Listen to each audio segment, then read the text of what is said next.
County say she or he is voting for? What will she get? She must go there knowing that I am voting because whoever I am voting for will make a difference. There will be an industrial park in my neighborhood that will give job to my son, daughter, brother, cousin, or whoever it is that you sponsor their education. You must also be sure that you are voting in a government that will give you an insurance cover or the assurance of an insurance cover over your medical bills. That is the conversation we want to have. Tunaelewana watu wangwana wa Kiambu? Ndio tumekuja hapa so that tuzungumze haya maneno. Kwa sababu muda mrefu tumefanya siasa kule kwa podium, tunasema ile tunasema, alafu inaishia hapo. Na ndio tumesema tunaketi chini.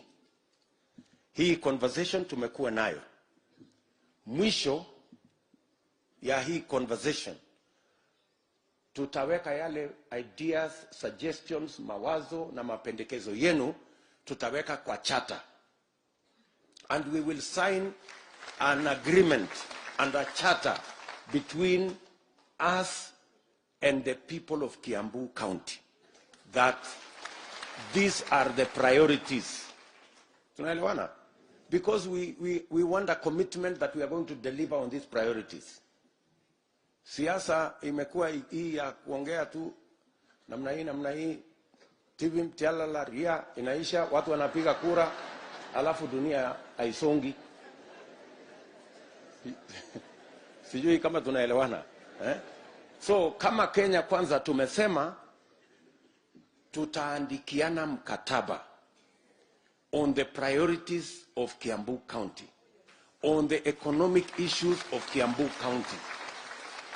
And once every year, we will come back here and I will sit there and we will go through the priorities we have agreed and how far we have gone in implementing each and every one of them.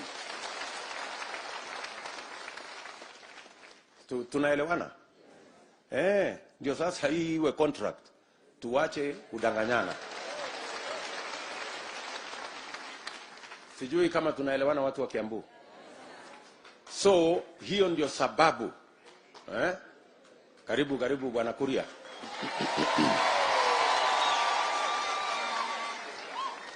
Hiyo ndio sababu leo tumekuja hapa. Na tutakuwa hapa for the next 4 hours. We are going to listen to you for the next 4 hours. We are going to listen to you because it is important for us to understand the priorities, the issues, the concerns, the suggestions, the ideas the people of Kiambu County has about their next government. Watu wa Kiambu tunaelewana? Wacha nimalizie kwa kusema hivi. Ukisoma Biblia, kitabu ya Amos 3 na mstari wa 3. Inasema hakuna vile wawili wanaweza kutembea pamoja kama hawajapatana. Because we want to be in this journey together. And we want to build this government together. We must agree. We must agree. Vile nani atafanya nini? Wewe utapiga kura na yule umempigia kura atafanya nini? So that we can agree. Ndio? Tumeelewana? And that is the conversation we want to have. And that is the format. And that is the new foundation of our politics. We have run the politics of ethnicity, of personalities, of those things for a long time. It has yielded very little. We must now move our politics from personalities and ethnicities to issues and ideas and programs so that we can change our country and change it for good. So, welcome to the conversation, good people. And we are here to listen. Hapa tuko na viongozi wetu wa Kiambu wote. Hapa tuko na Alfred Mutua, governor wa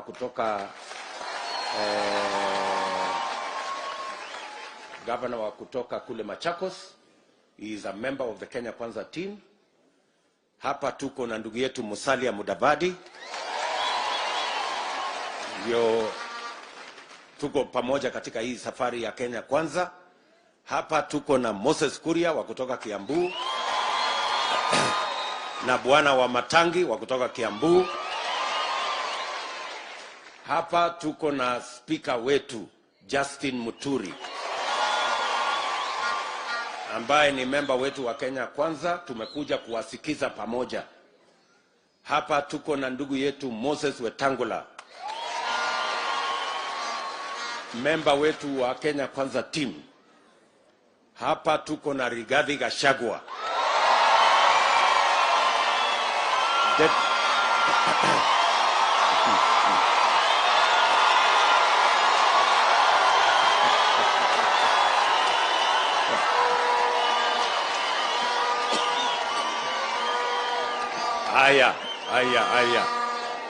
Haya.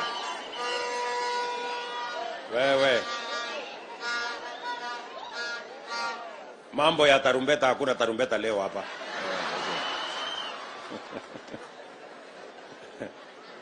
Ndio. Tarumbeta tu wanga naye kwa rally. Hapa hakuna tarumbeta leo. Hapa tunaongea mambo ya uchumi. Sio, naelewana? Huyu Rigathi Gachagua ni deputy captain wetu. Na mulisikia tofauti kati yetu na wale tunashindana na wao. Wale tunashindana na wao, wakati yule jamaa aliunveil deputy wake, alimwambia aende apambane na kubadilisha katiba. Hata akasema yeye ndiye atakuwa waziri wa kubadilisha katiba. Mimi wakati tuliunveil huyu muungwana Rigathi Gachagua, nilimwambia aanze na kupanga uchumi. Na mimi nataka nimshukuru huyu Rigathi Gachagua kwa sababu hiyo majukumu nilimpatia, he has hit the ground running. That is why tangu tumpatie hiyo nafasi ya kuwa deputy captain, tayari tumefanya economic charter, economic discussion ya Nakuru, tumefanya ya Murang'a, tunafanya ya Kiambu leo, ya Kericho inaendelea this week, ya kule Eldoret inaendelea this week, tumemaliza ya Embu juzi, tunaenda ya Tharaka Nithi. We are hitting the road running because that is the most pressing and the most urgent discussion of our time. Tunaelewana jameni? So the difference between us and our competitors is as wide and as clear as day is from the night. Tumekubaliana? So now we are ready to listen to you, na tutawaonyesha viongozi wale wengine baadaye. Asanteni sana. Welcome to the conversation.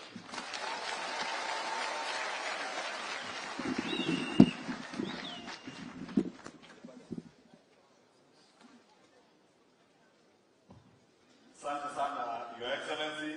Watu wa Kiambu mmesikia? Mmesikia leo hakuna tarumbeta. It is reversed roles. Hawa wabwana waheshimiwa, kawaida ndio huwa tunasimama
ni kama example ya hasira. Wakati hilo jambo lilikuja hasira na bottom up, mimi mfano huo, kwa sababu pale Juja wakati nilikuwa nalipwa mshahara ya shilingi 150, na saa hii tunaongea His Excellency, nyuma yangu niko na wafanyikazi 152 ambao wanapata mshahara kutoka kwangu. Na tukisema hivyo, sijataja house manager, sijataja yule ambaye ni dereva wangu wa kunibeba. Naenda kwa point zangu siku ya leo. Nataka kuongea kuhusu Kware. Kama vile ndugu yangu Moses Kuria huwa anasema, kule kwao Gatondo cash crop yao ni uongozi. Kule Juja cash crop yetu ni mawe. Kwa nyumba 18 sinapata mapato kupitia kwa Kware ama Kware zile siko pale. Lakini tuko na shinda chungu nzima, Your Excellency. Shinda ya kwanza ikiwa barabara. Hasasi ya barabara pale ndani ni shida kubwa, na hiyo inasababisha ile biashara yetu ikuja chini na mapato iwe chini. Jambo la pili, Your Excellency, tunalipa tax ama license ambazo ziko juu sana. Tungependa tuangalie upande huo, kwa sababu kuanza ile biashara inakuwa ngumu. Jambo la tatu, Your Excellency, pale Kware insecurity imekuwa shida kubwa. Hakuna masinani, kwa maana tuko ndani, huko ndani tunahitaji kama ni police post na magari ya polisi iweze kuongezewa ili tukaweze kufanya kazi yetu in a very smooth manner. Jambo la mwisho, sijui kama hii tutaita shida, tuko na watu wengi graduate ambao wamekuja kwa kazi ya Kware. Sisi kama bosses tumeanza kuogopa kwa baadhi wako na masomo kutuliko juu ya shida ya kazi pale. Kwa hivyo, Your Excellency, niko na suluhu. Tutajaribu kuangalia tuone vile tunaweza saidiana, wale vijana waweze kusaidika. Mimi kama mfanyi biashara pale nimejaribu kuleta wale vijana into groups, zile circles wanaweza kusave, na ninajaribu vile wanaweza pata contract kidogo za serikali, isipokuwa kumekuwa ngumu sana.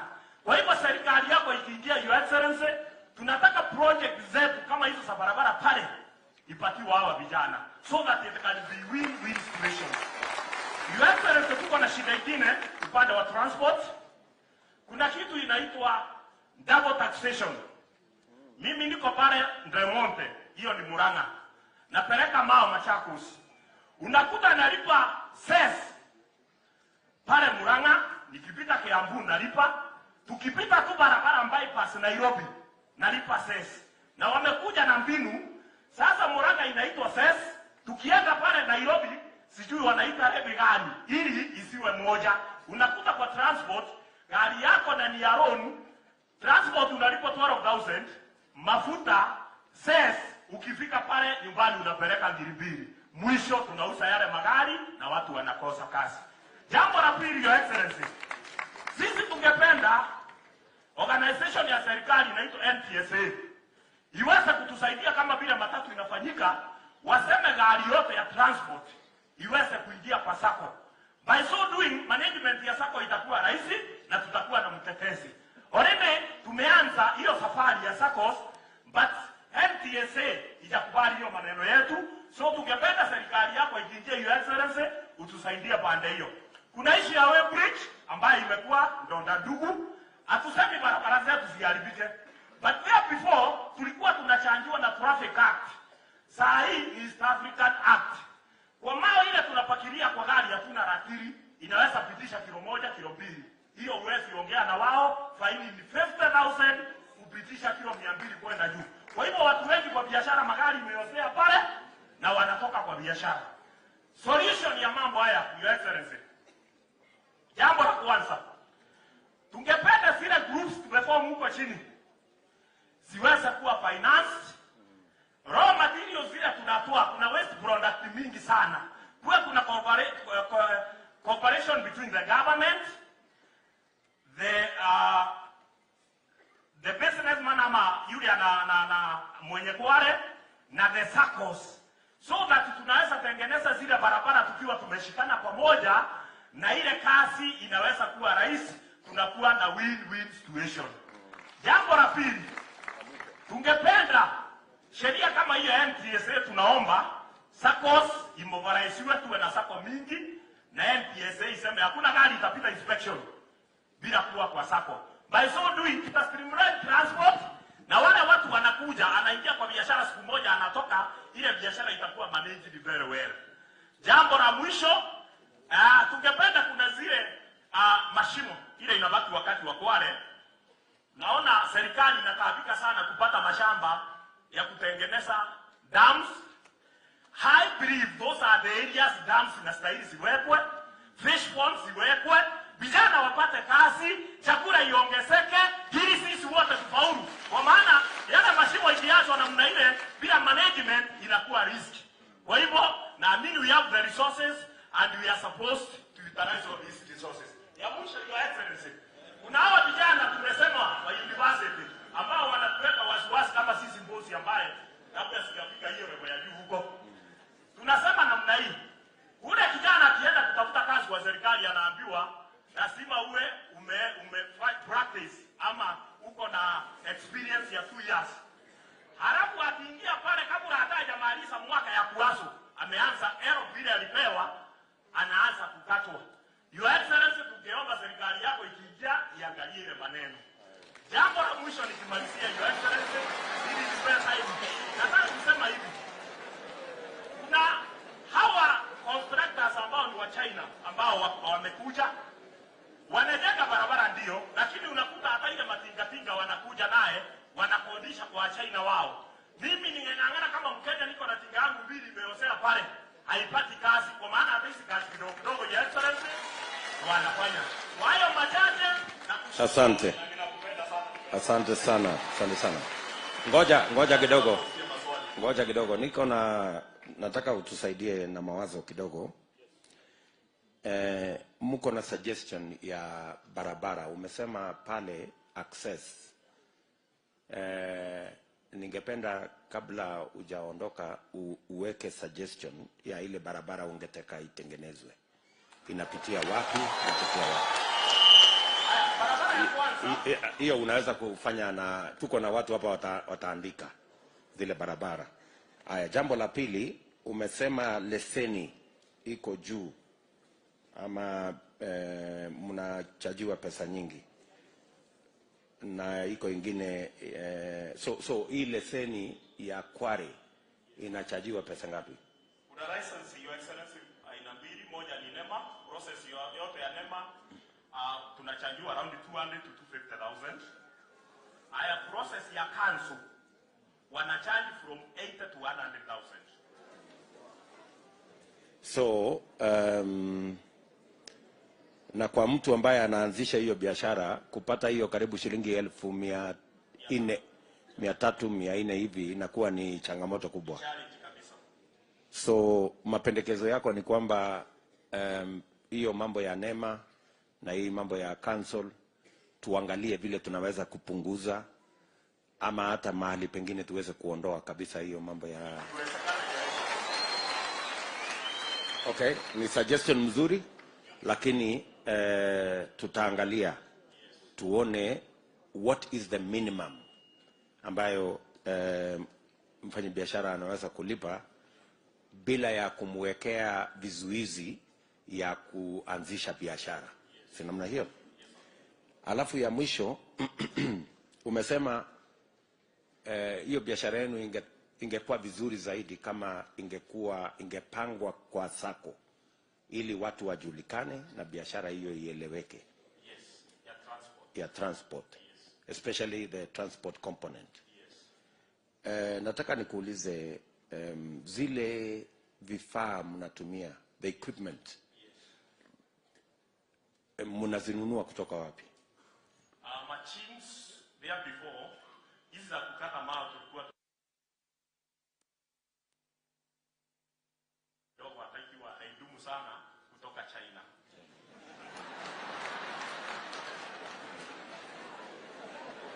Alafu mnalipia ushuru. Unalipa tax ndio. Mnalipia ushuru. Yes sir. Haya. Karibu gavana wetu wa Bwana Mheshimiwa Kabogo. Karibu sana. Please. Thank you very much.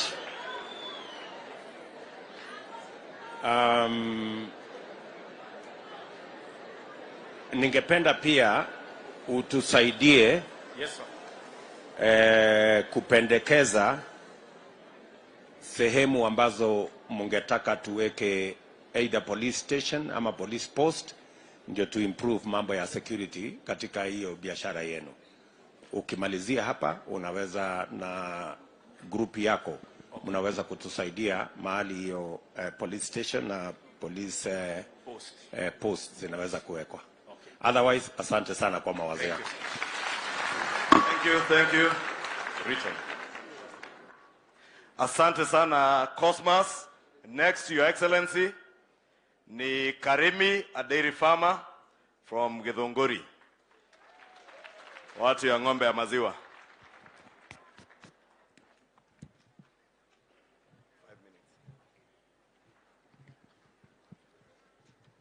Your Excellency, the Deputy President, all protocols observed.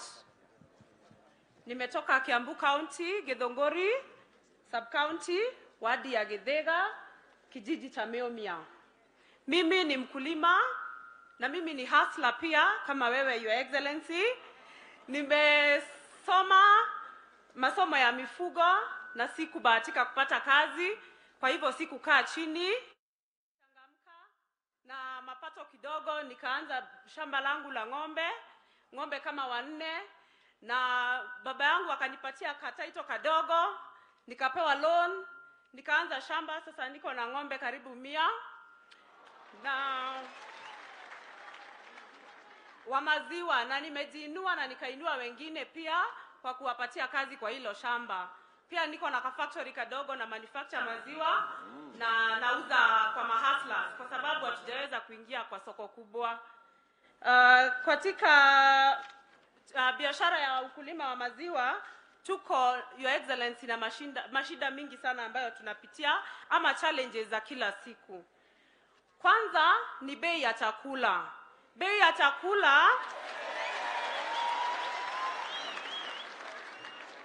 chakula iko juu sana. Hapo mbeleni tulikuwa tunanunua chakula kama dairy meal shilingi kama 2,000. Sasa hii tunanunua 3,000 karibu hata 4. Ilhali bei ya maziwa haibadiliki. Kwa hivyo mkulima wa maziwa anaendelea kufinyika. So tungetaka serikali ya Kenya kwanza iweze kuinua mahasla ambao wanafuga ng'ombe kama mimi, tuweze kupata chakula na chakula mzuri. Sasa hii hata chakula ile tunanunua 4,000 unapatia ng'ombe badala ya kupatia maziwa ananona tu. Ilhali tunataka maziwa. Hakuna boma ya mkaaji wa Githunguri, Kiambu ambapo hakuna ng'ombe, na kama hawatupatii maziwa hatusaidiki hata kidogo. Kitu kingine Your Excellency ni bei ya maziwa. Bei ya maziwa imekuwa chini sana. Tunanunua chakula kilo moja shilingi 50, ilhali maziwa tunanunuliwa shilingi 45. Unapata kwamba kuna cartel ama mabwenyenye ambao wameshikilia soko, wananunua 45, wanaenda wanauza 120. Ilhali mkulima amenunua kilo ya chakula 50 shillings. Kwa hivyo tungetaka serikali yako iweke mikakati ambayo itaregulate prices za maziwa. Tuko na bahati watu wa Githunguri mahali nimetoka, tuko na Fresh Dairies ambayo imeshikilia wakulima sana, lakini kuna Limuru imekufa, si ndio? Haya, Pasture ni kama pia imededi. Kwa hivyo tunataka at least kila town ama kila sehemu iwe na cooperative ambayo itashikilia wakulima. Pia Your Excellency, wakulima wa ng'ombe wamekuwa na shida, especially last year kulikuwa na epidemic, mifugo ikakufa sana kwa sababu ya magonjwa kama foot and mouth, na ni magonjwa ambayo saa zingine hatuwezi kuzuia. na kwa sababu ya hiyo wakulima wengi sana walienda kupoteza mifugo na kukosa kazi. Tungetaka serikali ya Kenya Kwanza pia itusupport na kutupatia insurance cover ya mifugo wetu. Ati tukipata shida kama hizi, ukipoteza ng'ombe 5, ukiinuliwa kidogo unasimama tena na moja na wanawezaana na pia unarudi kazini. Tungetaka serikali yako pia itupe mikopo ya mahasla pia. Kama mimi, Your Excellency, unasikia nilipewa title na baba yangu na niko na madugu wameigoja, nikimaliza kulipa hivi wachukue. Kwa hivyo tungetaka sana mikopo ya mahasla pia iweze kuinua wakulima wa ng'ombe, tuweze kuexpand biashara zetu na tuinuane katika hiyo sekta. Kitu ingine, Your Excellency, ni barabara. Barabara Githongori, especially Githongori, watu wa Githongori najua mnajua vile nasema. Tuko na the third biggest milk factory in this country, lakini kufikia hiyo mahali ni shida. Gari, baisikeli, motorbike, ukisema unaenda Githongori ujue ukirudi nyumbani either umekata spare, umefanya nini, barabara ni kama shamba, Your Excellency. Kutoka Uplands kukuja Githongori ni shida.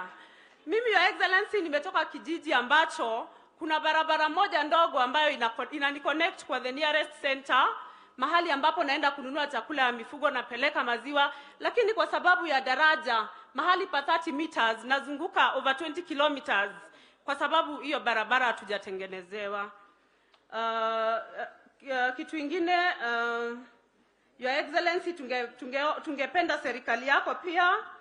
Tuko na vijana wengi ambao wamehitimu masomo ya ufugaji wa mifugo na hawana kazi. Kwa hivyo tukiinua wakulima, tupate chakula mzuri, maziwa bei mzuri, tupate cooperatives nyingi, pia kuwe na competition ndio bei ya maziwa iwe mzuri, pia wao watakuja kupata ajira ama kazi. Nikimalizia, Your Excellency, tungependa pia kwa njia moja ya kutupatia soko ya maziwa, utupatie maziwa ya hustlers kwa mashule yetu. Your Excellency, wale tulikunywa maziwa ya Nyayo, si tungependa hata watoto wetu wakunywe ya hustler. Kwa hivyo tungetaka serikali yako kwa njia moja ya kununua maziwa yetu ama ya kutupromote, hata ita-encourage watoto pia kwenda shuleni na ita-encourage pia wakulima kuendelea kufuga kwa sababu tuko sure tuko na market. So nikimalizia, ningependa kushukuru sana kwa kupewa hii nafasi kusimamia wakulima wa maziwa, especially nikiwa mwanamke, na mahali nimetoka Githiga Ward, mahali pia tumenominate MCA mwanamke Ruth, na I'm very proud to be a woman today. Thank you. Thank you. Thank you, Karimi. Can you help us with some ideas? It's true, we have a challenge of the high cost of feed. Yeah. Chakula iko bei ghali na inachangiwa sehemu kubwa na kwamba most of the ingredients, raw materials ya kutengeneza chakula, there is imported. Soya, sometimes simsim. What we want to do as Kenya Kwanza is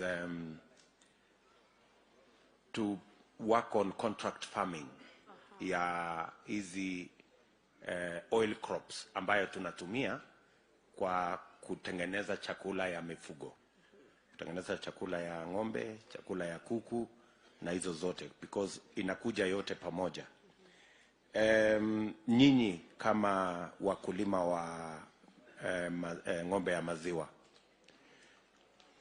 mnaweza kujipanga kwa cooperative, ndio tukitafuta wakulima ambao watazalisha hiyo soya na ile mimea yote ambayo tunatumia kwa kutengeneza chakula, muko tayari tuwe na contract ama makubaliano kwamba wale wakulima wakizalisha na nyinyi mtanunua kutoka kwao badala ya zile ambazo zinatoka zikiwa imported? Do you think that is viable? It is very viable. It's very viable. Wakati tunajua ati tukikuza raw materials tutapata soko pia. Na tunajua hiyo soko, hapo tuko sure hata kuhusu quality ya chakula, si chakula tu lakini good quality feed. Good. So you think our thoughts can work, that we connect you as the end users with the producers of the raw material, so that there can be an agreement. And I agree with you, itatusaidia pia kuhakikisha kwamba the quality is right. Yeah. Tunakubaliana? Tumeshakubaliana tayari, tulikuwa na mkutano kama huu kule Kakamega na Busia, na walikuwa wanatuuliza wao wanazalisha simsim ambayo ni raw material ya animal feed, lakini hawana uhakika wa soko. Kama nyinyi sasa wale wakulima wa maziwa mtawahakikishia kwamba kuna soko, then watapanda hiyo simsim, watapanda soya na watakuwa na market, na nyinyi pia mtapata nafasi ya raw material. So that's the connection we need. Aya. Umesema ya kwamba mnapata shilingi 45, 45 shillings per liter. Yeah, 44 fresher. 44. Is that the optimum? What do you think is a good price for farmers that does not also hurt the consumer? Your Excellency, ukiangalia wakati tunanunuliwa maziwa 45 shillings, hii maziwa inaenda inatolewa cheese, inatolewa ghee, inatolewa cream, hiyo maji ndio inauzwa 120. Tukaweza kununuliwa maziwa bei nzuri kutoka 60 shillings. Kwa sababu ya bei ya chakula, then tutakuwa kwa biashara. So, katika ile mpango ya Kenya Kwanza ya GMR, yani Guaranteed Minimum Return, wakati mkulima anaenda kuinvest, anajua akitoka pale atakuwa na bei ambayo anaelewa ni kiasi fulani, ndio ajue the amount of investment anaweka pale. So kwa maoni yako ni 60 shillings. 60. Tuliambiwa kule Kitale ya kwamba shilingi 45 inatosha. Haitoshi. Huko Kitale. Wakulima inatosha kweli? Haitoshi. Lakini pengine wale wa Kitale unajua wanalisha ng'ombe kwa nyasi, wanunui chakula. Tena Kitale kuna mashamba ya mahindi. Hapa Githongori kama mimi nimefuga 100 cows quarter acre. Sasa nitaweka mahindi wapi? Aya. So tuseme tutapata kuzungumza na wakulima ndio tu agree ile bei ambayo is fair to the producer and also not punitive to the consumer. Okay. So between 45 and 60 hapo, around hapo 50 na 60 hapo, karibu na 16. Okay, that is something we can have a conversation about. And then finally, Karimi, umesema kuhusu mambo ya barabara. Ulisikia nikisema hapo, za zingine tumejenga barabara na tumejenga barabara mahali ambapo haitupatii ile faida ya kutosha. Saa zingine tunajenga barabara inaenda kwa msitu. Na ili hali kuna wakulima wengi wanahangaika na barabara kidogo ambayo ingewasaidia kufikisha mazao yao sokoni. So, tungependa ninyi kama wakulima mtusaidie na specific roads ambazo mnajua zikitengenezwa zitatusaidia kufikisha maziwa yenu na mazao ya wakulima wengine mahali mnataka ifike, either kwa processor ama kwa soko market. And I will request you, before you go and sit down, you engage our economic team there so that you can make some suggestions. Okay. Sawa sawa? And then finally, Karimi, mambo ya credit. Ebu tueleze hapo kidogo. What are you thinking about? Hiyo ulipatiwa title. Wewe uko na bahati, uko na title. Kuna wengine wengi wangetaka kufanya hiyo biashara lakini hawana title. So what would be your suggestion from a position of a practitioner? Nafikiri wakati tuna ng'ombe inaweza hata kuwa ndio security, lakini unapata kwa hizi cooperative zetu lazima upeleke kitu kubwa, zingine hatuna. Tunasema sisi ni hustlers, so tupate mkopo ambayo tutapata interest rates mzuri za kutuwezesha kuexpand biashara na kuanzisha biashara. What kind of interest rates are you looking at that you think inaweza kusaidia wakulima waweze kupata mazao? Kwa maoni yako tu, sio something, just mawazo. Nafikiri hata tukapata nusu ya ile tunapata kwa mabenki ama close to hapo karibu na 5%. Huko chini. So sorry. So two things. Ili to avoid mambo ya kusema lete title. Wakulima wakijiweka kwenye cooperative, kwa sababu lazima kuwe na njia ya kusecure ile pesa. So wakiwa katika cooperative, then tunaweza kutoa pesa ya serikali at 3%. Yes. Na nyinyi mpatiane kwa cooperative at 5%. Good. Nyinyi unaona hapo itakuwa sawa? Hapo iko sawa. Na wale ambao hawana sasa security, inakuwa ni ng'ombe ile umenunua. Ndio. Hiyo ndio inakuwa security yake. Alafu juu yake tunaweka insurance. Ndio ng'ombe ikipotea insurance inalipa. Nzuri. You think that's a good proposal? Very good. Okay.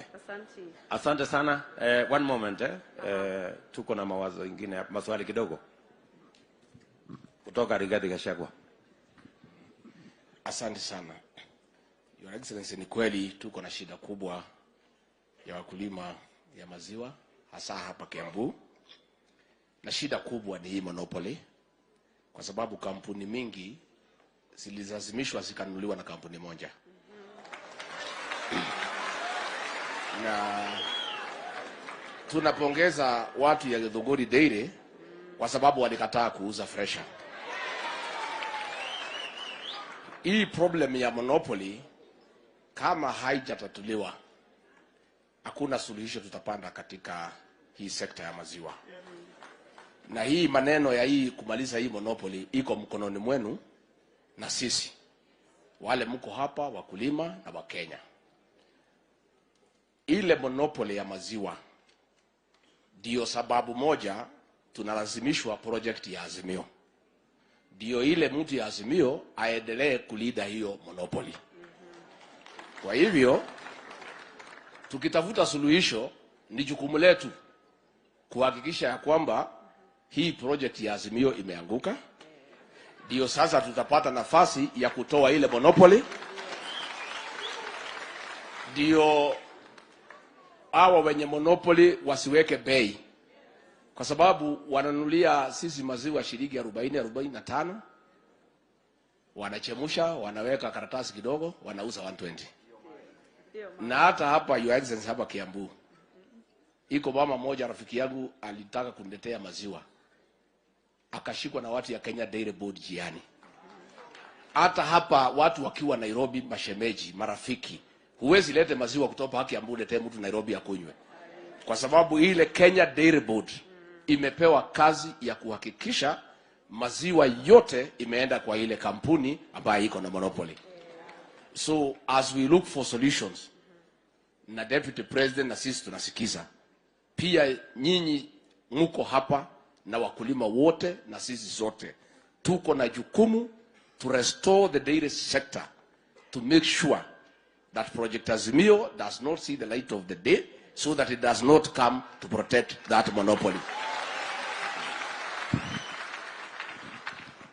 Asante sana Mama Karemi. Thank you very much for your ideas. Tunashukuru sana.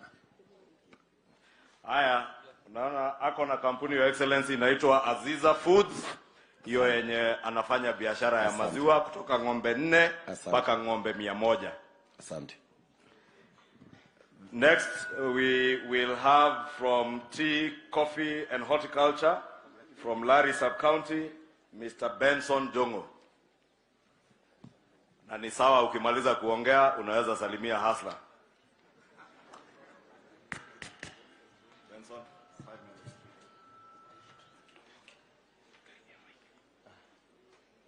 Mbele yenu ni hasla ambaye anafanya kazi ya ukulima wa chai, kahawa, barachichi, avocado, ambayo zamani tulikuwa tunaita magunagui, lakini siku hizi tukipewa biashara mzuri si itaacha kugunagui. Sasa zile changamoto ya kwanza, tunajivunia kuwa wakulima. Lakini hata tukijivunia kuwa wakulima, tunajivunia tu kwa mdomo, mfuko tunalia. Tunalia kwa nini?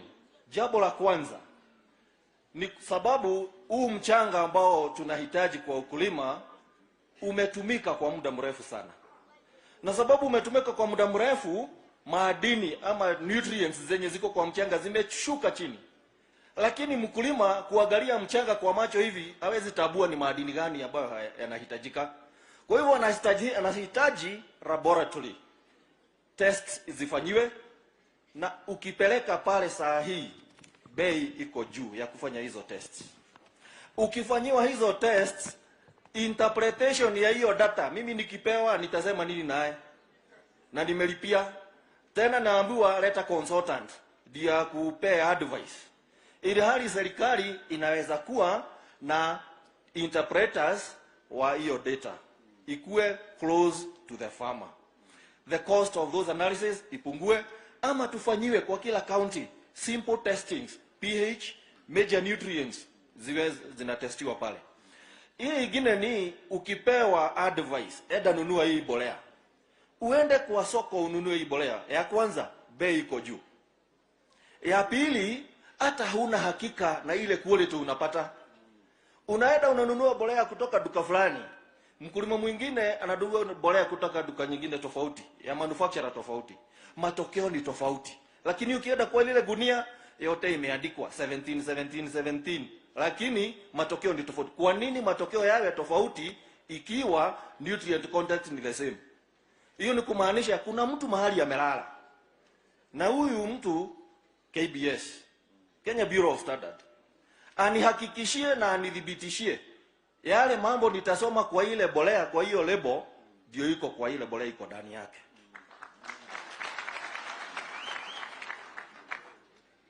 Ya tatu niyo tunasema that high cost and the quality. So what do we do? Tutafanya nini? Kama serikali tugeomba tuwe tuna mambo ya taxes ya agricultural inputs. Hakuna haja niambiwe nilipie kwanza alafu nikuje nirejeshewe na KRA. Sababu itabidi nikuwe na pesa kwanza ndio nilipe. Hiyo pesa imetoka kwa production system, hainisaidii. Ikirudi baadaye nitakuwa nimepoteza gharama ile nilikuwa nimefanya na muda umepotea. Hiyo ingine ni mambo ya kuwa sina hela. Kijana ametoka shule, hasla, ako na nini? Tumesikia mtu hapa, mwanadada hapa, alikuwa na bahati, babake alikuwa na title. Kuna hao ambao hawana title, lakini nimepewa kisehemu kidogo na babangu. Tuko watu watatu. Sasa utaweza nisaidia nini? Kwa nini tusipewe startup capital ya agricultural production? Ambayo nitapewa muda. Kama mimi ni mzalishaji wa chai, tunajua vizuri sana nitaanza kuvuna chai baada ya miaka mitatu. Kwa nini nianze kulipa next year? Kwa nini nianze kulipa in 3 months? Na pesa itatoka wapi? Ilhali ile pesa nimekopeshewa haijaanza kuniletea mazao. Kwa hivyo mtu aanzie kulipa ile loan kulingana na muda wa ile project anaenda kuweka. Kama ni mtu wa maziwa, anaweza kununua ng'ombe aanza kuzalisha maziwa 2 months, 3 months. Mkulima wa maharage ama vegetables 3 months ataanza kuuza. Mkulima wa kahawa probably 3 years. Majani chai 3 years, the same, kwenda juu. Hiyo ingine ni kwa hizi mazao za chai na kahawa na barachichi, avocados, ambazo huwa zinachukua muda kwa shamba. Saa zingine zinakuwa na outbreak ya magonjwa na wadudu haribifu, the pest and disease outbreak. Hatuna uwezo ambao uko kwa usawa sisi wakulima wote. Kuna wale wakulima wataweza kuzuia yale magonjwa, lakini jirani hana uwezo. Itafanyika nini? Atazuia magonjwa, lakini baada ya muda kama siku 3-4 ugonjwa unatoka kwa jirani yake unarudi. Kwa nini tusikue na control programs? Tukiwa na agricultural extension service providers, wanakuja wanazunguka kwa haya mashamba, wakiidentify ugonjwa ama wadudu waharibifu, wanasema ile dawa tunatumia ni hii. Inaanza kutumika pande moja ya wazalishaji mpaka pande ile nyingine. Inawekwa kwa siku 2 siku 3. Magonjwa hayana mahali pa kukimbilia, wadudu hawatakuwa na mahali pa kukimbilia. Lakini saa hii iko erratic. Huyu anazuia, huyu hana. So inaleta shida. Then it also increases resistance. Yule alitumia dawa tofauti, huyu alitumia dawa kidogo. Madudu yanapata resistance pale, yanarudi hapa. Hata kitumia hiyo madawa haitoi matokeo mazuri ambayo tungehitaji. Hiyo ingine ni mambo ya bei. Kwa nini tusikue na kitu inaitwa guaranteed minimum returns ambayo ulisema? Lakini hii guaranteed minimum returns nani anaiweka? Tuhusishe mkulima, tuanze na yeye. Gharama ya kuzalisha iko ngapi? Ugiwa kama hii pesa ulikuwa umeendea bank iko na 10% interest, weka pale. Sasa ukishaweka hiyo 10%, sasa tafuta faida ya mkulima. Hiyo ndio inaitwa sasa guaranteed minimum returns. Mkulima atakuwa kwa biashara. Hiyo ingine ni mambo ya soko. Soko kivipi? Kuna mtu unaona sasa hii tunasema barachichi wakati huu tunaongea saa hii. Makorofia. Mwezi wa 5, mwezi wa 4, mwezi wa 5 hayana bei. Lakini hatujui ni kwa nini. Alafu tunapata mwezi wa 6 ambao wenye wanauza ng'ambo wana uhakika itakuwa na bei. Lakini hawatoa bei. Sababu sisi hatuna hiyo information. So kwa nini tusikue na platform ambayo inaweza chukua hizo zote, soko zote, kila mkulima anaweza, hata akiwa kwa Kasimu Kababe, anaweza tumiwa ka ujumbe. Wewe ni mkulima wa avocado, bei itapanda siku hii. Ama mahitaji itakuwa kwa soko itapanda siku hii. Hiyo ingine ni wide variation ama gap iko kubwa sana from research to the farm. Research unapata imefanyika. Tuende University of Nairobi, papers zimejaa huko za research findings. Inasaidia nani? And yet it is funded from taxpayers' money. Kwa nini research findings ziziletwe karibu na mkulima? Kwa hivyo tunapata mkulima ataweza kupata this information, new technology, innovative technology ambayo wamefanya, na mkulima atainuka. Hiyo ni vitu ambayo ilikuwa inakata across the various crops. Nataka nipe muda kidogo niingie kwa sekta tofauti. Nianze na sekta ya chai. Changamoto ya kwanza at the farm level. From the factory level, kitu ya kwanza ni tea hawking. Unapata mtu alipata leseni ya kusiaga chai, lakini hana chai hapa Kiambu. So anafanya nini na license na kuja kuchukua chai huku Kiambu? Chai hiyo ananunua 17 shillings. Inaenda kusiagiwa kwingine. Mkulima amepewa tu hiyo 17 shillings. Lakini ukiangalia ile pesa amepoteza pale, sababu hatapata pesa nyingine zaidi. Ukilinganisha na factories za KTDA, zinapata kama ukianzia 21 shillings per month. Hapo wamepoteza 4 shillings. Kuna bonus inakuja. Huyu mwenye hawking hatapata. Over and above, what does that hawking also do? Ina encourage theft ya chai usiku. Mimi naamka asubuhi napata chai yangu imechunwa. Sababu yule hoka ama yule mnunuzi wa chai atakuja kununua. KTD haiwezi nikuchukulia kama sina namba. Lakini huyu mkulima hana utaratibu, huyu mnunuzi wa hoka hana utaratibu wowote. So it is encouraging theft of tea. The other one is, for theft of tea, if we have enforcement of the legal framework ya licensing, ikuwe enforced, tutapata suluhisho. Hii ingine, kwa factory za chai, wanatumia nguvu za umeme na kuni. We can see what is happening to our environment, availability of the firewood, the cost of electricity. But we are not seeing investment in terms of solar. Nimejaribu kuigiana na watu wa solar. Naambua ule ujuzi huko is too expensive for us. What can the government come? Can they subsidize? or remove some of the taxes for these inputs ndio tuweze kuzitumia. We will protect the environment and we will have cheap tea. We will reduce on our carbon mileage. Hiyo ingine ni barabara. Wakati kumekauka, majani tunabeba vizuri. Wacha kunyesha tu siku moja, chai inalala kwa buying centers. Na tunaambiwa hii bado inazusha quality. So those roads, we need to identify. There are some roads. For example, I come from Kagwe Tea Factory. There is one road. It has never been made. And we use that road to deliver 60% of Kagwe tea. That is a very important road for us. It has never been made. Coffee. The most and the worst in coffee. Mismanagement of cooperative societies. If we had good management of cooperative societies, tunachaguliwa kuingia kwa coffee cooperative societies tukiwa maskini. In 2 years, mtu anaenda na Range Rover. Tunaona hiyo ni pesa yetu. Lakini tukijaribu kama wakulima kufuata yeye, hatuna uwezo. Yeye akona pesa ile alituiba, alitupora. Kwa nini tusiwe na sheria ya kulazimisha huyu mtu ile pesa alipora irudishwe kwa society? And because we have I'll hand over because there are other more contributions. I'll hand over this report. I know it will get you. Hasala mwenzangu. Thank you very much, my brother. You have a lot of information. I am really surprised that you have a wealth of information. Pongezi. Thank you. So, Bwana Ndung'u, umesema mbolea tuhakikisha kwamba is of the correct quality. Yes. Na pia tuhakikisha kwamba iko katika bei ambayo mkulima anaweza kulipa. Yes. At the moment, bei ya mbolea ni kama shilingi ngapi kwa saa hii?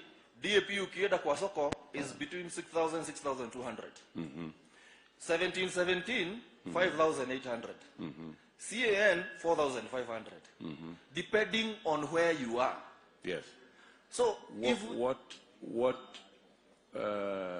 I remember we had brought it down to 2,500 at some point. Sir, can I tell you the problem? Yes. The problem is the subsidized fertilizer is only available at NCCPB stores. And not all of us are able to go there. The other one is the bureaucracy involved in accessing the store. That is the work.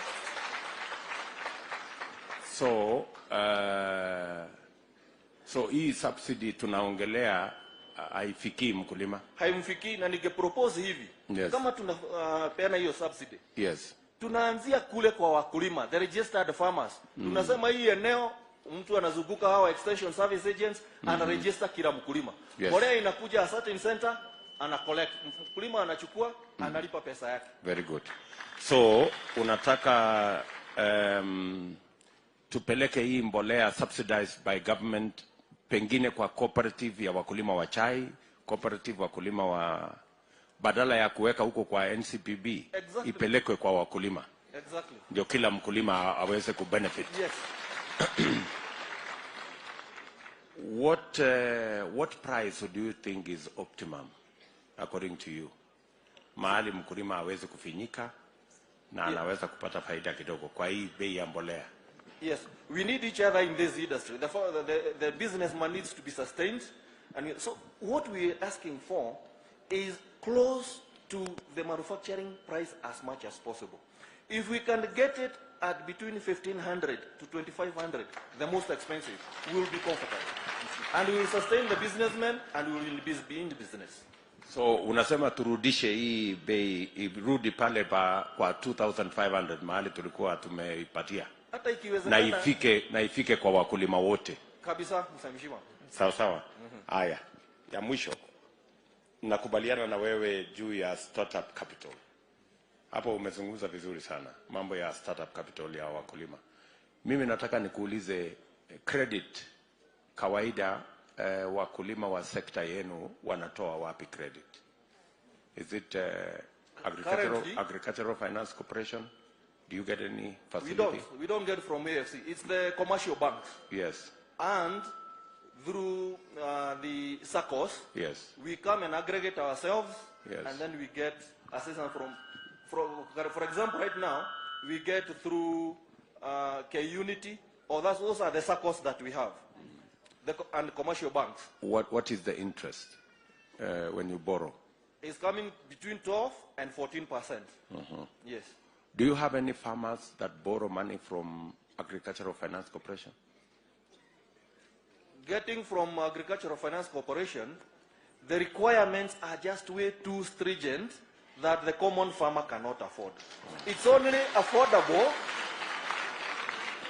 It's only affordable by those people who are able to buy tractors and other equipment. Mkulima wa kawaida anahitaji jembe na knapsack kwa mgongo, hatapata.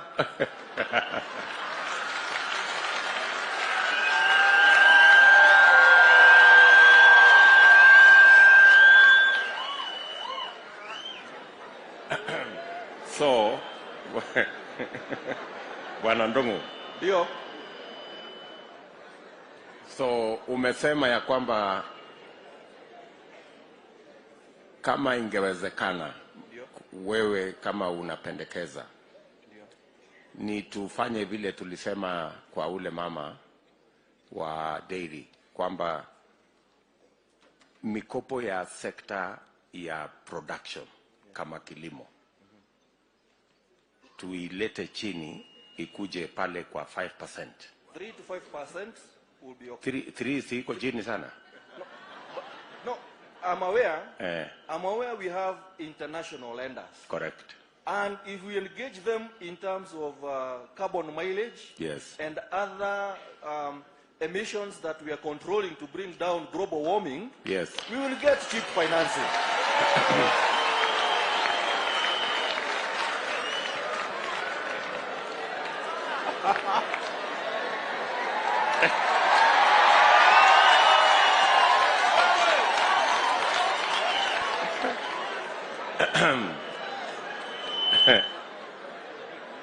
Aya, sasa Bwana Ndungu. Yes, sir. Bwana Ndungu. Mimi nakubaliana na wewe kwamba if we can link credit to farmers, Yes. to the money we borrow internationally, Yes. we can actually make it at 5% or between 3 and 5%. Yes. Na there is absolutely no reason why farmers should be paying more than that. Kwa sababu ndio inaongeza gharama ya maisha, kwa sababu ndio inaongeza bei ya vyakula. Si namna hiyo? Ndio. So your suggestion is that we deal with the elephant called credit. Exactly. Na mki-access credit kama wakulima, mnaweza kuproduce more. Yes. And you can produce cheaply. Yes. Si namna hiyo? Ndio. Alafu nimalizie kwa kusema ya kwamba hawa hawkers wa chai to enforce sheria. Yes. So that's just an enforcement issue. Just enforcement. Na kwa wale ambao wana nia ya kuendesha serikali ya Kiambu County, naona mko na candidate hapa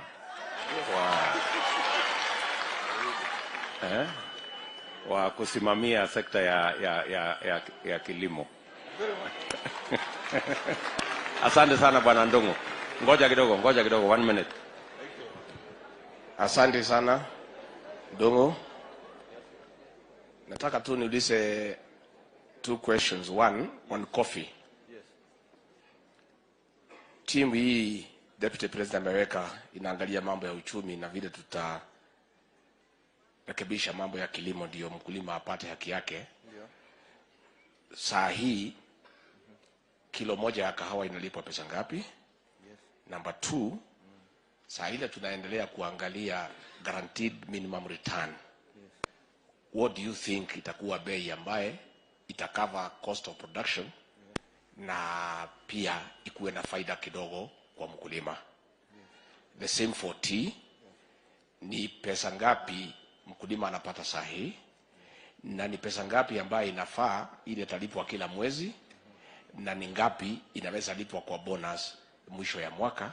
so that we have an idea what we are looking at, ili cover the cost of production, na mkulima pia apate faida.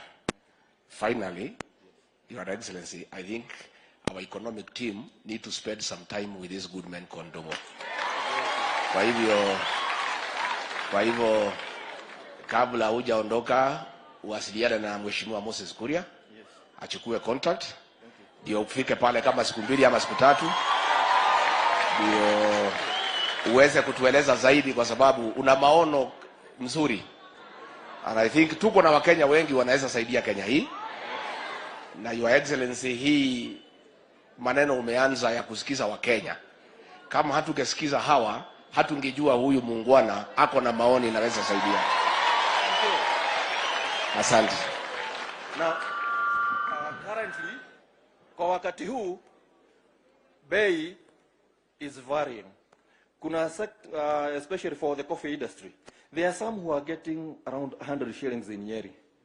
In Kiambu, we are getting 57 shillings. That is an average of 80. I had one incident only when we had about 103 shillings. And this is varying depending on how well managed the society is. And this is why I said my main concern in the coffee sector is the mismanagement of cooperatives. Now to the issue of the prices. If the farmers are able to get a minimum of 80 shillings, it cannot go below 80, they will be making a minimum profit. So we also need to engage, because different localities have different challenges. If we are able to manage the diseases, because that's a major one, and the pests, and then we increase production, even at 80 shillings, they will be able to make some money. The challenge now is the volume of production is low. So even if we paid them 200 shillings, they will still not be making money. Now, the other one on issue of the tea, you asked about the tea, on the monthly and the bonus. If we are able to access different markets, apart from the traditional markets that we've always been told, right now we're being told there is war in Russia, so we expect prices to go down. Kwani Russia, ndiye nani kwa dunia hii? Hakuna mwingine anaweza nunua chai. We sell very little tea to Americas. We sell very little tea even locally here. What I'm seeing ni soda. Supposing all these people consume tea, si tutakuwa na pesa ya kulipa wakulima wa majani chai? So competition from the local other soft drinks. Why don't we encourage local industries to process tea that I can walk into a kiosk and get a bottle of tea? It will bring up the prices and stabilize the prices. Thank you. So, thank you. Yes. So thank you very much, Bwana Ndongo. Yes. So it also speaks to the production, which you have alluded to. Yes. So the production at the moment of, on average, of a bush of coffee, the production is like what per tree, per year? The optimal production of coffee should be a minimum of 25 kilos per bush. Yes. We are now getting between 5 and 8 kilos per bush. That's contributing to the challenge. Exactly. How do we, if we made fertilizer accessible, what else do we need to do to bring up the production, apart from fertilizer? Pest and disease control in coffee, it contributes almost about 50% of the costs. The other one is the issue of now uniformizing the controls, so that we have, like, if we get locusts, we do an aerial spray. Yes. But in this one, why don't we provide even if we give the chemicals, the pesticides to farmers on credit, and then we told them, from today, you have 3 days to apply this. Yes. We will be able to combat these pests and diseases. Correct. Yes. So we coordinate and synergize. Exactly. So that we maximize on making sure that pests are dealt with. Yes. Okay, so I hope we can borrow at least a day or two of your time to spend time with our economic team. Ndio utusaidie na mawazo. I'll be very much obliged. Sawa. Asante sana Bwana Ndongo. Permit me to say just one thing, just a quote and this is what encourages me, and I will say it in English. Mwenye hata elewa kizungu si utaongea na rafiki mwenzako atakuta. You know, once in your lifetime you'll need a lawyer. Once in your lifetime you need a doctor. Once in your lifetime you need a policeman. But 3 times a day you need the farmer.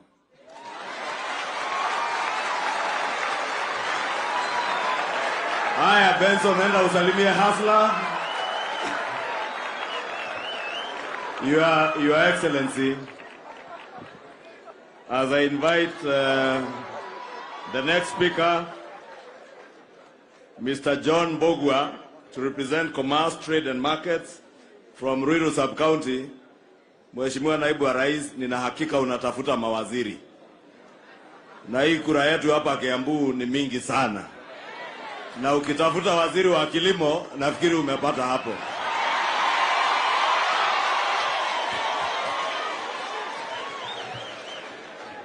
Thank you.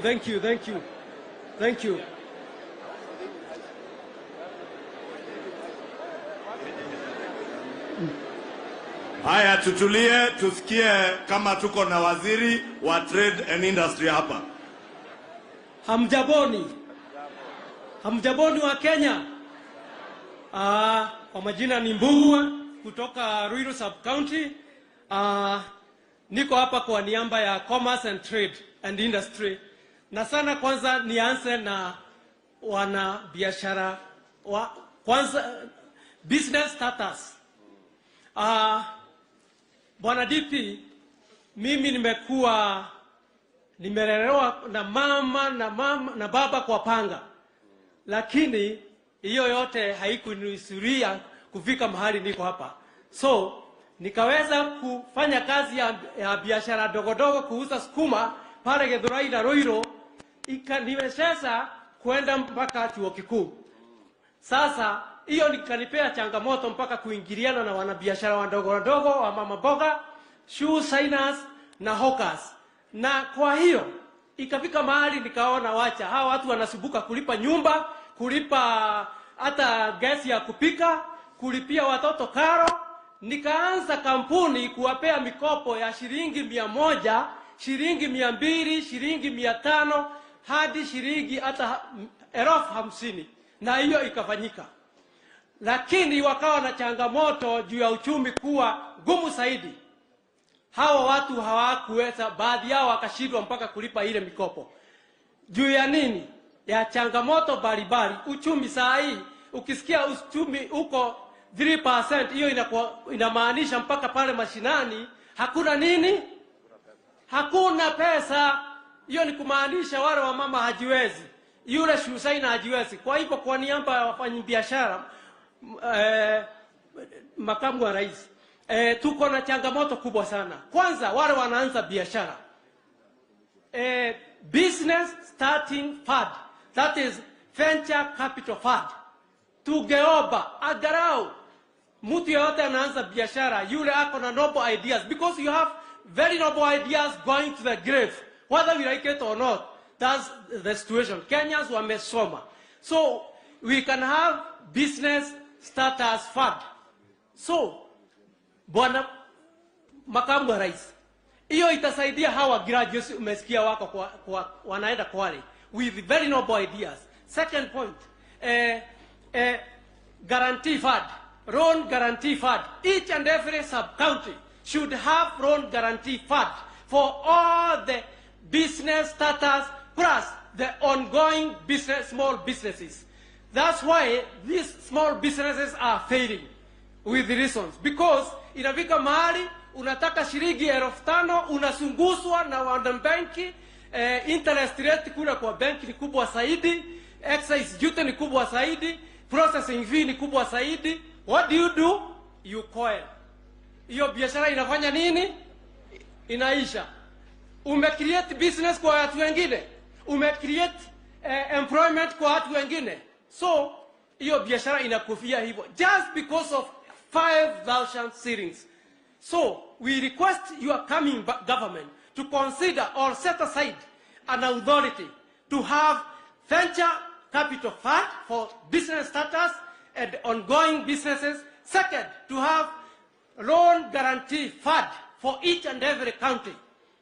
And we should, if possible, have a kitty for that and an authority for that. Hiyo itatusaidia sana. Next, kwa county zetu, utakuta kuna business permits na licenses. Why can't we have only one single permit or one single license? Badala hii milolongo ya licenses. Kwa nini tusikue naye? Ndaka tutakuwa na hiyo single business permit. Unakuta ile permit ya 10,000, yule kuna mtu hawezi lipa hiyo mara moja. Nikichukua ile capital sasa na ni 10,000 na ndio nahitaji kulipa ile kanjo. What do you expect? Kaa nyumbani, umempeleka nyumbani. The business is gone. So we request the country. The other issue, particularly when it comes to issue of taxation, Your Excellency, the element of VAT is really hurting this country, and I can tell you for sure. The element 16%, surely. That's why the cost of unga is going all the way to 150, and that's why the cost of cooking oil is going to 900 and something. So with only 1,000 today, you go to a supermarket, my fellow citizens, you only buy only 2 items. You can imagine. Now, where is Mama Mboga? So the element of taxation, the element on income tax is really hurting business in our country.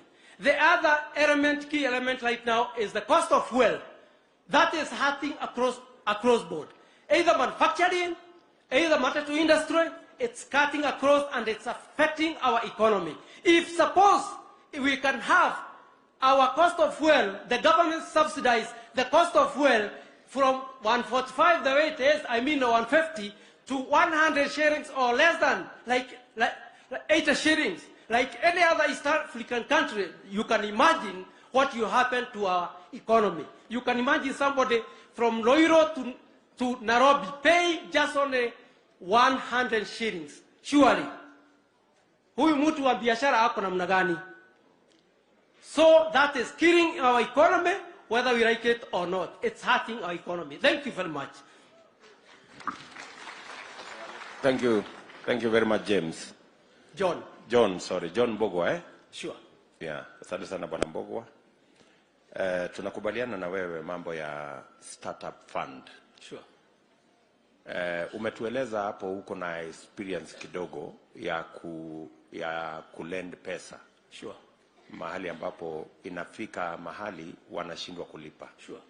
On average, from where you sit, on average, wale wafanyabiashara wadogo ambao wanakopa hizi pesa pale madukani, packet, ni kama wanakopa na interest ya pesa ngapi kwa mwaka? Ama ni kwa mwezi, ama ni kwa wiki, ama ni kwa siku? Sana hawa watu wanahitaji, wako na mahitaji ya papo hapo. Kwa hivyo unakuta mtu anataka shilingi 5,000. Hiyo ndio ama 2,000 ama 2,000. Hiyo ikizidi sana ni ya kulipa nyumba shilingi 6,000 ama 3,000. Na hiyo inakosekana hata ukiona ni wanabiashara. Surely. So mimi nakuuliza, nataka unijibu usikize ile kitu mimi nakuuliza. Yes. Tafadhali. Najua you have answered correctly. Mimi ndio sijauliza vizuri, wacha niulize vizuri. Niulize huyu mtu ambaye yako sokoni hapo amekopa shilingi 1,000 ama 2,000 pale sokoni, anatakikana alipe baada ya muda gani, na interest ya hiyo pesa ni kama pesa ngapi? Kama ni 1,000 ama 2,000, anatakikana alipe after how long? Is it a day, 2 days, 1 week, 1 month? And how much interest do they pay on average?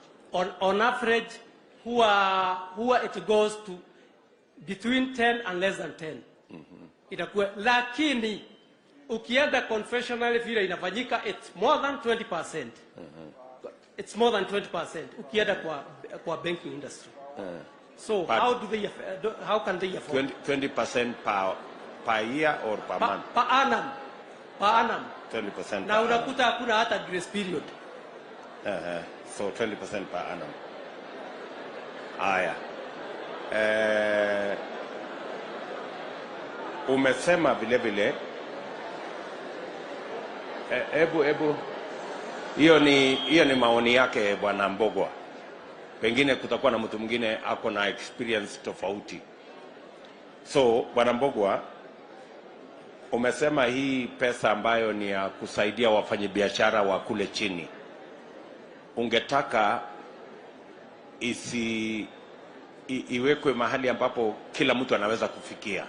Si umesema hivyo? Exactly. Na pia umesema hiyo venture capital iweze kufikia watu wengi, na pia kuwe na conditions ambayo sio very stringent. Exactly. Mpango wetu, umesikia kwamba tuko na mpango kama Kenya Kwanza. Sure. Kwamba tutaweka fund ya shilingi bilioni 50, na hiyo pesa haitakuwa kwa constituency, haitakuwa kwa county, tutailete mpaka kwa ward, pale kwa ward. Wow. That would be great. Na pale kwa ward itapatianwa kulingana na mahitaji ya kila mtu, lakini lazima wawe katika sacco ama wawe katika cooperative. Great. Otherwise itakuwa ni ngumu kujulikana kwa sababu kama huna security lazima uwe katika kikundi. Right. Ndio wale ambao wako kwa hiyo kikundi watoe ile inaitwa group guarantee. Sure. Wajue ya kwamba sure, vile inafanyikana katika sacco. Sinema hiyo? Sure. In your opinion, what would be a reasonable interest rate for startups vile umependekeza wewe? Thank you, Bwana DP. For starters, I wouldn't advocate any interest rate. I would advocate these people to be given 1 year for them to do business. Then you can give them an interest rate of 5%. That grace period. So we give them an interest free for 1 year. Yes. Mpaka ile biashara iendelee. Yes. Alafu baada ya hiyo interest rate isizidi 5%. Exactly. Iwe hapo kwa 3, 4, 5% maximum. Exactly. Hiyo ni mapendekezo yako. That's what happened in the most developed countries. I hope our economic team are taking notes on the proposal by our good brother. Alafu ya mwisho umesema kuhusu leseni na permit. Yes. Ungependa hizo licenses zote ziwe consolidated into one. Exactly. Saa hizi leseni ni kama ngapi? Well, suppose you go to the liquor. Unakuta license ni zaidi ya 2. Jana nimeongea na mtu wa kinyozi. Just only kwa kinyozi tu. Unakuta kuna business permit, unakuta huyu mtu wako na fire extinguisher. Now you can imagine. Just music copyright juu wako na music ya kuattract the customers. I mean, na huyu ni mtu wa kinyozi. It's bad. Tumeambiwa ya kwamba leseni on average ni kama 10 pale kwa business premise. Yes. So wale ndugu zetu ambao wanatusaidia wanaotafuta uongozi wa county, mumesikia vile John Mbogwa sure, anasema hizi leseni kama itawezekana zipunguzwe, kuwe na leseni moja, mtu akishalipia basi biashara inaendelea. Sure. Sawa sawa John. Bwana DP, ukiniruhusu kidogo. Just on 1 minute. We normally talk of Asian tigers. Why should we be talking of Asian tigers? Why can't we have an African tiger, that is Kenya? We are importing pencils. We are importing toothpicks from these countries. Why? Why can't we have we can have our counties or our constituencies, one constituency to produce pencils, the other constituencies to produce toothpick, the other constituencies to produce shoes. So Why can't we be a net sponsor in Africa? Thank you. The reason is because we haven't had this conversation. Sure, I believe. Bwana just a quick one, eh? Yes. Wakati, because you said you do some lending. Yes. Or at least you are involved with some organizations that do some lending. Yes. On average, what is the default rate kwa wale wanashindwa kabisa kulipa? Okay. Just roughly. Yes. And then two, what happens when they have defaulted? What is your recourse? What do you do to them? That's another experience we experienced. The default rate was almost 20%. Now, and it's huge. You can imagine that was from my saving, the saving I got. People are going with 20%. So that was a big challenge to me as far as I'm concerned. But if I had this fund, I would have.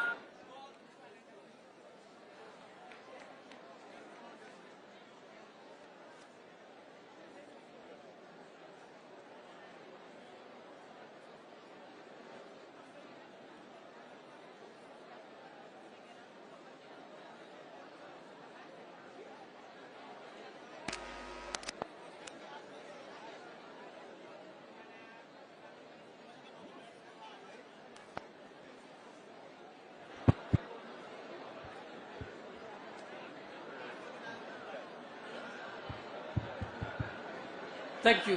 Thank you. Ilifika mahali ikanibidi kwanza nisimamishe biashara kiasi. Juu hawa watu 20% ya pesa ilikuwa umesave, ni pesa yako umesave ili uinue wafanyikazi, uinue wanabiashara wenzako.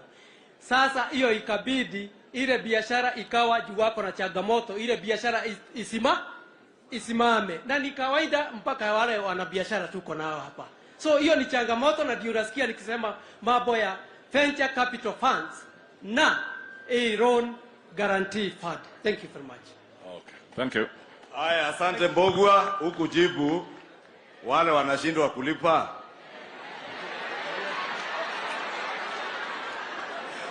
Unawatumia bouncer. Thank you very much. Wacha nimwambie sisi baadhi ya wengine ni vizuri kumuogopa Mungu. What we normally do ni kwenda kukaa na yule mtu chini, juu nimekuwa kwa hiyo team, na kufanya utaratibu tuone hata kama itachukua miezi 6 itakuwa namna gani. Tunaelewana? Thank you very much. Thank you very much. Aya, we Mbogwa ni alieka. Kule alia magera kameko githeti guo. Na ake makagera mutungi uria munene wa gasi. Wengine Mheshimiwa Musalia, wengi wanachukua mitungi ya meko ya gas kwa nyumba, wanabeba TV yako, hata kitanda unaachwa na mama bila kitanda, unafanyia hiyo kazi nyingine kwa floor. Nikioge kwa kiaugire ndokairere karagita ki. Simbesikia Mbogwa na Benson ile ujuzi yako naye. Mheshimiwa Deputy President, hiyo ni kusema ukiona tractor iko chafu usidharau. Ungedharau Benson sababu anakaa hana suit kama Kimani Ichung'wah, lakini Benson umeona ndio anaweza kuwa waziri wa agriculture kuliko mimi. Nataka the next speakers, please, I will call you to you share the 5 minutes, about 3 minutes, because we are running short of time. Goshen, Mr. Goshen from Kiambu, and Mr. Shege on real estate.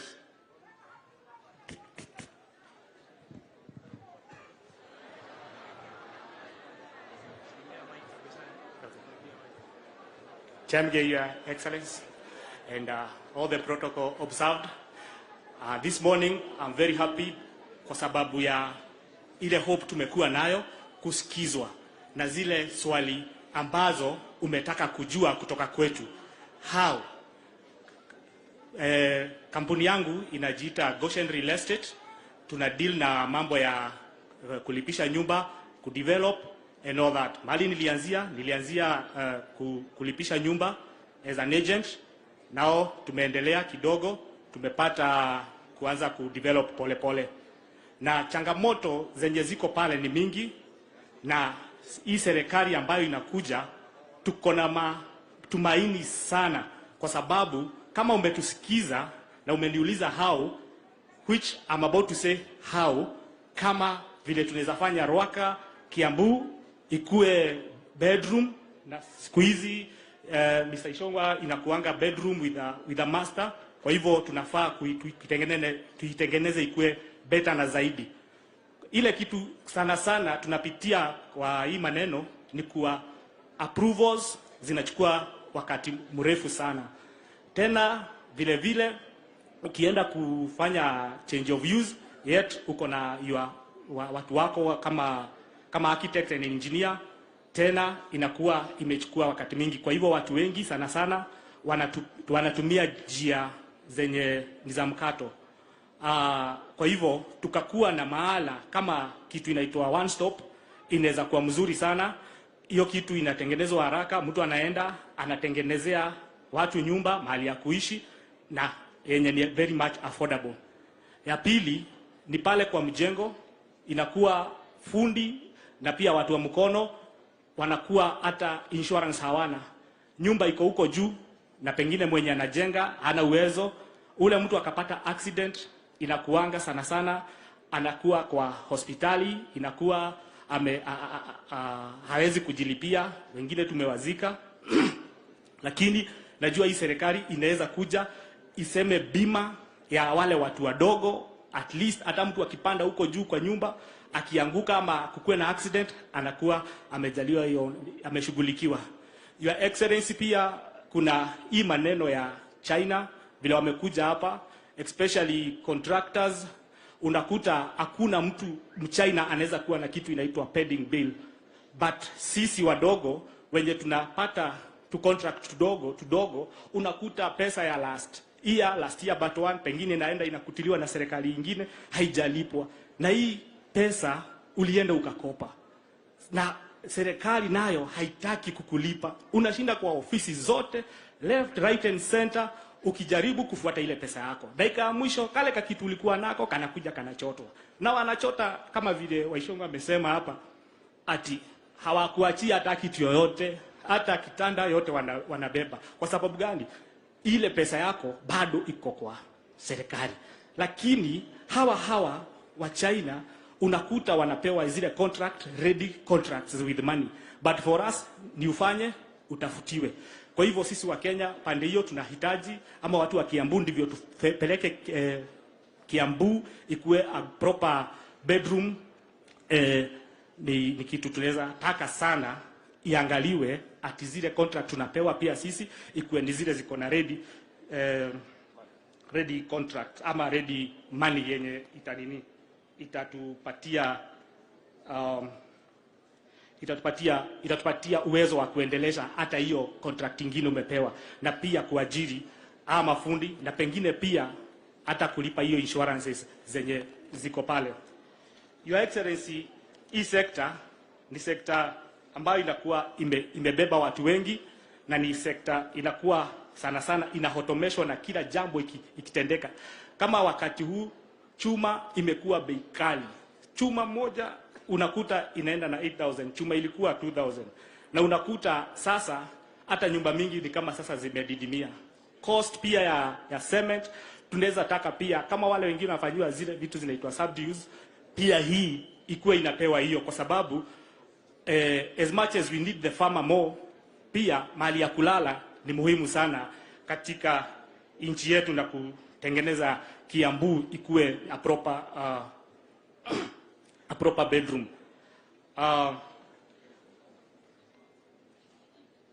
Access road pia ni kitu kingine inatuchangia sana.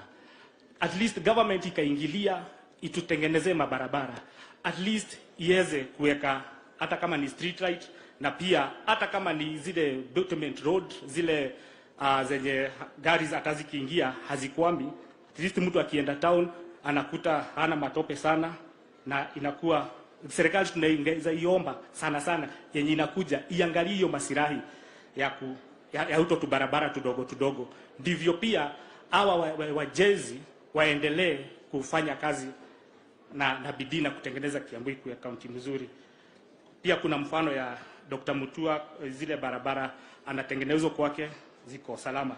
Siku za Governor Kabogo ulikuwa unaenda unapata nini approve haraka, na pia ulikuwa unapata hakuna pending bills. So tungetaka pia tusome kutoka kwa hiyo. Asante sana. Tasimama tu hapo nimuulize Shege from Kikuyu, you add on to the few points zijatajwa. Asante sana Your Excellency, naitwa Chege kutoka Kikuyu. Yangu ni mawazo tofauti ya affordable housing. Your Excellency, when you in Murang'a, nakumbuka tulisoma kwa magazeti ulimuuliza Senator Kang'ata atafute shamba ndio pale mtajenga manyumba. Ningeleta mawazo tofauti. Watu wa Kiambu wengi wana title deeds. Tungeingia private public partnership, jinsi kwamba wenye titles serikali ambayo inakuja ya Kenya Kwanza iwe na expansion of the National Housing Corporation, to reorganize National Housing Corporation, iwe ni body ambayo inaweza simama katikati ya huyu mtu anaboro pesa za kujenga nyumba using the titles na the banks that are going to give the credit. That is one.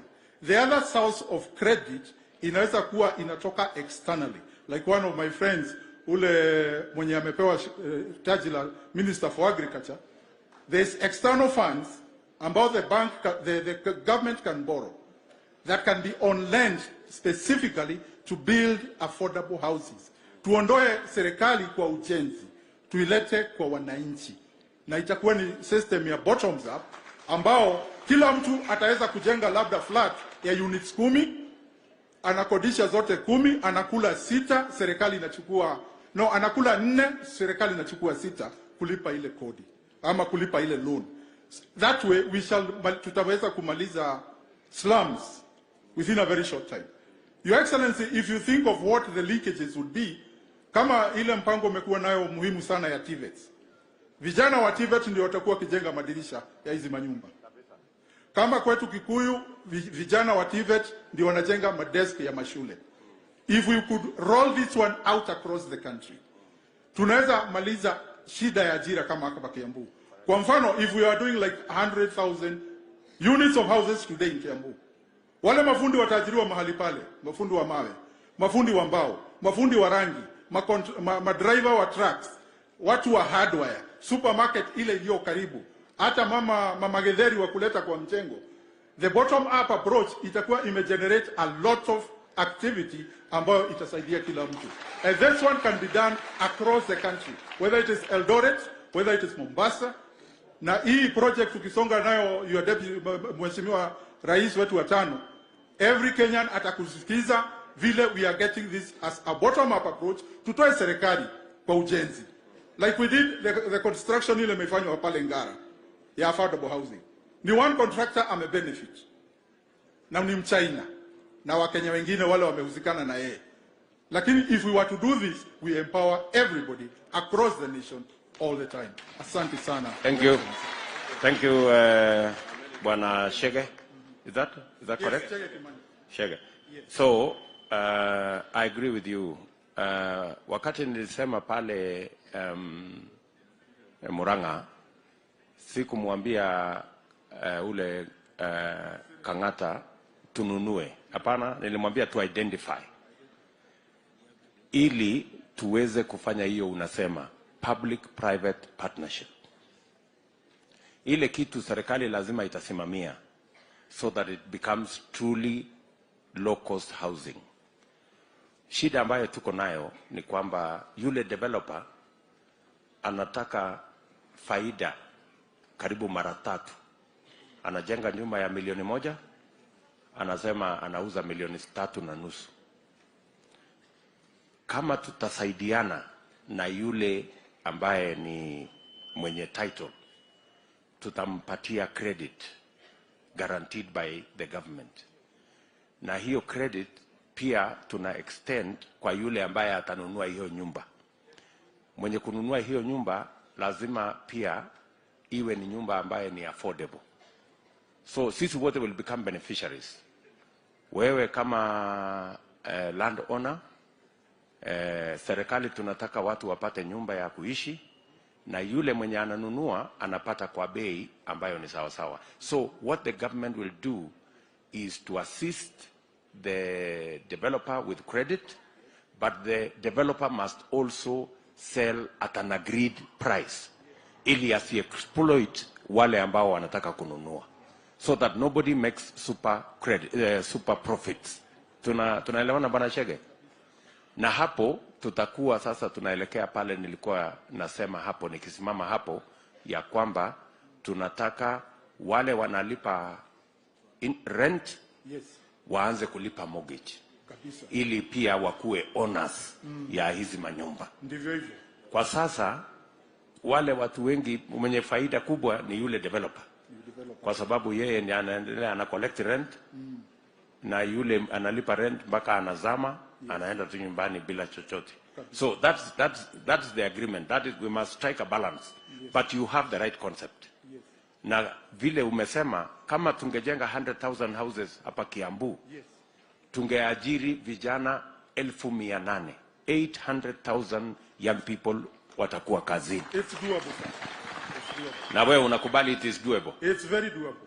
Very good. At least we agree on that particular subject. Yes. Na pia hata slums tutamaliza mara. Na slums tutamaliza. Kwa sababu wale wanaishi kwa slums watapata nyumba affordable mahali wanaweza kuishi. Hata wale wenye title ndio wamejenga slums. Na wamejenga slums kwa sababu hawana credit. Hawana credit. Yes. Tukiwapatia credit watawacha kujenga slums, watajenga nyumba mzuri. Nyumba mzuri. Kweli kabisa. I think we have a deal. We have a deal, Mr. Chege. Thank you, sir. Hapo tutaendelea kuongea hiyo maneno. Thank you, sir. Hiyo ni mzuri. Asante sana. Thank you very much, Goshen.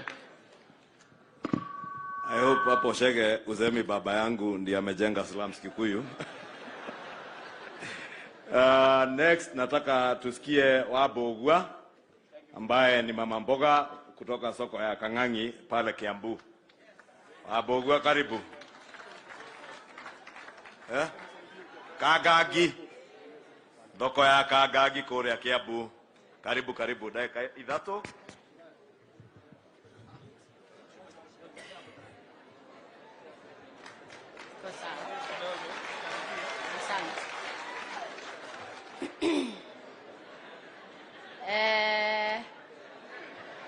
God is good and all the time,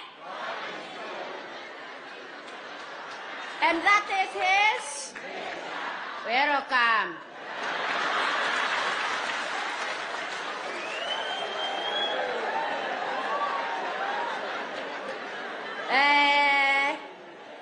Our dear lovely DP and our lovely members of parliament na watarajia wote na wananchi wote wa Kiambu County, hamjambo? Ninamsalimu katika jina la Yesu Kristo. Haleluya.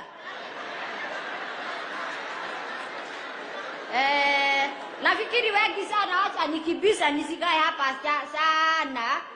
Kuna wengi sana wakati mwingine waliposikia kwa redio amba kwa TV wakisikia soso parachichi. Soso parachichi ni mimi. Na hapo ni uge kidogo mwingine ametaja upande ya parachichi. Haku pronounce vizuri, alikuwa anasema parachichi. Sio parachichi, parachichi. Na ndio avocados kwa Kiingereza, parachichi ni Kiswahili, kwa Kikuyu makorofia kana magunagui. Haya. Hapa nina furaha sana siku ya leo kwa kupatana na ndugu yangu the first born, our hustler. Our first born. I'm so proud today. Well, point number 1 kwangu, lakini sikusoma munisike vizuri Kiingereza yangu hata kama ni broken. Aya. Pointi yangu ya kwanza. Na nitegee masikio vizuri ya wadia fasti. Brother Hasula. Sini sawa? My first point is, mimi mwanaboga kutoka Kiambu Kagagi Market. Kubwa wengi sana wananijua hapa sicheki. Akikuletea nyoko niletee. Haya. Mimi nilianza biashara kidogo na 1500 na ilikuwa ya mkopo. Na hii mkopo the first point wanatulipisha bei kali sana. Ikiwa kama ni 1500 huyo John ameshindwa na kujibu. Ikiwa tunalipishwa sio hata kama ni mandhere, kama ni 1500 wanatulipisha 200 per day. Sindio? Kama ni 10,000 350 per day. Sini kweli wana biashara? Hiyo ni percent ya nini? Almost 40%. Sini kweli? Wanatufinyiria ama hawatufinyiri? Basta to speak the reality. Yes. Bila uoga. Kwa hivyo awadia lovely deputy, tunakuomba kwanza utuangalie upande ya mkopo hawa wanatukopesa. Wanatufinyiria sana. Na ukichelewa na kulipa, anakuja kwako direct. Ana nakudirect. Usitoke kwa barabara kama hutalipa. You are not an animal. Wafungiwa kwa nyumba. Are you an animal? You are not. And we are free in our free country. Sindio? Ikiwa sina, nifanye nini? Ikiwa unga siku hizi inatoka 140, hata wengi sana kusema ukweli nowadays hawakuli lunch. Onele sapa. Sindio? Kwa hivyo hapo nakuomba our dear lovely older brother Hasula, utuangalilie hapo upande ya uga kila kitu, wapunguze bei. Juu hata wakulima boga wanashindwa na kutuusia. Siwezi pata boga ya shilingi 20 nowadays. Na pahali nauza parachichi and bananas, siku moja pengine nimeuza 200. Ni ya uga na mafuta ama makaa imetosha? Imetosha. Hapo tuangalilie vizuri, tutakufa na njaa. And we love you. Pamoja na yua isongwa.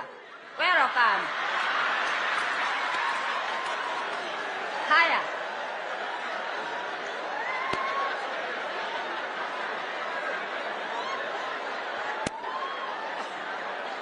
Ndio hapo tuweze kukura lunch.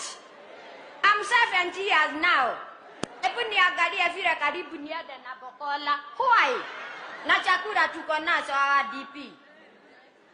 Hapo tuangalilie vizuri. Ndio napo wenye saba waweze kuchusia boga vizuri. Na hawa mablokers wanakuja wanatuusia rahisi. Hiyo point number 1. Point number 2. Nani kwa Kagagi Market? Kagagi Market. Na sitaogopa nikisema hivi. I'm free in our free country. Sindio? This government tuko nayo imetufinyiria sana. Kila mtu akiingia hii Kagagi Market nitamjengea. Mpaka lini? Until the end of my life. Ya tutajengewa. Haiwezekani. Na sitaogopa hata mwenzako alikuja siku moja akatwambia hii nitamjengea after 6 months. Hatukujengea. Kwa hivyo hiyo ni kitu ya kwanza na kuomba.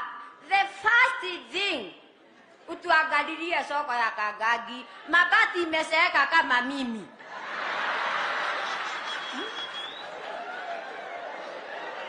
Mvua ikinyesha unatafuta pahali pa kukaa. Ndio naona najivuga, niko na coat, niko na dasi coat. Hii ni ya kuzuia baridi mvua ikinyesha, na ati niko Kagagi market iko na mabati. Where? Hakuna. We don't have. Mvua ikinyesha, our dear lovely DP inaingia mpaka kwa chakula. Inaoza yote. I must speak the truth. Kagagi mpo. Sini ukweli naongea. Kwa hivyo kitu ya kwanza utufanyie hiyo Kagagi market. Tupomolewe. Utujenge upya, hata ukiwa ndani, hata customer akikuja unamuuzia na furaha. Kunyeshewi inaanza kuonyesha customer na hepa. Juu hataki kunyeshe, nimebaki peke yangu. Parachichi yangu na banana sintapeleka wapi? Sisi naosa. Sina tupa. Na watu waguruwe hapo ndio wanafurahia nitupe waje warokote. Saida mimi nachomeka.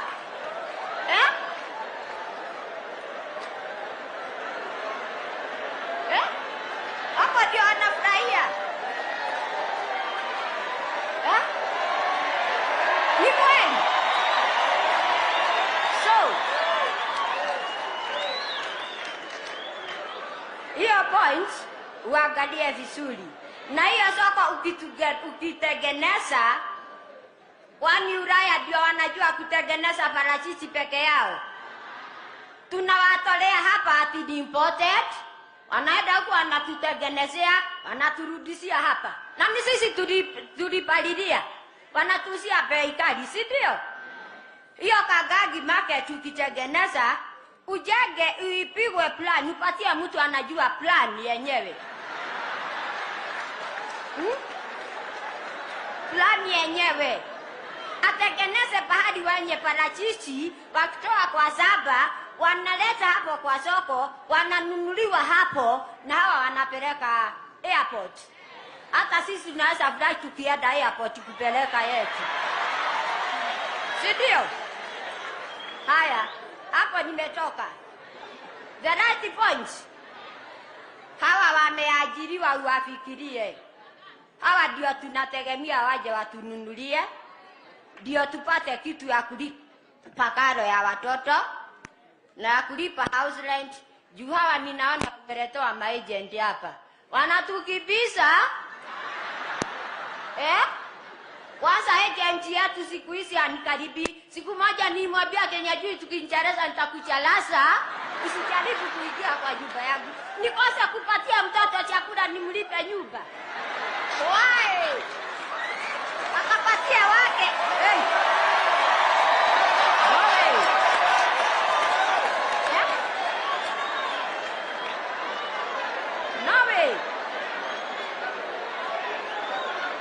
Wake akakule mayai na nyama, wangu nampigia turugi. Isidwe.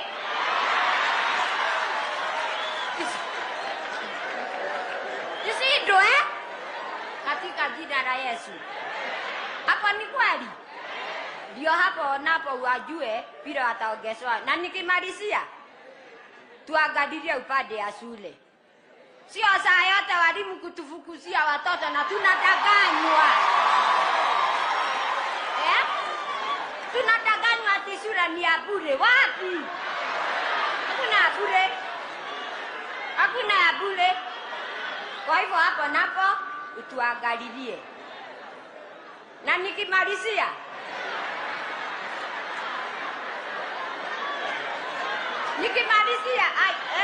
nikimalizia our dear lovely.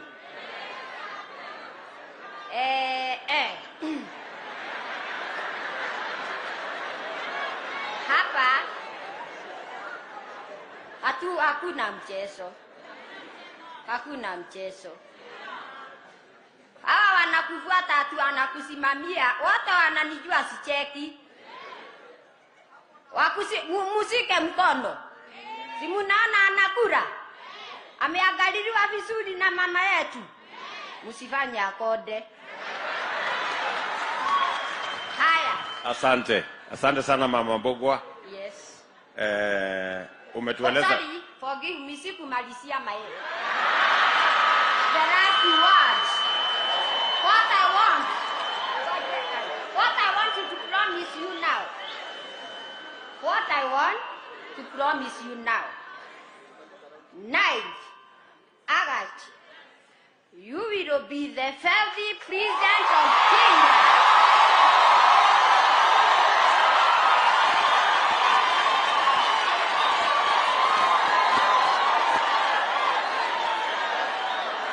Asante.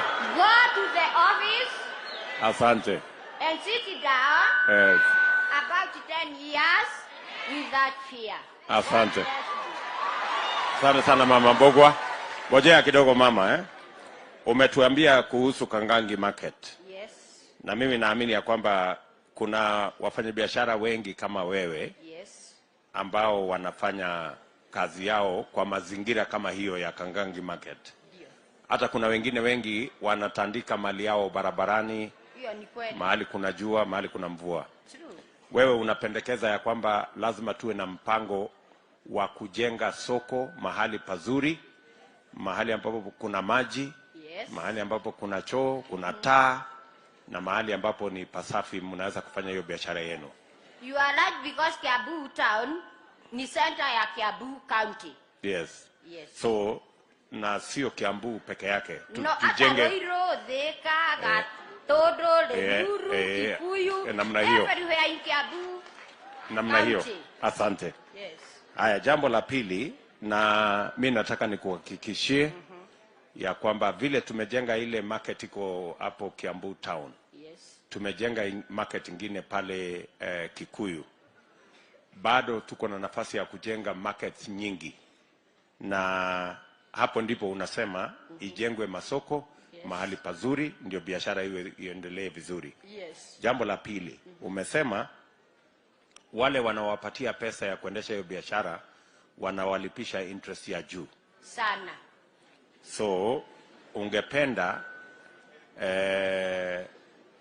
kuwe na mpango ya serikali, yes, ambayo mnaweza kupata pesa, ndio, interest ya chini, alafu ndio muweze kuendesha hiyo biashara. You are correct. So kwa maoni yako Mama Mbogwa, kwa maoni yako, ungeona hii interest ya pesa ambayo mnatumia katika biashara yenu ni karibu interest ya kama interest ya ngapi kwa mwaka ndio inaweza kuwasaidia bila ya kuwafinyilia na bila ya kusumbuliwa na hawa watu wa kuwapatia pesa? Well, kwa maoni yangu, badala ya hawa wanatukopesa pengine kwa wiki, kwa mwezi, wanakuja kuchota kila kitu na baki bila kitu. Watoto wanalala chini. Je, serikali tuko nayo na tunina imani tutaipata na tumejishikilia ya UDA, tunaweza itutengeneshe vile tutakuwa na sako ya serikali ati kila mtu hawezi kosa na kulipa. So muko unapendekeza ya kwamba wale wafanyabiashara wawe na sako? Yes. Na hiyo sako ipatiwe pesa ya serikali. Good.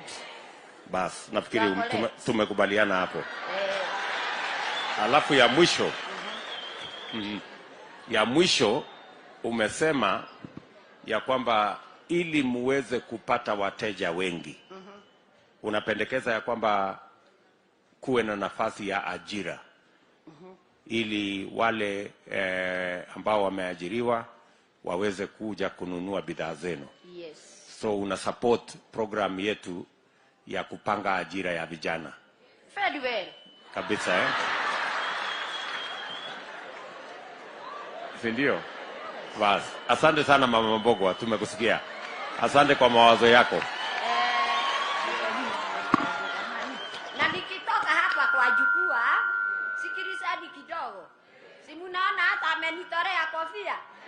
Yes, amota than him. Sikilizeni hapa. Mosiali, ne agosiali leo na korwa nekyoje. Ane Vile mimi nataka kusema our dear older brother Hasola, niko na jodo nilibebea mama yangu, our first lady, naweza letea wewe hapo umpelekee.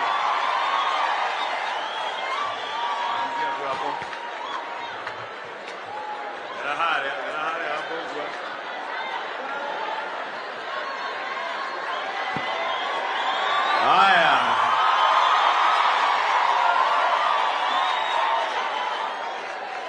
Utikehorera bogu arohe.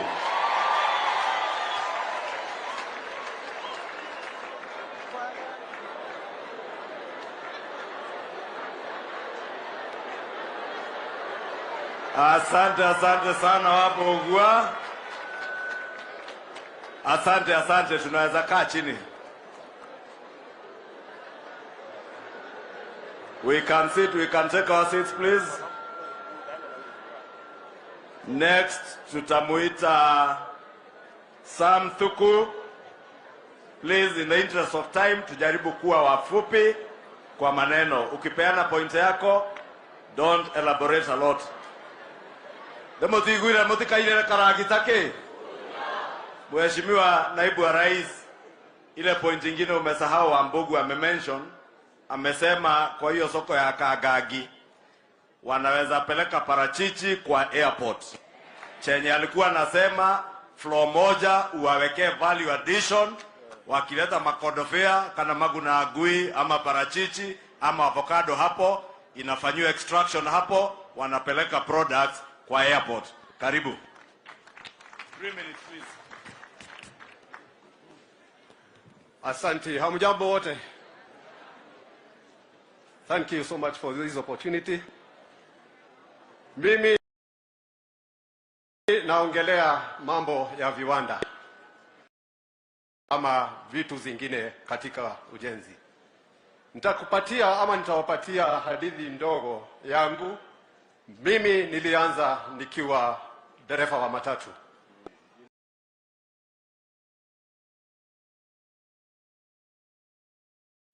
Nikaanza na kazi ya kuendesha.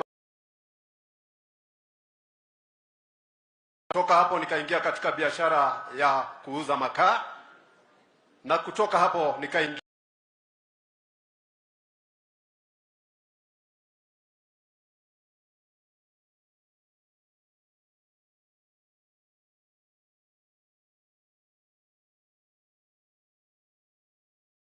katika kazi ya kutengeneza keki. Tumeanza kikundi chenye tunaita Regional Manufacturers Alliance of Kenya, chenye tumeanzia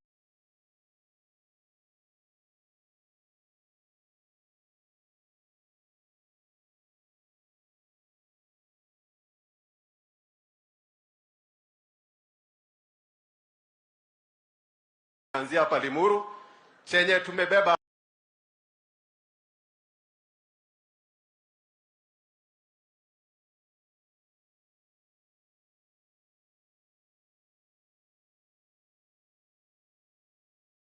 tusimame na wewe. Tunatengeneza keki pale ndani katika viwanda. Hii keki ndio inakuliwa na vijana kama KDF ama kama hii yenye inaitwa special coconut. In regard na vile watu wako, kama ni kijana na hujaoa, unapelekea mchumba wako hii na anakuja karibu na wewe. Kesho jioni utakuwa na bibi nyumbani. Tuko na watu wenye wanatengeneza viatu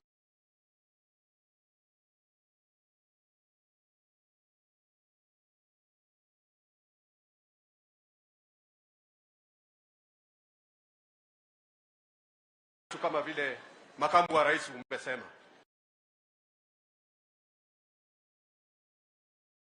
Vile vile ujuzi wenye uko hapa, Your Excellency, hii ni kiatu yenye imepita katika viwango zote. Imepita hata caps. Hii kiatu inaweza valiwa na hata wanajeshi wetu, locally manufactured kutoka hapa kwetu. Katika ile ile njia yetu ya kufanya hizi kazi za viwanda, tunakuanga na changamoto nyingi sana. Changamoto ya kwanza ni wakati unataka kuanza jambo, alafu unaona wenye walikuwa mbele yako, your predecessors, wote wameanguka, hawako. Hapa kwetu Kiambu tunakumbuka tulikuwa na viwanda kama vile the Gunny Bags Factory kule Thika, yenye ilianguka na ilikuwa imeajiri watu wengi. Tulikuwa na kiwanda kama Kaso Brewery yenye ilikuwa Thika na ikaanguka na watu wetu wakakosa ajira. Hapa nyuma Uplands tulikuwa na Uplands Bacon Factory na watu wetu wanalisha nguruwe hapa, hakuna pahali ya kupeleka kwenda kufanya value. Tuko na kiwanda cha bata yenye ilikuwa imeajiri watu zaidi ya 3,000 na siku ya leo inaandika watu chini ya 1,000 sababu hakuna support systems katika kazi ya manufacture. Tukiingia katika changamoto zenye tuko nazo, tuko na bei ya stima, Your Excellency. Hiyo imeenda juu, inatukalia sana, inatulalia, kila mtu anaelewa hiyo. Tuko na shida ya kupata loans. Tuko na shida ya government taxes. VAT vile tunachajiwa haswa kwa food sector tunakuta iko juu zaidi. Tuko na lack of support programs zenye tunatakiwa kuwa tukisaidiwa kutoka kwa levels zote, kutoka kwa county, kutoka kwa serikali kuu pia. Na pia tuko na shida ya soko. Kama vile nimekuja hapa leo, nina hakika hizi keki zitakuliwa Hasra Center leo. Nina hakika hizo viatu zitaweza kufikia hata wanajeshi wetu na waweze kuvaa vitu zimeundwa na watu wetu. Tuko na suggested, tuko na pia sisi hatuwezi tukae na shida na tukoze kukosa mawazo ya kupatiana. Stima tunaona ni gharama. Hata saa hii tunaona ikipotea tukiwa hapa. Ikipotea ukiwa na kiwanda, ina mean hawa watu wenye wako pale wote wanaenda nyumbani, hawana chakula jioni. Lakini tukipatiwa sola, na haswa kama hapa kwetu Limuru tunajua kuna baridi, huwa tunaenda karibu miezi 3 wakati sola haiwezi fanya kazi. Tupatiwe subsidized prices kwa sola na pia sola na pia wind power tuweze kukutapa. Ifererekishia roho kanatiguo ile zenye zitatoa tutagenerate nazo stima. Hizo kama watu wenye wanafanya mambo ya manufacture ziwe zero rated, sababu zikija unakuja kuzitumia ili uweze kusaidia raia na tuweze kukua tukiwa pamoja. Maloni nazo pia ni shida. Tukienda kutafuta maloni, unaenda kwa bank, ni lazima uwe na title deed yako. Na pia tuko na watu wenye tuko nao arms of the government kama the Kenya Industrial Estate. Ukiingia Kenya Industrial Estate kwenda kuomba loan, wanakuitisha lazima uwe na title deed. Your Excellency, if you have an existing business, wanatakiwa wakuje wa value biashara yako. Kama unapika chapati, waone unapika chapati na ile concept yenye uko nayo, wakuje wakufund against hiyo. Si lazima uwe na title deed. Hawa watu wengi, hata wengine wenye ni wachanga, wako na mawazo ya kukuza economy. Tuko na the local governments zenye tuko nazo na serikali yetu. In fact, Your Excellency, ukiuliza kama wako na database, waulize mambo ya hii kiatu, ni nani ameshona, hawamjui. Hawajui hata ni nani mwenye anajua kupika chapati zaidi katika kijiji wenye wanaitwa wakati kuna sherehe. Hakuna mtu mwenye akona database mwenye anajua pahali hawa watu wako. Hiyo ingine, Your Excellency, ni tuwe na levels za kumanage mambo ya industries kwa ground. Ziletwe karibu na sisi. Ziwe at the sub-county level hata kama ni ya constituency. Na pia hata katika mijadala katika pale serikalini mwako, tupitishe katika national CDF, waweze kufund hata viwanda, waweze kuwapatia pesa. In return, huyo mtu mwenye ako na kiwanda aweze kuajiri watu in collaboration with our TVETs. Kwa mfano, mwenye anapika mandazi aende kwa TVET aseme nitengenezee beka, nitengenezee mtu wa kutengeneza stima, and he will be guaranteed ati yeye ataweza kuajiri watu, na wale watu wenye ataabsorb aandike ajiri kule ndani atakuwa akiwa train for free, na atakuwa amegarantii atawapatia pesa ya mshahara. To conclude, Your Excellency, it is our duty as a community to embrace viwanda, mambo ya viwanda, na pia to support local manufacturers. Viongozi wote wenye wako na wenye wataingia katika serikali yako waweze kusupport locally manufactured products, ndio tuweze kuamuka kama region na kama Kenya zote kwa mambo ya industrialization. Thank you Bwana Sam. Asante sana. Tumekusikia kwa makini sana. Umetueleza ya kwamba cost of electricity inasumbua manufacturers wengi, na hiyo ni jambo ambalo tumeelezwa karibu kila mkutano tumeenda. Tulielezwa the same kule Embu, tuliambiwa hiyo jambo hapa Nakuru. So ni jambo ambalo tutalishughulikia ili electricity iwe affordable na iwe reliable. Haya ndio mambo mawili umesema. Ni kweli? Kabisa. Asante. Haya, vile vile umesema access to credit kwa wale ambao wanaendesha mambo ya manufacturing ama industrialization. Kenya Industrial Estate iko na requirements mrefu na nyingi. So you want to simplify so that more and more enterprises can have access to credit. Na vile vile mumesema ya kwamba hiyo access to credit ya kufanya biashara iteremuke ikuje chini. Umesikia sisi tumesema hiyo credit itateremuka itafika kwa kila ward, na tumesema vile mnapata pesa 120 million shillings ya CDF, kutakuwa mbali na hiyo 120 million tutakuwa na milioni ingine 200 kila constituency ambayo itaenda kwa ward ya kufanya biashara.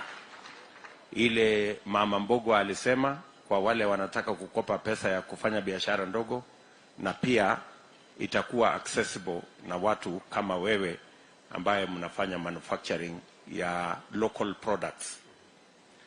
Na nafikiri umetuambia, na tuna viongozi hapa wa county, umesema kila county lazima wawe na database ya wale ambao ni manufacturers, na hawa manufacturers wa county wawe beneficiaries wa kwanza.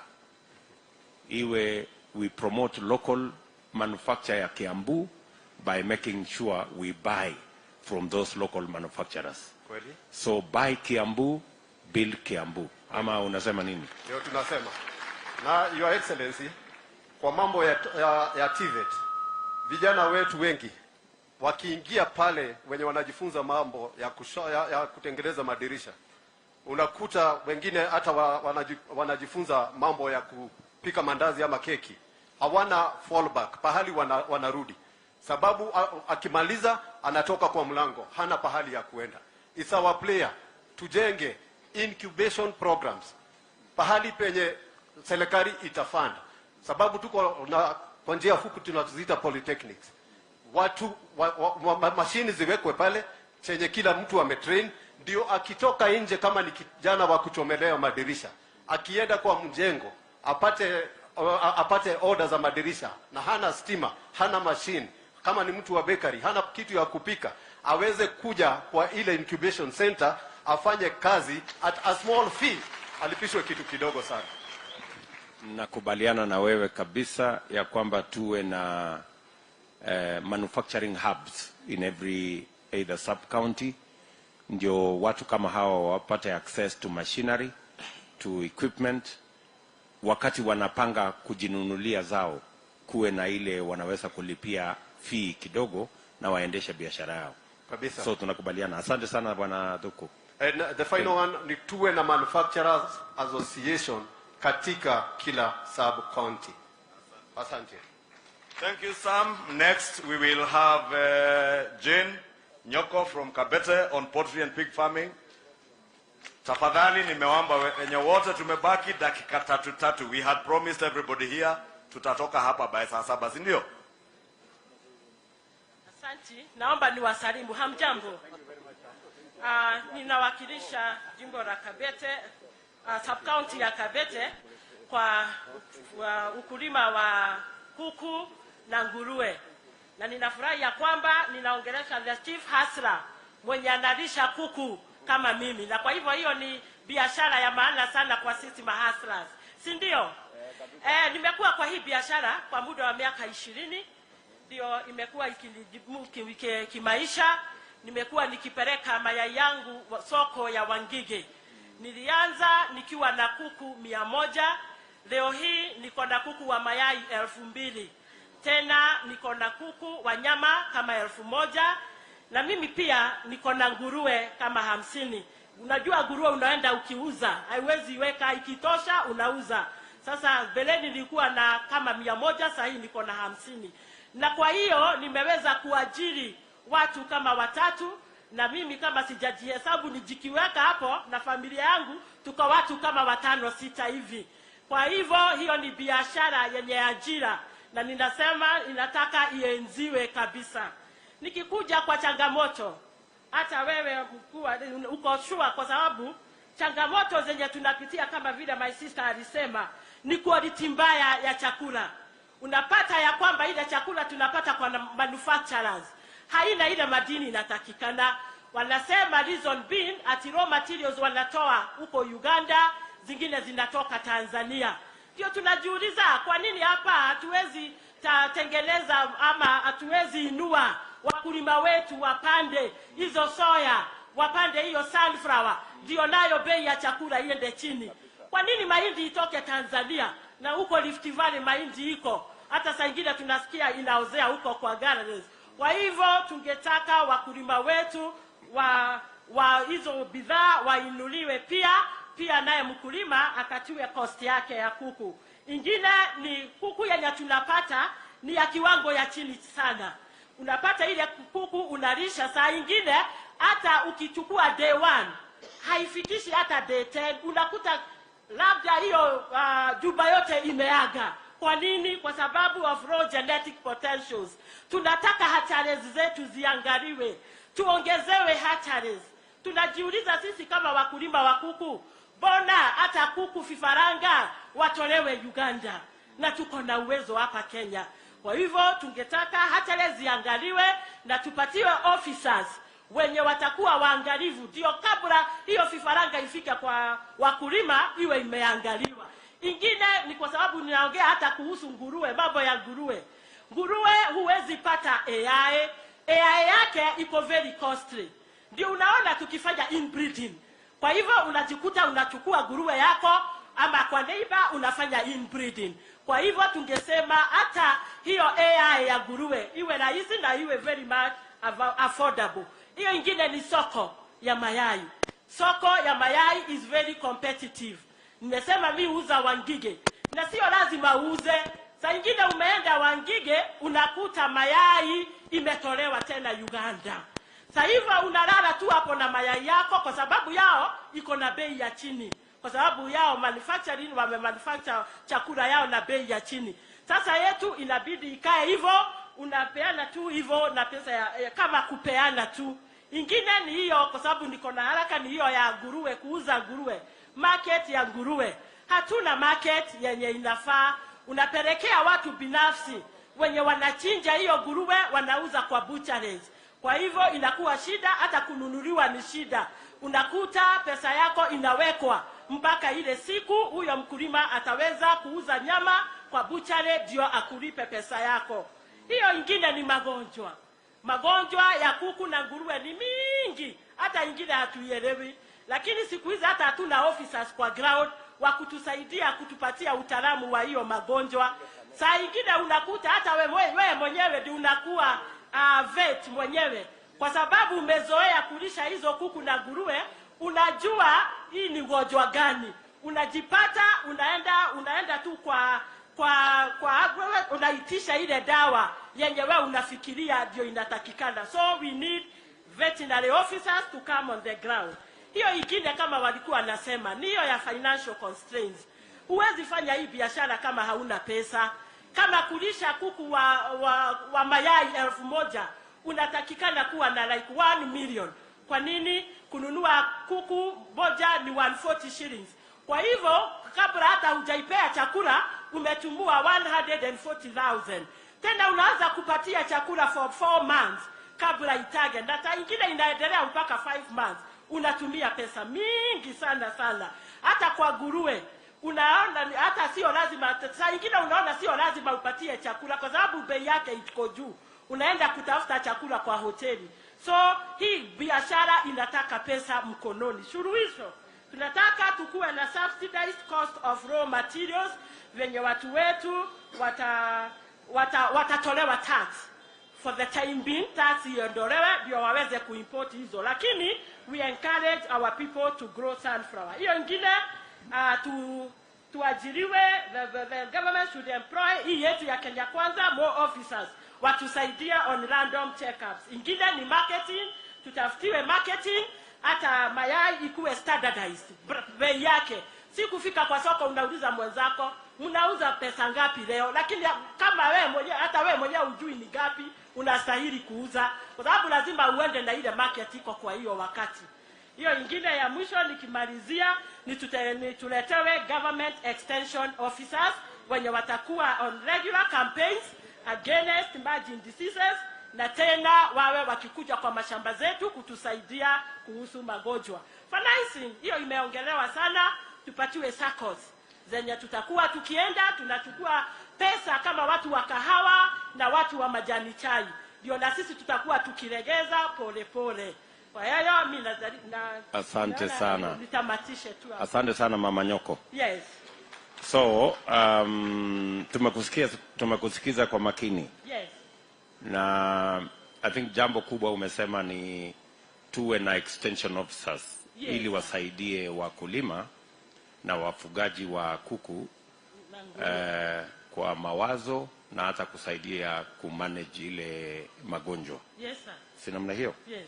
Na vile umesema mambo ya soko. Yes sir. Tuone vile tunaweza kubalance, hata ingawaje tuko na treaty ya East Africa.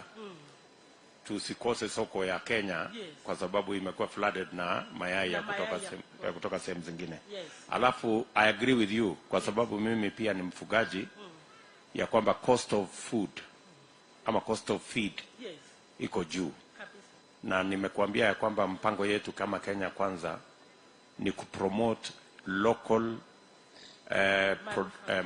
local production ya raw materials. Yes. Sunflower, soya, simsim, na tumekubaliana na wakulima wa kutoka sehemu zingine ya kwamba tutawapangia soko ya wakulima ambao ni wafugaji. Yes. Either wafugaji wa kuku na wafugaji wa ng'ombe, ndio wapate soko ya hiyo mazao yao, na pia sisi tupate chakula kwa bei nafuu. Yes, sir.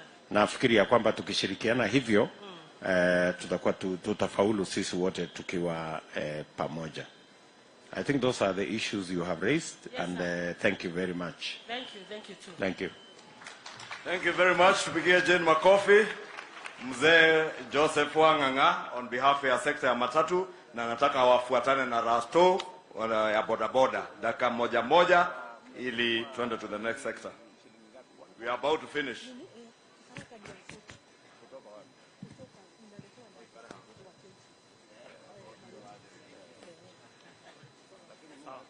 Amjambo. Kwa majina naitwa Rasto. Mimi ni kijana mwenye alisoma paka no school ahead juu ya kukosa school fees. Nimelelewa na mama kule kwa samba, nilikuwa nakula kahawa ndio afanye kazi. Lakini sikufa moyo, nilijikakamua, nikaanza kuhaso, nikaanza kuanza kufuna kahawa, nikatoka kwa kahawa, nikaingia kwa soko, nikauza sukuma na baiskeli, nilikuwa naendea kilomita mingi sana, nikangangana na sukuma, tukatoka kwa sukuma, mzee akatuletea motorbike. Motorbike saizi ndio tunatumia, which is kwa motorbike tuko na challenge mingi sana, na ingawa sisi wana bodaboda sisi ndio tumeinua uchumi wa hii nchi kabisa, lakini hatutambuliki. Hakuna mwenye anatutambua. So kwa motorbike tukianza na area yenye tunafanyia kazi, unakuta pale penye tunafanyia kazi hatuna mazingira mazuri. Hatuna ngojea customer akija umbebe, ukirudi kutoka kwenye umepeleka customer unasimama saidi ya barabara kunyora. Juu ile area hakuna pale unaweza jisaidia. So unakuta jua na mvua ni ya mtu wa bodaboda, na tutengeneza visawa na ili hali tunalipa kanjo. Your Excellency, ukikuja saidi ya watu wa bodaboda unakuta insurance inatufinyilia. Unakata insurance bei kali, ikifika kuangalia hakuna kitu yanakuangalia, ni ya bei kali, haitusaidii. Hiyo mtatuangalilia. Kuna licenses. Kuna watu wa bodaboda wanakuja, unatoka kwa shule anaingia kwa sekta juu license iko bei kali, bado hatapata wakati wa kwenda shule. So yeye ataingia kwa sekta, achape kazi, Mungu mbele. Tukiingia kwa matibabu, wakati mtu wa boda amepata accident, unakuta familia yao wauze samba, tufanye harambee, tumtoe hospitali. Kwa nini? NHIF card hatuwezi afford, iko na bei kali, hiyo ni ya masonko. Watu wa boda ni hasara, hiyo hatuwezi afford. Tunakuja upande wa mazingira, bado tukifanya kazi, mtu wa boda ni yeye na Mungu. Ukiingia kwa sekta, kuna jamaa nguo za blue na zijui za red na zingine za blue, za yellow. Jamaa anatuharas kila wakati. Ukienda saidi kanjo ndio huyu. Ukienda saidi jamaa mwingine nguo ya blue. Serikali ya Kenya Kwanza mtatuangalia jamaa nguo ya blue sana. Wanatukalia. Ingine, Your Excellency, kuna empowerment. Mtu wa boda, hii Kenya sisi tunaonekananga kama wakora.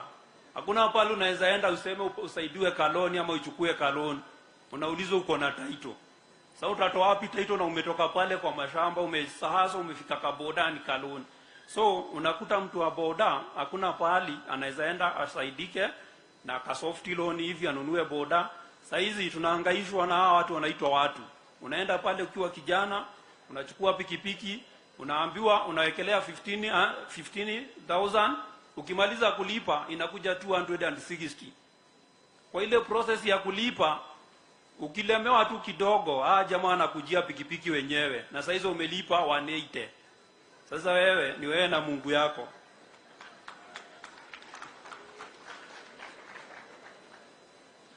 So sisi watu wa boda, nikimalizia kwanza nitachukua maswali yako mawili ndio nimalizie.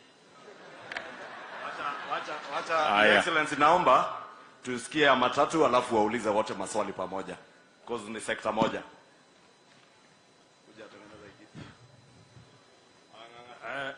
Kwa majina naitwa Joseph Wanganga Mugai, na kwa muda huu naibu wa rais ningesema asante sana kwa kuchagua Gachagua naibu wako.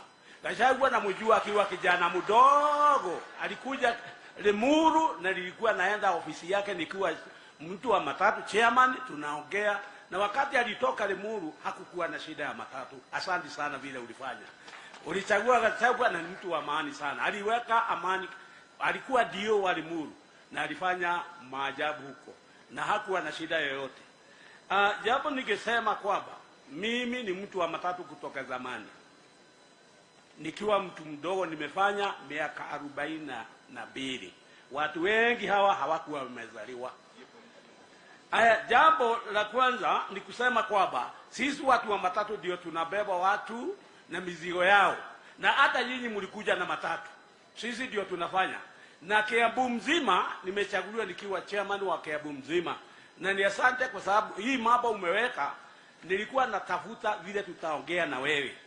Kwa sababu Kiambu mzima kuna sub county 12 na nimesimamia sub county 12, kila sub county iko na chairman wake. Kwa hivyo nimesimamia chairman 12 wamesimamia sub county 12, na nilikuwa nataka kuwalete wote kwako nikakosa nafasi, napelekwa hivi, lakini sasa tuko na wewe. Mungu ni mkubwa, tuko na wewe sasa.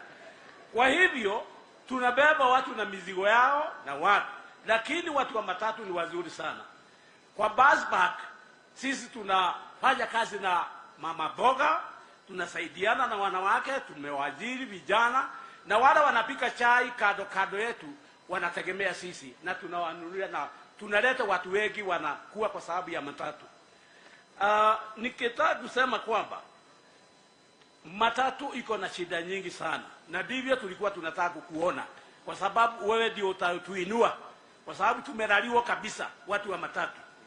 Hapo ningetaka kusema mafuta yamepanda, na yamepanda, kila mtu hapa ana gari na anapata shida. Kuna wengine wameweka magari yao nyumbani. Ni kweli si kweli? Wengi wameweka, na watu wa matatu kuna wengine wameweka magari. Ikiwa hawajaweka bei, wameweka bei. Kwa hivyo mwananchi ana shida ya kutembea kwa sababu bei ni kubwa, kwa sababu ya petroli. Shida ingine ni harassment, na hiyo imesemwa ni mwenzangu alikuwa hapa. Hiyo iko sana. Ukienda hivi unashikwa, ukienda hivi unasimamishwa, unaitishwa, lakini tunaendelea tu na shida hizo. Jambo lingine ni license. License iko kali sana ya matatu. Unakuwa dereva akiwa anataka barua, anaenda kwa shida nyingi, baji nini mambo mengi ya serikali. Kwa hivyo mambo hayo wengi tungetaka utuangalilie.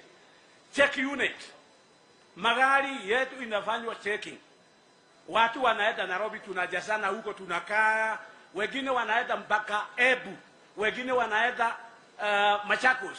Tafadhali tungekuomba ukiingia serikali ya Kenya Kwanza, kila inch au kila sub county au iwe na check unit yao. Hatuwezi kuwa ati tunaenda mpaka Ebu, wengine wanaenda Machakos, wengine wanaenda Nairobi, tunasita huko kutoka asubuhi, unaambiwa kuja kesho. Tupoteza muda mrefu sana. Kwa hivyo check unit tuangalilie tafadhali.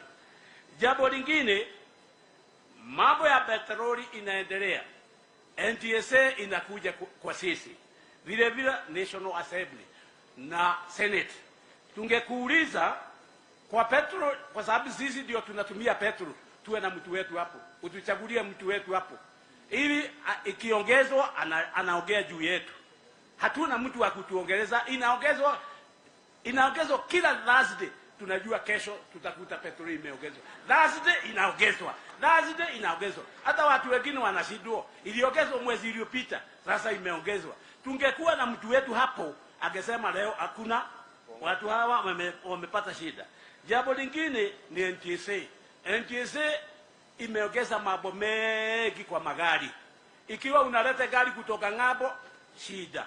Ikiwa ni gari ina jambo lingine, shida. Kwa hivyo tungetaka utuangalilie kabisa. Jambo lingine, sisi tunataka kutolewa kwa barabara. Unaona BRT imekuja na sisi tunaondoka. Sisi tusipoangaliwa tutakula home. Hiyo magari inakuja itamaliza kwanza Kiambu. Unajua matatu ya ile inabeba Nairobi sana yote imetoka Kiambu. Kikuyu, Kiambu, Thika yote ndio ya watu wa Kiambu. Kwa hivyo watu wa Kiambu waangaliwe, wasimalizwe. Kwa hivyo BRT iangaliwe. Jambo lingine ni National Assembly. Ndio kunafanywa sheria. Sheria ni lazima utufanye unominate watu wengi, wawili au watatu. Kwa sababu tusipokuwa na mtu wa kutuangalilia au kututetea huko, tunakwisha. Kwa hivyo tafadhali utuangalilie. Jambo lingine ni barabara. Nimesikia watu wakiongea juu ya barabara. Rali sub county mkubwa huko anaitwa Mungai. Wakati tunaenda kwa mkutano, rali haina rami. Ile imetoka wapi? Roiro kwenda rali. Leo hakuna kupitika hiyo njia, na mama mmoja alisema namna hiyo. Na upande wa Gatodo North hakuna barabara. Tafadhali tuangalilie. Na jambo lingine, hiyo mambo ingine yote ni sawa na barabara kutoka Raini kwenda Kiambu itengenezwe tafadhali. Asante sana Wang'ang'a. Na mtu yetu, nafikiri wote wawili wanazungumzia mambo ya insurance. kwamba insurance iko na bei, na ingekuwa vizuri tutafute namna hata kama inaweza kufanywa pool ili bei yake ipungue. Mumesema vile vile mnataka mahali pazuri pa kuendesha biashara yenu, hasa watu wa bodaboda. Si namna hiyo? Mnasema mnakaa mahali hakuna facility, na nafikiri ya kwamba nimeona structures county wamejenga, lakini hizo expense hata sio za county. Hiyo ni ya tunashukuru waheshimiwa akina Gadoni, akina Gavana Kapogo, kidogo. Yes. Kabanda ka futi ndogo tu. So mngependa a proper facility. Shade nzuri kila pahali kuwe na shade. Very good. Alafu pia mmesema loan facility. Inatakikana mnalipa saa hizi mpaka 260,000. Ukimaliza kulipa. Kama ingewezekana kuwe na facility managed by a sacco. Exactly. Ili msilipishwe pesa nyingi. Vile tumesema mambo ya credit kwa all the sectors tutaichunguza. Mumesema ya kwamba BRT ina threaten biashara ya watu wa matatu. Si ndio Bwana Wanganga? Hiyo ni kweli, kwa sababu ikija inatuodoa njia, inatembea peke yake. Sisi tunafinyana kwa barabara. Kwa hivyo tungetaka kuangalia isije ikamaliza. Na hiyo BRT ni matajiri, si watu hohe hasura hakuna. Ni matajiri watu na hiyo gari. So ungependa kuwe na usawa. Kuwe na usawa, wanyonge na wakubwa wawe sawa. Wawe sawa. Tunakubaliana. Alafu pia mngependa kujumuishwa katika mahali ambapo sheria inatengenezwa. Kwa sababu sasa umejua Kiambu, hujasikia Kiambu imegoma. Kwa sababu jambo likija tunakutana hiyo sub county wote tunaongea. Na hakuna kugoma na kupigilia serikali, kwa sababu tunaongea kwa jina moja. Asante. So tumetangaza kama chama kwamba wale wanataka kuwa nominated wa apply. Pengine utawaambia watu wako wa matatu wa apply, ndio tuone kama tunaweza kuwapatia nafasi, aidha kama bunge la Kiambu ama bunge la kitaifa ama bunge la Senate. Mtafanya hivyo? Tutafanya hivyo, lakini ujue mikato kama vile nilikuwa nataka kukuona, ningekuwa na isipa kuona leo. Nimejaribu kukuona kwa sababu kuna watu wanaweka vikwazo. Nilijaribu kuongea na Kaveu. Unajua Kaveu yuko pale. Hiyo ndio chairman wa Kiaba. Okay, nilijaribu lakini akaniambia huwezi ona yeye. Huyo Kaveu nilienda kwake. Ulienda wakati ulienda kwake nilikuwa nataka kukuona. Lakini akaniambia. Haya, wasa wewe Kimani, sasa wewe wacha utatafuta hiyo network alafu tuonane na hao watu ya matatu. Asante sana. Thank you very much gentlemen. Na nikimalizia, sisi watu wa bodaboda tuna imani ya kwamba serikali ya Kenya Kwanza itatuchunga, haitafika bali tuitwe wakora na terroristi tena. Asante. Hiyo ni kabisa. Next ni Jacinta on behalf of PWDs.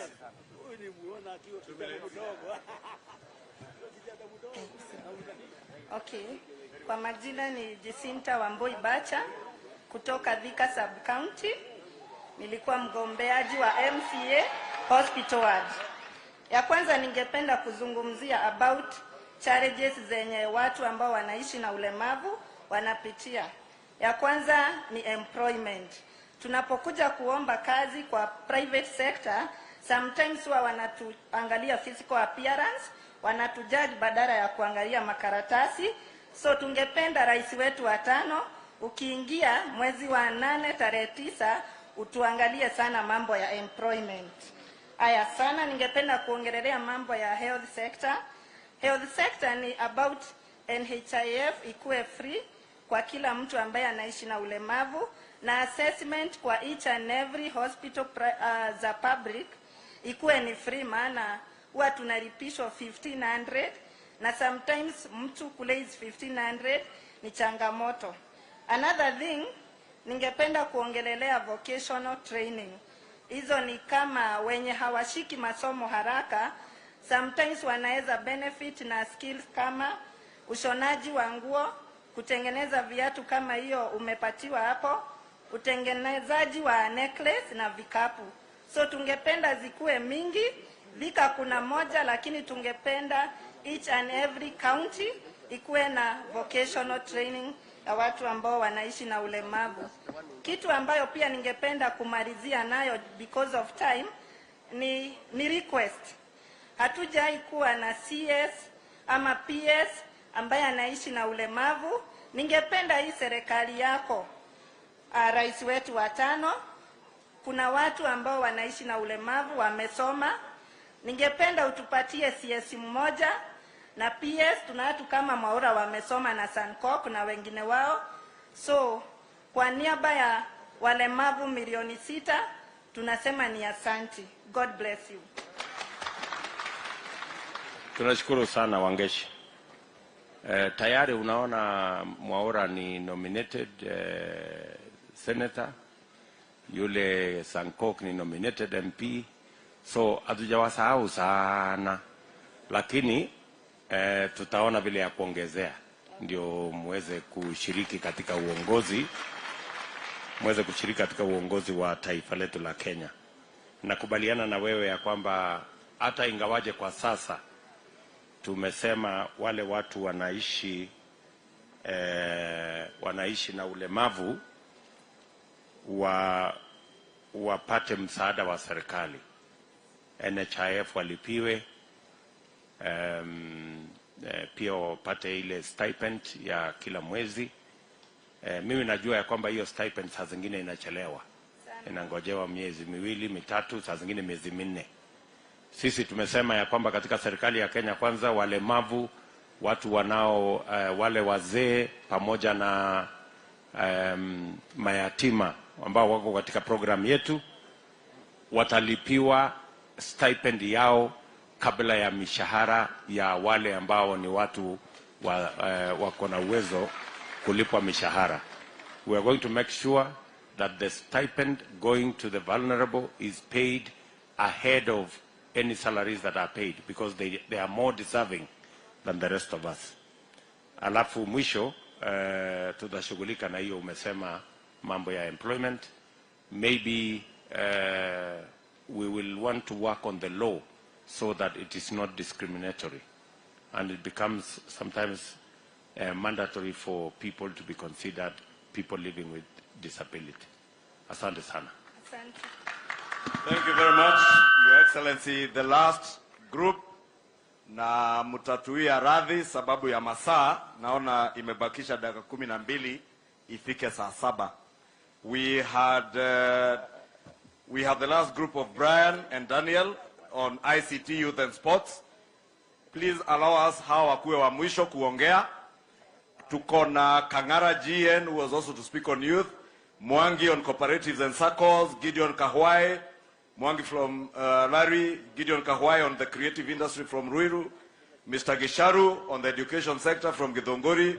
We had James Pasha on milk processing, and Mr. Nyakundi from Kikuyu on value addition, environment and talent academy.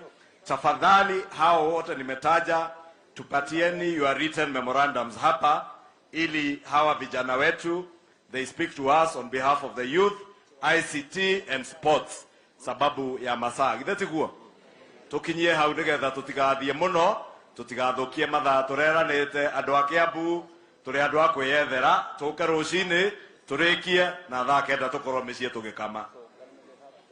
Karibu.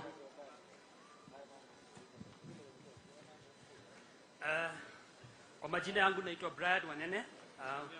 Kwa majina ni Brian Wanene kutoka Limuru Sub County, kijiji ya Kwambera, na mimi ni hasra juu nilingangana kimasomo, nikangangana kabisa, nikakuwa resilience, hard work na maombi mpaka nikapata scholarship kwenda Uingereza kufanya ICT, na ndio nataka kuongelea about ICT.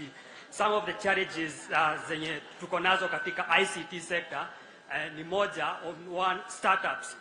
Startups hakuna funds. Now we have young startups with brilliant ideas, but they lack mentorships, and also they lack the incubation hubs for them, like to nurture them. The other thing is on digital skills.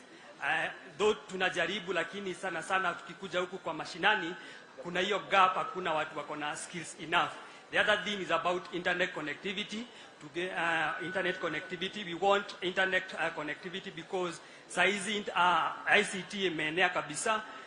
Wakati wa COVID mliona venye ICT ilikuja ikabadilisha venye biashara zinafanywa na venye watu wanafanya vitu, ikiwemo e-commerce na hiyo online shoppings na hizo vitu zote. The other thing is about licensing of Microsoft. Like Microsoft systems, licensing iko very high, na unaona venye like tuko na Microsoft Center, so we can be able like to do something.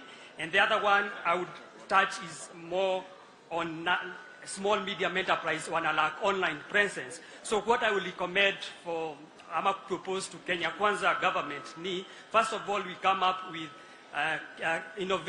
business innovation tech hubs zenye itatuwezesha like to incubate these young startups na tuweze like mentor na tukuje like na tukuje na database kama venye watu walikuwa nasema some of the problems you can solve by leveraging ICT on those, like coming up with a database, and the government will be able to know those small medium enterprises kwa mashinani in terms of even like to share the funds, access to market. Saizi tuko mtadaoni, youth hakuna employment, so saizi internet na hizo hubs inaweza tusaidia ndivyo at least to create jobs in our county.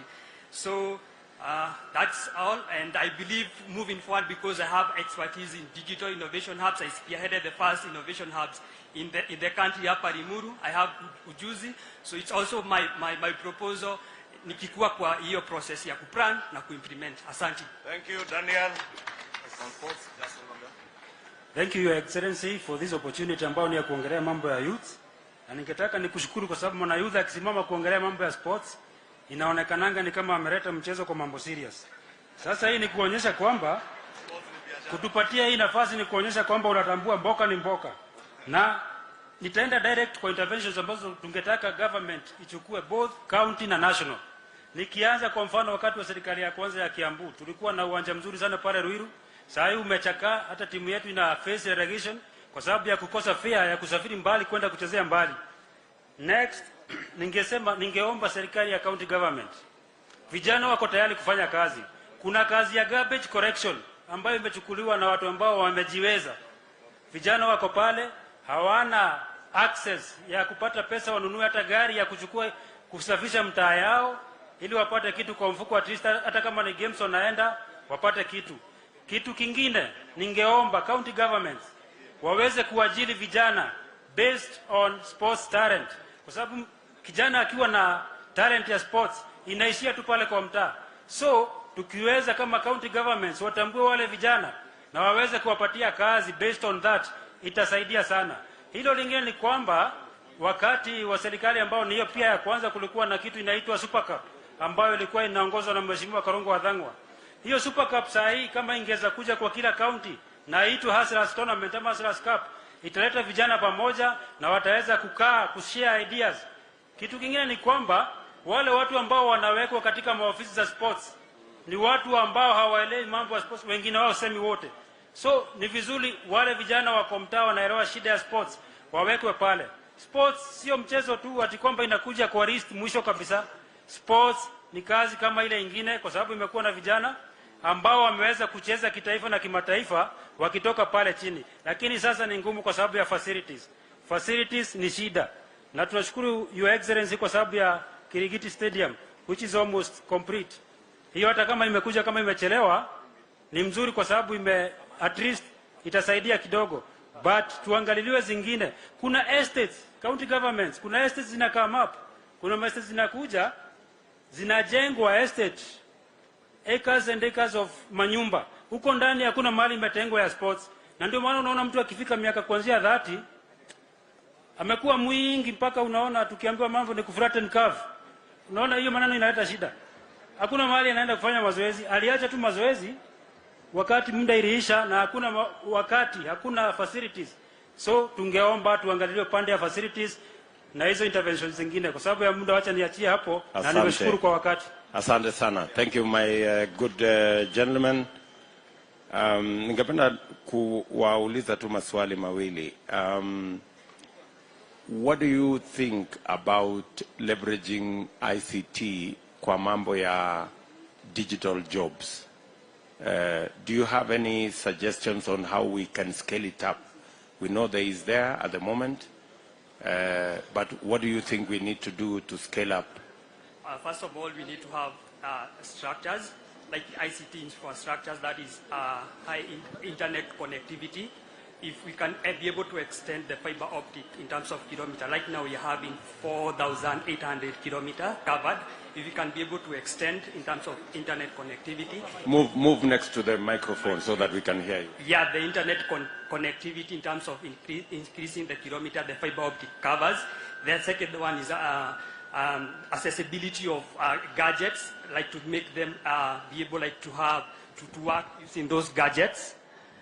The other one is about now digital inclusivity. Some of our youths, especially those who are at the grassroots, they doesn't have enough digital skills. So when we come up with digital innovation hubs, we can be able to have trainings on them, and also we can also partner with TVETs in such areas. So TVET, we should tailor-make our TVET programs to include a heavy touch on ICT. Yes. There are youth centers in every constituency. What do you think of them? Are you aware? Yes. And I thought we had connected Wi-Fi to those youth centers. Are they useful, or how can they be improved? Actually, I was the one who spearheaded the first pilot project in Uhuru. So in terms of internet connectivity, it was a bit low because it was not fiber optics. So, and also the gadget that they provided for the youths were just tablets. And you know, if you work in online, you have to have a laptop so that you can be able to type. So it was not as much efficient, but if you can be able like to see those challenges and be able like to come up with a hybrid of those, it will make a lot of sense. So you're saying we should station more of those hubs along the backbone of the fiber optic. Yes. It will give us much more, a better return. Yeah, the impact. A bigger impact. Yes, and also the other part on another sector is about now the startups, because we have brilliant students, brilliant people, young people who have ideas, but they lack mentorship, and also they lack funds, and also the direction. You can be able to have them incubated from ideation. They are being guided up to scaling, and also be able like to come up with maybe innovation business competition annually, and be able like to link them with international investors and also like the local investors. It will make a lot of sense. Very good. Lastly, what do you think is the impact of digital jobs? How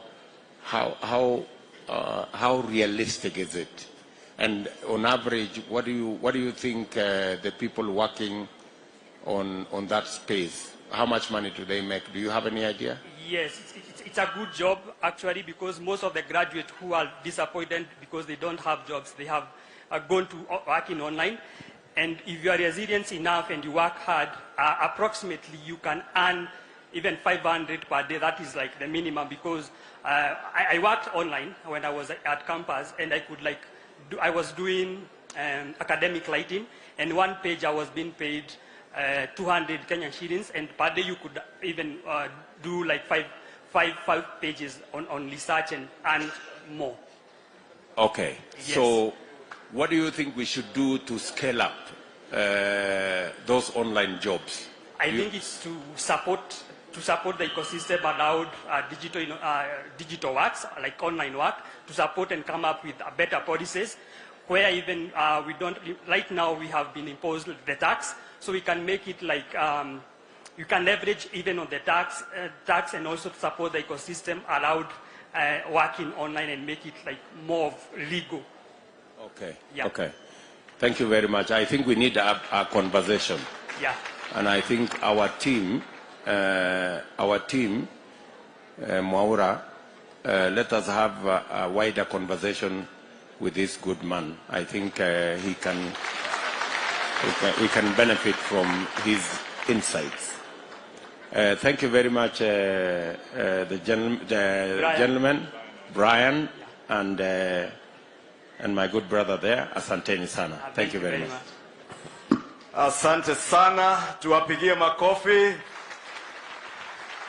I think Your Excellency tutamatishe hapo kwa wasemaji ambao tulikuwa tumewatayarisha, na tumeuliza wale wengine wengi kwa heshima ambao tulikuwa tumetayarisha watupe written memoranda ili tuweze kuconsider zote. Your Excellency the Deputy President, tumesikia Kiambu tuko na resource ya kutosha, especially human resource and the expertise and skills that we have right from our young people, our sports and youth and ICT to Benson na ukulima. Na najua sisi wote pia tumesoma kitu leo. Najua mimi na Mheshimiwa Gachagua leo ndio tumejua magunagui kana makorofea inaitwa parachichi. Gachagua kwao wanaita makodofea, guito na kwa tumetaka magunagui. Leo tumejua na Kiswahili inaitwa parachichi, na Moses Kuria na Kabogo wamejua kutoka kwa Rasto kunyora ni nini. Kana Kuria leo koe, leo dogo shoka Google ya ugaga. Takua unasema kunyora, sio hiyo ingine unasemanga. None alaho no kirele utodo. Kwa heshima, sababu ya masaa, nitauliza kwa heshima wale aspirants wetu wote wa Kenya Kwanza, wa UDA, tuweze kusimama juu, wa MCA aspirants from all our 60 wards. UDA aspirants tusimame. Tafadhali tuwapigie makofi, hao ni wa UDA. From all our 60 wards, please take your seats. Wale wa chama cha kazi, kama kunao, ndio hao wapigie makofi. Kuna wale wa chama cha tujibebe, wasimame. Wa MCA aspirants, tuwapigie makofi. Wa ANC, kama kunae. Ford Kenya, tuwapigie makofi. Asante, hao ndio MCA aspirants wetu wote. Kwa heshima pia niombe wale ambao ni aspirants wa viti za ubunge za Kiambu, wa Kenya Kwanza wote pia tuweze kuinuka.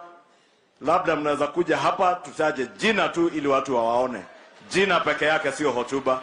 Leo ilikuwa ni siku ya kusikiza. Na kithe tutiathikiriria ndo aria tukita guthikiriria. Leo nao tumenyerete kwaria omothe tuthikiririe jina tu na constituency yako. Mimi naitwa Mashua Waidaka kutoka Kiambu Town constituency.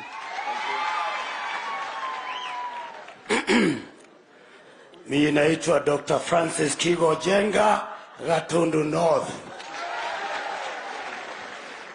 Amjambo, Mbolo Kahangara kutoka Lari constituency. Ndio. Hamjambo, Gathoni wa Mushomba Githunguri constituency. Naitwa Engineer Kirago Shege wa hapa Limuru. George Koimbori Ndongo kutoka Juja.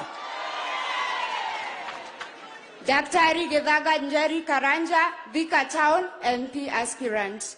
Chama gani? Chama cha kazi, kazi na pesa. Thank you. Mheshimiwa Alice Ng'ang'a kutoka Thika Town constituency. Aya, Jiji Kagombe, Gatundu South. Githua wa Mashukuru, Kabete. Simon Ng'ang'a King'ara, Loilo.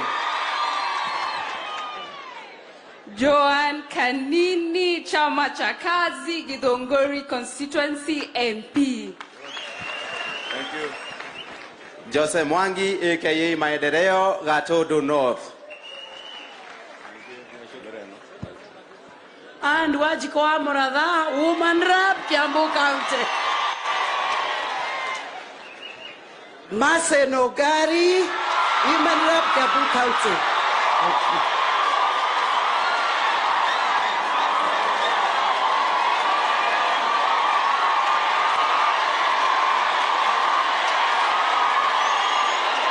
Asante. Karongo Wadhangwa, Senator, Kiambu County. Haya, na niyeje tawa kemanua isho kwa kuma kekagoyo. Asante sana. Sasa nitawauliza kwa heshima, ni munikubalie, niwaalike wale pia viongozi wengine wetu. Mheshimiwa Keto wa Ruguru, ulikuwa hapo. Simba Jike kutoka Laikipia. Nafikiri hakuna mwingine tumeacha. Tuko na viongozi wengine wa Kenya kwanza, na naomba munikubalie nianze na governor wa Masaku ama Machakos County, ambaye pia ni party leader wa chama cha maendeleo. Mheshimiwa Governor Mutua.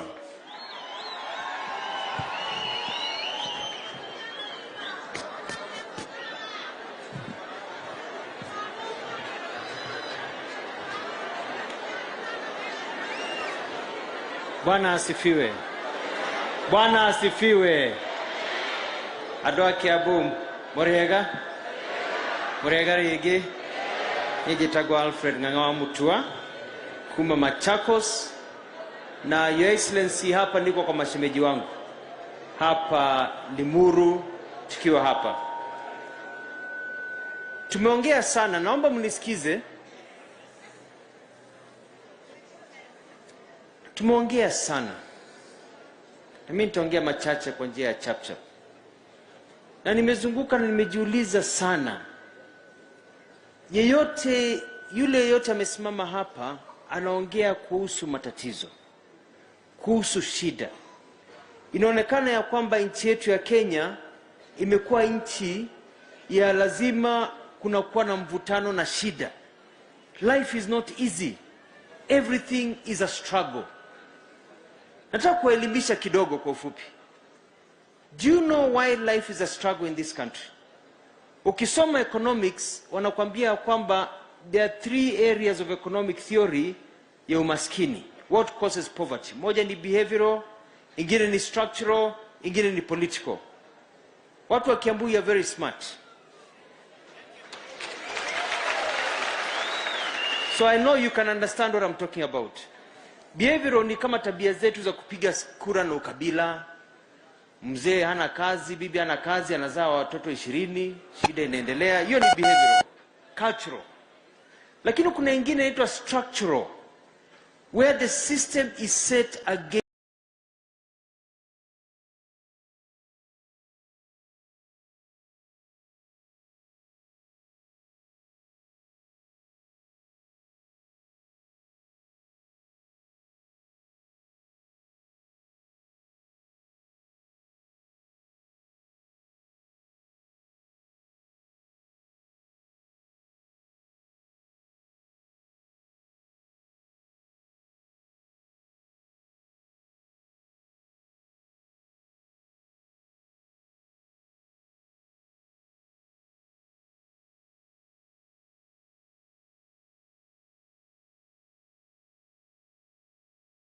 you. Ukiangalia katika kwa nini ndio magari ni a certain class, wewe kaa chini. Hiyo inaitwa design, structural. Ukiangalia hata mambo ya fuel, nilikuwa Kigali, mafuta yasa yanapita Kibwezi, Nairobi, yanapita Eldoret, yanaenda Malaba, yanapita Kampala, inaenda mpaka Kigali. Na mafuta yanayouzwa Kigali hivi leo ni bei rahisi kuliko mafuta yanayouzwa Limuru. System umbakie maskini. Unaangalia pia, mtu ameongea kuhusu research papers. Tumefanya research papers but they are not implemented. Why? Because if they are implemented, you become rich. So the system is designed to keep you down there. Mnanipata watu wangu? Mnaona hii ni kama conspiracy. Wameongea kuhusu solar power. Bureaucracy. Kenya kila kitu ni shida kupata. Kupata inaitwa birth certificate ni shida. Si ndio? Birth certificate ni shida. Kupata loan AFC ni shida. Kupata youth fund lazima ukuwe na PhD ndio uelewe hizo forms. Shida. Kila kitu ni shida. Kijana wa Nduthi ameongea hapa, matatizo yako nayo. Watu wanaulizana mbona serikali ifanye vitu vizuri? Kila kitu Kenya imekuwa ni shida. Stima. Niliishi Marekani miaka 7, nikaishi Australia miaka 5, nikaishi Dubai nimeishi ng'ambo miaka 15, hakukuwa na blackout hata siku moja. Ni kwa nini kuna blackout? Ni kwa nini kuna hii monopoly ya Kenya Power? Unanipata? Price iko juu. Ni kwa nini simiti Kenya ni shilingi 700, 500, 700, lakini simiti India ni shilingi 200 kwa 50 kg? Unanipata watu wangu? Kwa hivyo nataka muelewe ya kwamba kile tunafanya hapa ni kwa sababu unless this structure changes, Kenya will always be the same. Itakuwa umewekwa ceiling, you'll never rise. Ndio tumekuja na mpango ya bottom up. Sasa mnanielewa? The whole essence of bottom up is to break this design ya kuna wale wako huku na sisi tuko hapa chini. Mnanipata watu wangu? Ndio tunaongea kuhusu reduction of taxes. Tunaongea kuhusu mambo ya credit na mambo kama hayo. Kwa hivyo the exercise we are doing here is very important to you kwenda mbele. Si kuongea tu, ni kubadilisha hali ya maisha ya Kenya. Point ya karibu ya mwisho. Wacha niwapatie story. Ilikuwa tarehe 14, ilikuwa mwezi wa I think June huko 2010. Nilitoka kanisa nikapigiwa simu nikaambiwa ya kwamba Raila Amolo Odinga amefuta kazi William Ruto. Nilipigiwa simu na mtu wa media, nikampigia Ambassador Mudhaura, tukapigia General Gishangi alikuwa NSIS, tukaconfirm. Mudhaura akapigia Mwai Kibaki, Mwai Kibaki akaita mkutano. Nikatoka, nikaendesha gari yangu tukaenda mkutano tukiwa hapo na Amos wako, Mutula Kilonzo marehemu na wengine. Na jambo la kwanza Kibaki aliuliza ni, but William Ruto is my best minister.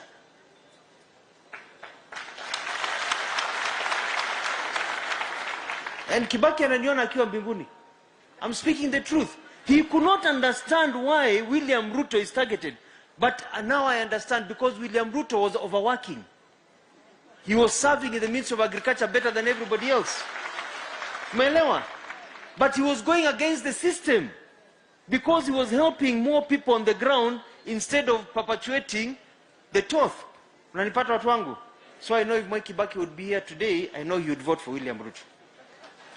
So finally, my people, nimetoka Machakos kuja kuambia hivi tukiwa Kenya Kwanza. The elections that are coming up are not an election about just William Ruto ama Raila na wengine. They are an election between Kenya moving forward differently or us remaining in the same place.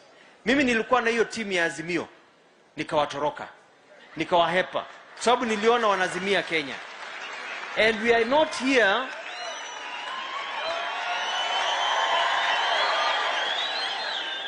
na nimekuja hapa kwa sababu this is the one that will change the fortunes of our children, so that in 5, 10, 20 years time we will not be standing here discussing the same issues of dairy, the same issues of coffee, tea and others that we have solutions for. We can finish this in the country of Kenya by making the right political choice. Thank you and God bless you.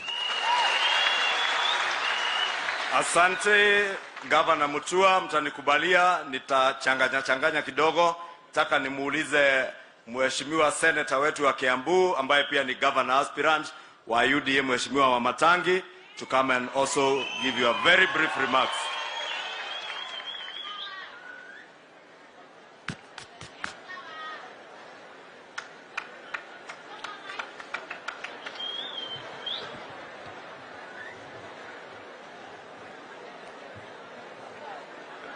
Aya, wanakiambu hoye. Wanakiambu hoye. Hebu tusalimiane salamu zake za Mwenyezi Mungu siku ya leo, siku nzuri. Your Excellency, our Deputy President, the leader of Kenya Kwanza, and the 5th President of the Republic of Kenya. Siku ya leo, Mheshimiwa Naibu wa Rais, tumeheshimika. Na mimi nataka tu kusema mawili mafupi. Ya kwanza, Your Excellency, mimi nimefurahi kwa vile sisi kama wana Kiambu tulikuwa tumeke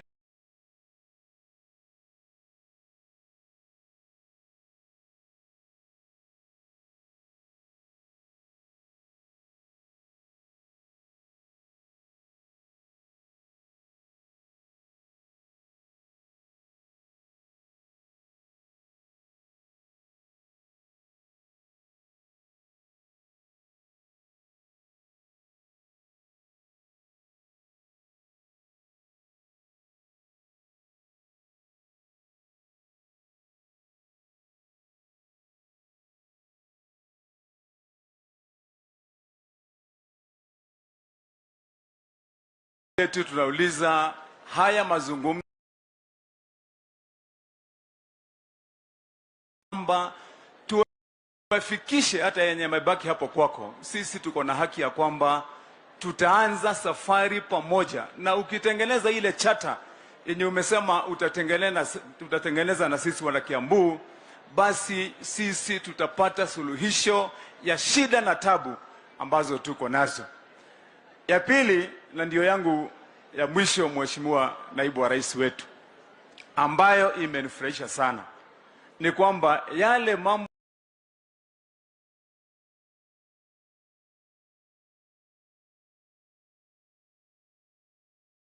yote ambao wana Kiambu wamezungumza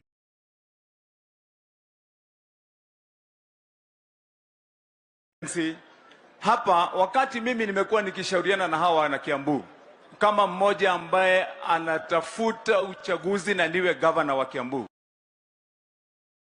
hapa nilikuwa nimetengeneza na nimewapatia wengi, na kama wewe hujapata pia utapata hapa. Sisi mambo yote wana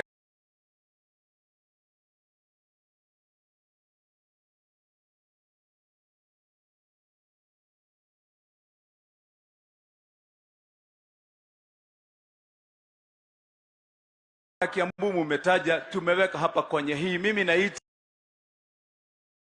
kuwa tunaangalia wanabiashara wadogo. Mimi nimepropose kwa hii manifesto yetu, tutengeneze Kiambu People's Bank ambaye itakuwa inatupatia loan, na tutengeza Hustlers Revolving Fund ya 1 billion ambapo walemavu, vijana, wamama wanapata loan bila interest. Hapa kwenye hii mimi nimepropose ya kwamba tutakuwa na universal healthcare kwa muda mfupi. Kwa miaka 2 wewe huwezi kwenda kulazwa kwenye hospitali na ushikwe kwa hospitali kwa vile hujafanya harambee. Hapa mimi nimepropose ya kwamba kwa kila soko tutatengeneza agro processing zone, ndio tuwe chakula yetu ikifika hapo sisi tunakuwa tunatengeneza ile chakula na kuexport. Ya mwisho, mimi nimepropose vile Your Excellency umesikia hapa kwenye hii kitabu ya kwamba kwa kila sub county tutakuwa na special processing zones ambazo tutatengeneza kazi 1,100 kwa mwaka wa kwanza. Na kwa sisi na kwenu wana Kiambu na haswa kule Thika, nimesikia wale vijana wenye mumeongea hapa mwisho. Nimepropose kwenye hii manifesto yetu ya Kiambu ya kwamba sisi tutaunda ile Thika tutaitengeneza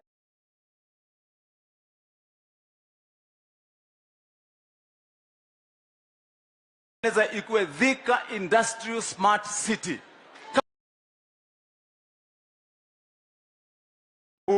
Sisi najua tutafanya safari nzuri na tutakuwa na Kiambu mpya. Kwa hivyo Your Excellency, kama yule Ndongo hatapata nafasi ya kukua CS wa agriculture kwenye serikali, umwachie sisi hapa, kwa vile ni mwana Kiambu, atakuwa waziri kwa serikali yangu. Asante Your Excellency. Asante. Nataka nimkaribishe Speaker wetu wa Bunge la Kitaifa, Honorable J.B. Muturi, to put the question.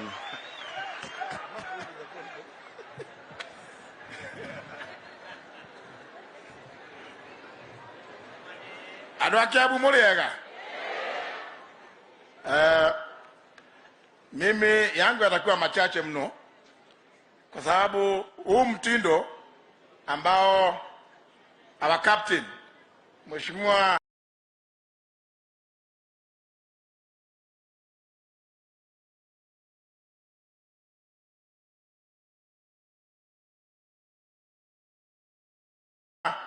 William Ruto ameanzisha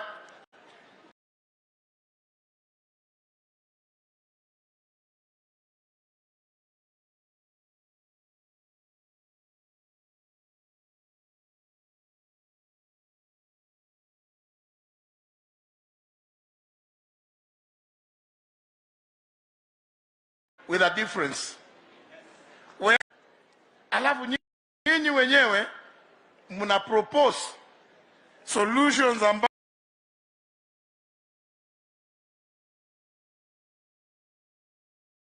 ambazo mnaona kama about the welfare of the common man. And it is for this reason wenzangu wa hapa Kiambu ambao wengine wenu tumekutana na nyinyi, umeona wengi tumejiunga kama vile Gavana Mutua amesema hapa. Mheshimiwa Musalia Mudavadi, Mheshimiwa Weta, zote tumejiunga kwa sababu kweli tumeyachunguza na tukaona hapa ndio Kenya itaweza kufufuka.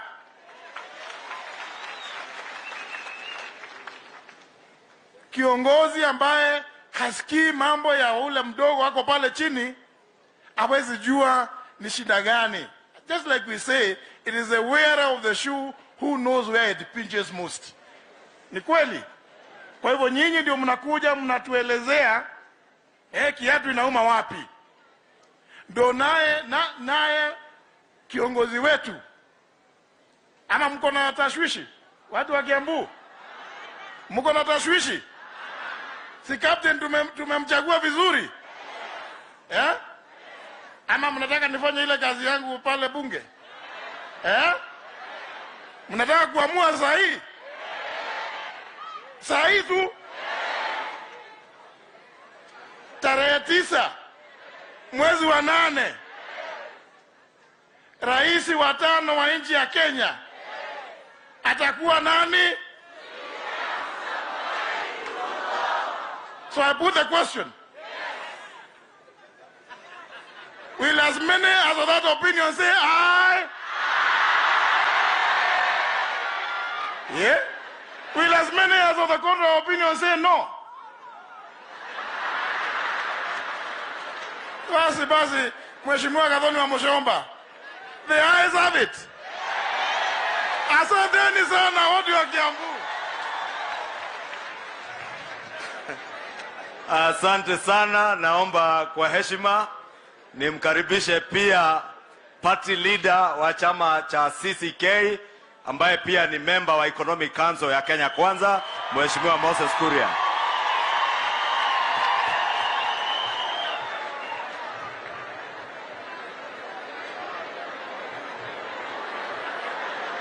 Kiambu hamjambo. Hamjambo Kiambu. Tusalimiane kwa hewa. Asante sana. Siku hizi sina maneno mingi, sababu niliongea nikamaliza. Lakini nataka kuwauliza, mmefurahia hii kikao? Unajua siasa kando, huyu mama wa Kangagi Market, huyu Benson, ni wageni Kenya hii? Si wamekuweko hii Kenya hii? Si huyu Sozo wa Kangagi Market miaka yake ni zaidi kuliko ya Jamhuri ya Kenya. So amekuwa hii Kenya tangu tujipatie uhuru. So what is new? What is new ni kwamba sisi, na niombe msamaha kwa viongozi wote, tumesahau huyu Sozo kwa hiyo miaka 60. Ni kweli ama si kweli? Ni kweli ama si kweli? Kwa hivyo kwa niaba ya kwanza hii serikali ya Uhuru Kenyatta, newe hiya wakwa, newe hiya wakwa, newe hiya wakwa mwenye nama.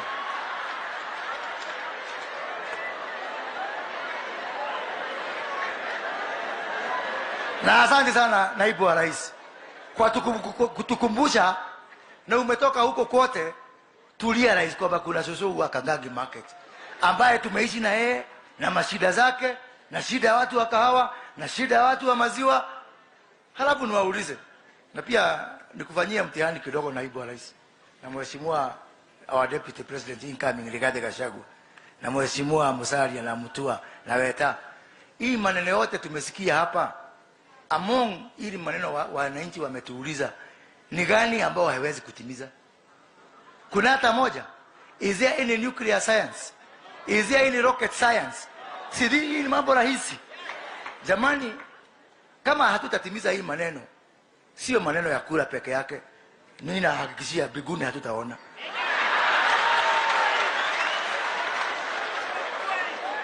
Si kweli? Because these are very simple and doable things which we can achieve and which we can do if there is a will. Na mzungu alisema where there is a will there is a way. Si kweli? So ni kazi yetu sisi wa wengine viongozi, tuchukue hii maneno, we devolve them now. Isikuwe ni watu wako hapa, Alice chukua hii maneno pelekea watu wa Thika, wa Mushoba chukua pelekea watu wa Githunguri. Si sawa sawa? Hata Koimburi chukua pelekea watu wa Thika, hata wa Juja na hata Ishungwa akipelekea watu wa Kichinjio, si ndio? Huko Kikuyu. Maneno ifikie kila. So jameni, watu wetu, nyinyi mko hapa sababu ni viongozi. Hapa hakuna mpiga kura tena. All of you are leaders now. And I think we can work together.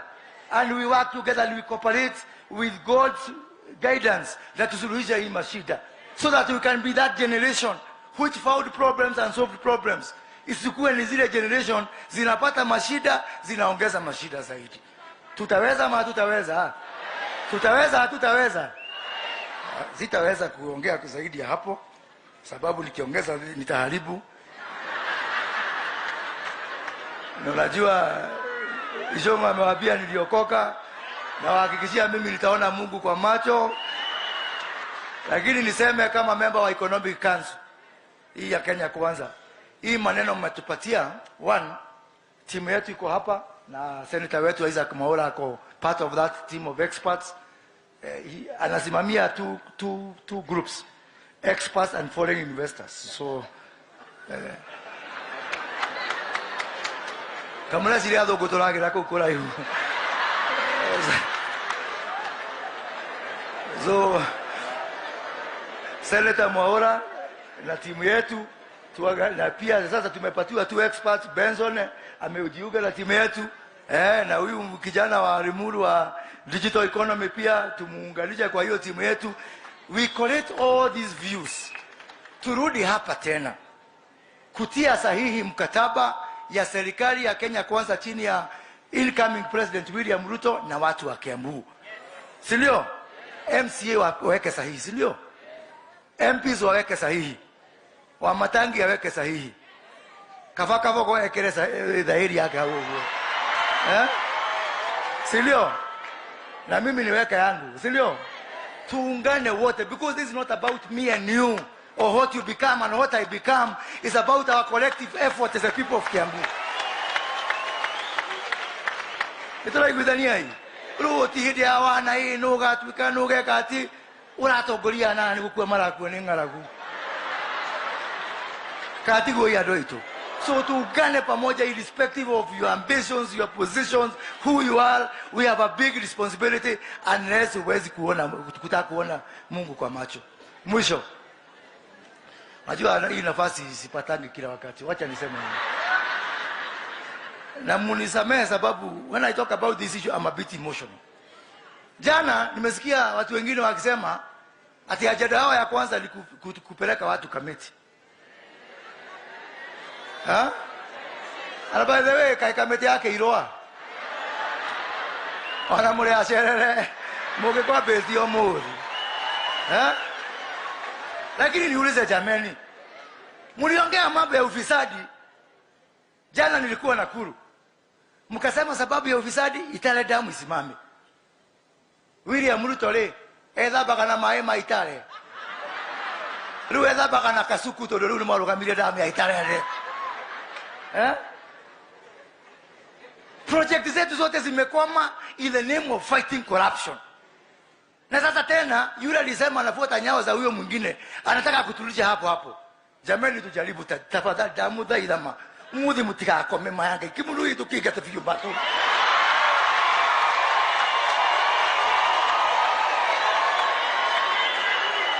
Niko hapa nimealika rafiki yangu, nilimwalika kwa hii kikao. He was a PS. Wapi PS Duati? Former PS Duati. Huyu rafiki yangu mimi nimemwalika specifically.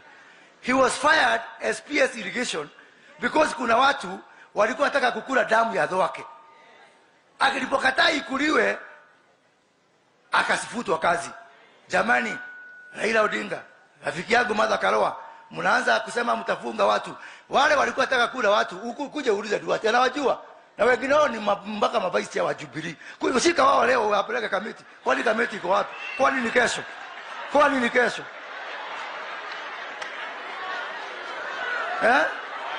Nani hajui wezi wa Kemsa? Unangojea nini Martha Karua? Unangojea nini Raila Odinga? Shika wao. Kwani ni kesho?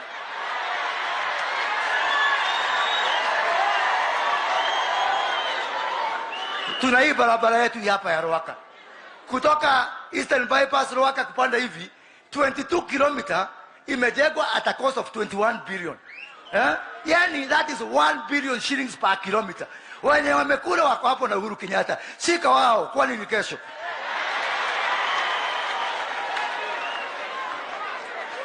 Kule Lamu kule Lamu. Tuko na barabara moja hapo. Wacha hata expressway. Kutoka Lamu kwenda Garissa atilipati ya Lapset kilomita moja, na nikuweka Maram ile tunateka na CDF la kila shilingi milioni 2. Imepewa budget ya 86 million per kilometer for gravel. Na wao watu wako kwa hiyo serikali washika leo Martha Karua na Raila Odinga. Kwani ni kesho?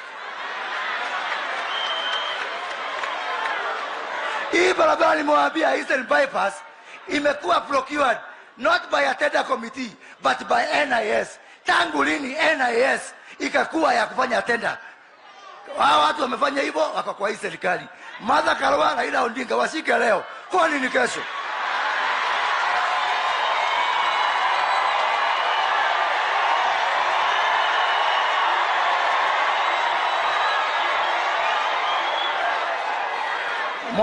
Mwadhani yo heo kiririria. Yo heo kiririria. Tolo maya no to ali ginya ng'ombe ciruke. No andu matigeciria turi akegu. Kwe andu maratu na mageciria turi akegu. My friend, tokoro mwaciarirwo mukihuragirwo thuruti no tutira akegu. Na ithuĩ prime minister gwitũ na nĩ ithuĩ ma president tutiriaga gwaku my friend.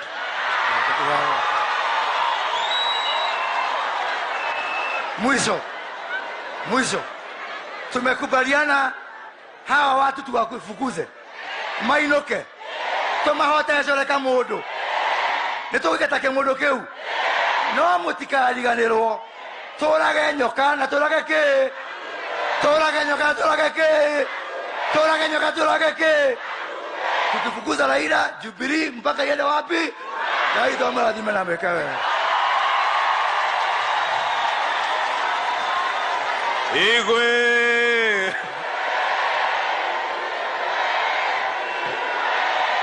Haya.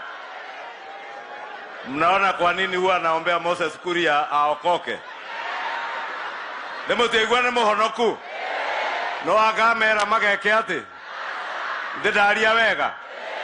Na ni kweli hivyo Moses Kuria anasema. Wale ambao wanasema kazi yao ya kwanza ni kufunga watu, tunawaambia wasichelewe. Wamechelewa. Kama iko watu wa kufunga COVID Kemsa billionaires wanawajua kwa majina na kwa sura, waende wafunge hao leo. Au sio? Hata Moses Kuria umesahau expressway, barabara kutoka hapa ABC kwenda mpaka airport.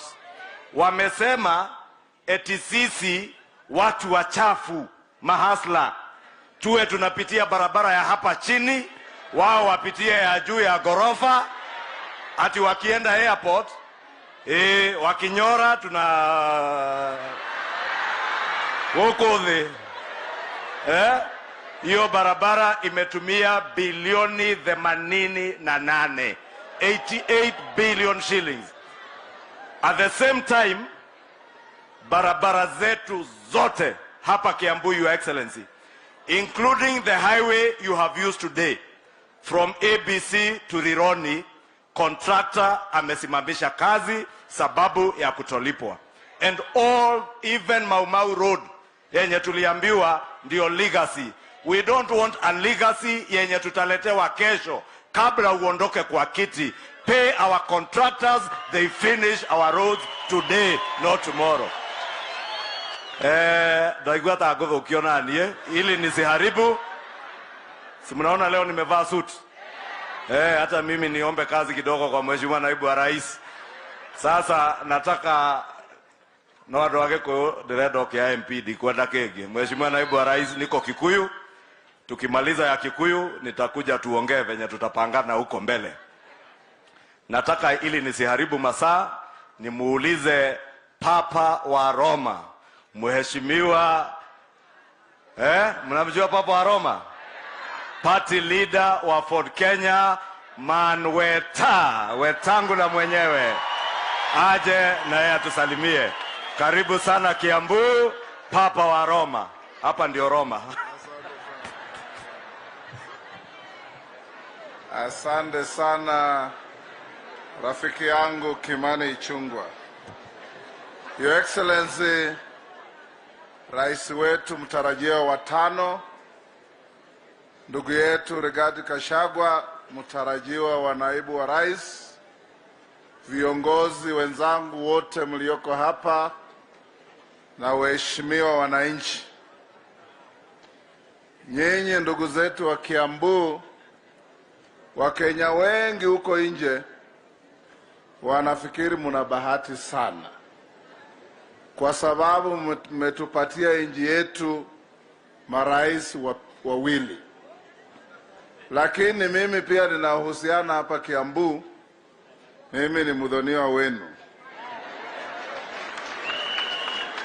na ninajua ile umaskini tunaiona kwingine hata Kiambu iko. Nikizunguka hapa naona watu wenye hawana kama Wakenya wengine kwingine. Tumesikiza kwa makini sana yale yote imesemwa hapa, na tofauti tulio nayo na wapinzani wetu ni kwamba sisi tunaleta serikali ya awamu ya 5 ya kumsikiza mwananchi wa kawaida, atuelezee maneno, kwa sababu hatujui kila kitu. Nimemsikiza mama Karimi ule mfukaji ng'ombe. She touched me because Deputy President, mimi nilijaribu pia kuvuka ng'ombe. Wakati moja I was milking 200 freshens. Nikakosa mahali ya kuuza maziwa, nikakosa mahali ya kupata chakula, wafanyakazi wakaanza wizi, na saa hizi sina ng'ombe hata moja. Kwa hivyo huyo mama akisema alianza na ng'ombe 4 na sasa ako na ng'ombe 100 na zaidi, na mtolea kofia. And those are the people we will soon use as resource persons to go to other parts of the country or to use their setups kama mahali ya kusomesha na kufundisha wengine wajue kazi vile inaenda. Sisi tumezunguka Kenya mzima na tumeona there is a streak of issues that Kenyans face. Access to affordable credit runs through the whole country. Interest rates on those credits where they're available runs through the whole country. Access to markets runs through the whole country. Lack of value addition runs through the entire country. Tuliambiwa mahali pengine unalima kahawa yako, ukivuna ukitoka tu kwa gate broker amengojea. yeye anakula kila kitu. Na hii yote ni maneno ambayo serikali yetu itabadilisha. Moses Kuria amesema maneno ya kutushika wengine roho.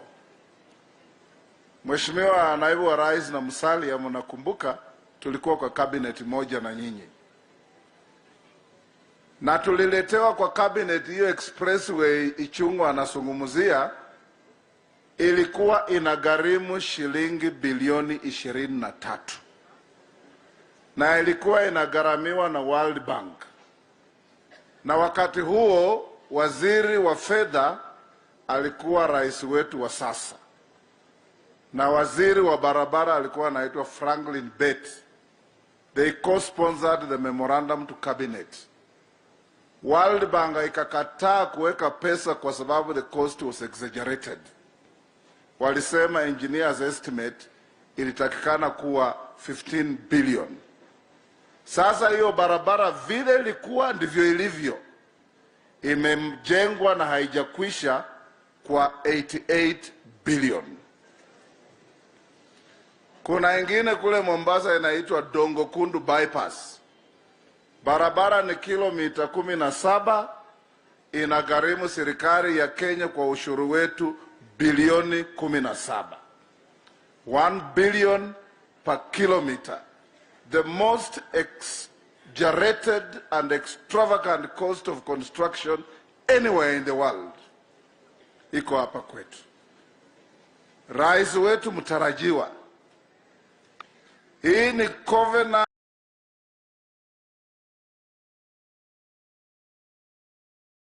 tunaingia na Wakenya ya kwamba we must prudently manage their resources.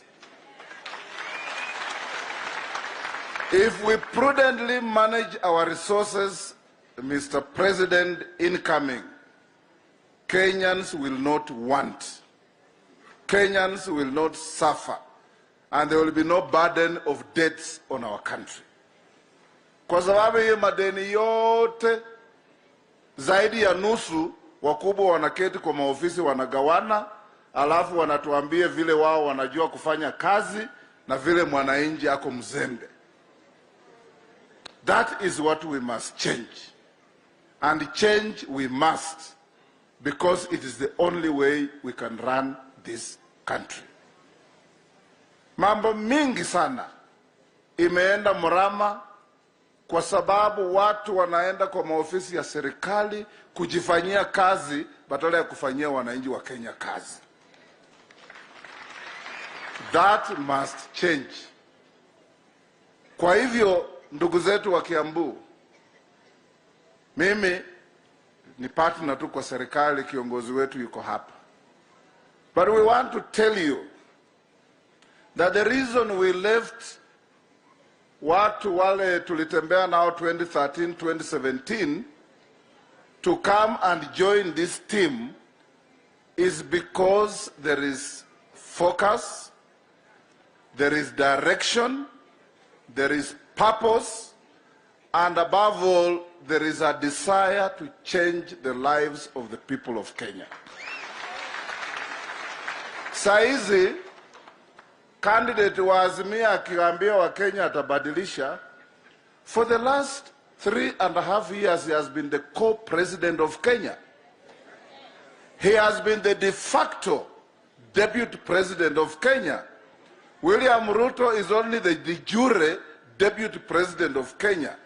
That one is the de facto deputy president of Kenya. Nini memuzuia? Hakuna. Sasa anazunguka tu na kuhangaika na wengine, lakini sisi tunajua Kenyans have got super intelligence. And I can tell you Kenyans, God has never suffered from memory loss. And God knows all the wicked things these people have visited on our country and our people, and God will answer them as they see.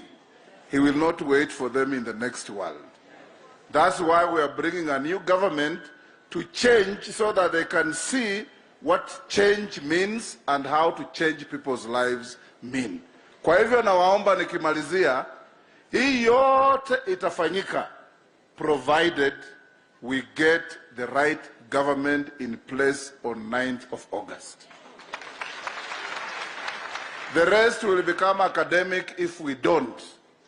Na wale watu wa kuzimia watakuja hapa, kama hapa ni Limuru, watasema mpira mtu ya Limuru ndiye anafunga. Wakienda Kidhunguri mpira mtu wa Kidhunguri ndiye anafunga. Wakienda Thika Alice Ng'ang'a ndiye atafunga. Hiyo tu ndio wanazungusha kila mahali. They have no agenda for the people of Kenya. We have an agenda for you. Partner with us, trust us, work with us, let's succeed together. The success of this movement does not belong to William Samoei Ruto. It belongs to this team that includes everybody, including ule mama mboga amesungumuza hapa. That is the change we want. That is the change we must have. That is the change we shall have. May God bless you. Thank you, Papa Aroma. Next, nitamwalika party leader wa chama chetu kimoja cha Kenya Kwanza, chama cha Tujibebe, our first governor for Kiambu, Mheshimiwa William Kabogo, whose party is also represented in the Economic Council of Kenya Kwanza.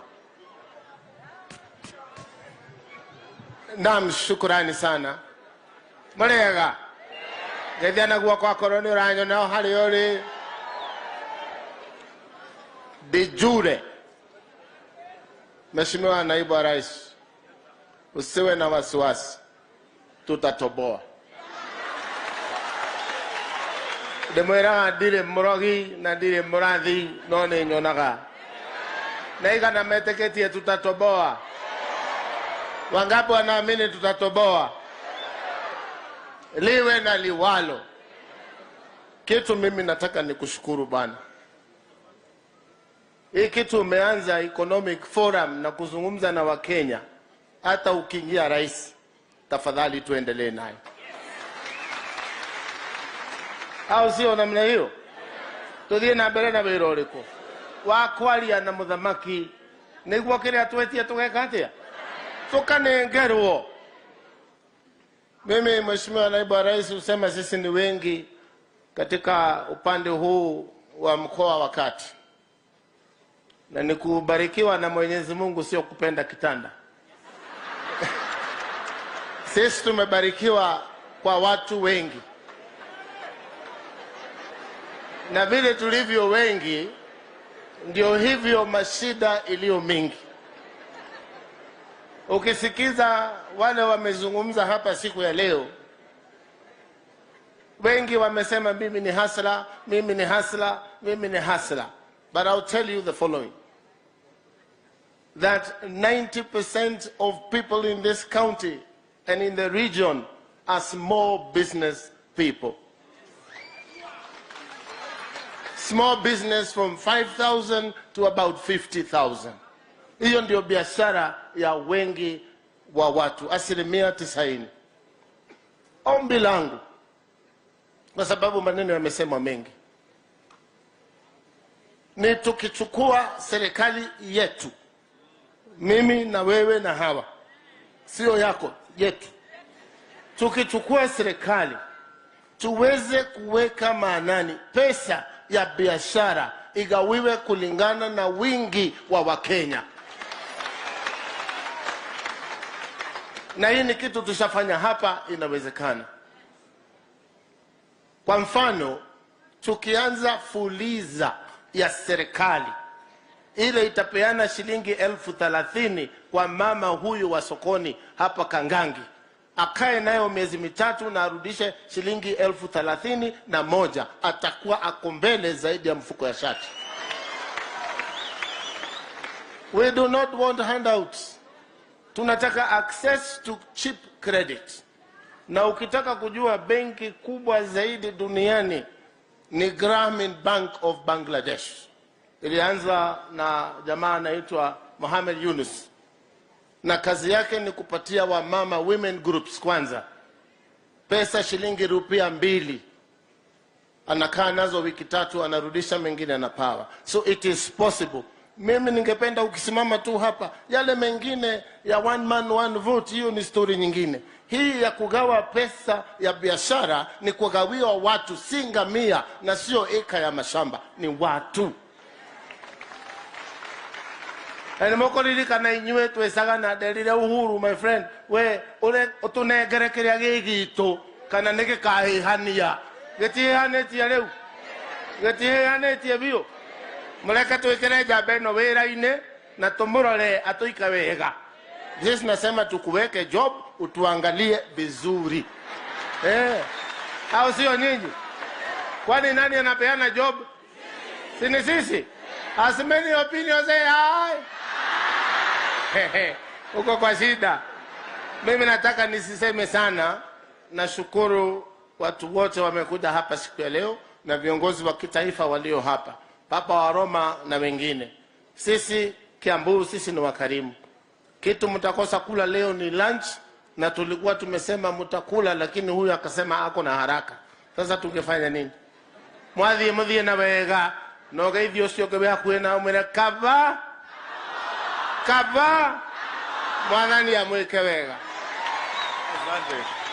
Asante sana our party leader wa Tujibebe Party, ambaye pia ni partner wetu kwa Kenya Kwanza. Your Excellency the Deputy President, tunakaribia kumalizia, na sababu nataka kuondoka kwa hili jukwaa nikiita our next speaker. Deputy President, nataka nikujulisha ya kuwa hii sio mara ya kwanza watu wa Kiambu kuitwa hapa Jumuiya Conference Center. Moses Kuria atakubaliana na mimi na viongozi wengine. We have been here before, and we have come to Limuru for Limuru 1 conference. We came to Limuru for Limuru 2 conference in an endeavor to change our constitution, Your Excellency. Today, we were gathered here, Your Excellency, not in a third endeavor to change our constitution, but we gathered as the people of Kiambu in Limuru 3, not as Limuru 3 as we know it, because ukumbi huu has been used in the past in that endeavor to change our constitution. We thank you, Your Excellency, that you do not convene the people of Kiambu in Limuru 3 for another endeavor to change our constitution, but you have convened us in Limuru as the people of Kiambu in an endeavor to change the lives of the people of Kiambu by changing our model of our economic management of our country. And we thank you and we truly appreciate ayakuwa naibu wa rais kama wale wengine wamekuwa kituita hapa tuongee venye tutabadilisha katiba. Wewe ulituuliza tukutane hapa leo tuongee mambo ambayo yanatuhusu, na ukakuwa mtu wa kukaa na kuwa mvumilivu mkiwa na viongozi wao wengine wote kutusikiza, kutoka Rasto wa bodaboda, wa Bogua, wa Thoko ya Kagagi, to Benson, to our young man Benson from Limuru, and all the speakers that have been here. Those remarks, Your Excellency, please, as you leave for Muranga this afternoon, ujue watu wa Kiambu, we appreciate you, we appreciate the Kenya Kwanza team, and above all, we appreciate that you have put the economy first. Kenya Kwanza ni uchumi kwanza. Kwa hayo mengi, nataka kwa heshima kuu tumkaribishe our Deputy President Designate. Mnajua no mwene kugatea? Deputy President Oriorai Girageteine. Si tuko na Deputy President mwenye amekalia kiti ya Deputy President saa hii, ambaye tunajua kwa uwezo wa Mwenyezi Mungu ndiye atakalia kiti cha rais wa 5 wa Kenya. Si yako hapa? Na tuna naibu wa rais mwenye atakalia kiti ya William Ruto. Anaitwa nani? Mheshimiwa Rigathi Gachagua, our Deputy President Designate and our running mate in Kenya Kwanza. Akimaliza atatuitia Mheshimiwa Musalia atuwelkamia Deputy President. Karibu. Thank you. Asante sana Mheshimiwa Kimani Ichung'wah, my younger brother. Mheshimiwa Naibu wa Rais na viongozi wetu. Andũ a Kiambu mũrĩega rĩngĩ. Ngai aciarĩre Mwathani agocwo. Mwathani agocwo rĩngĩ. Mheshimiwa Naibu wa Rais, tunakushukuru tena kwa hii kikao.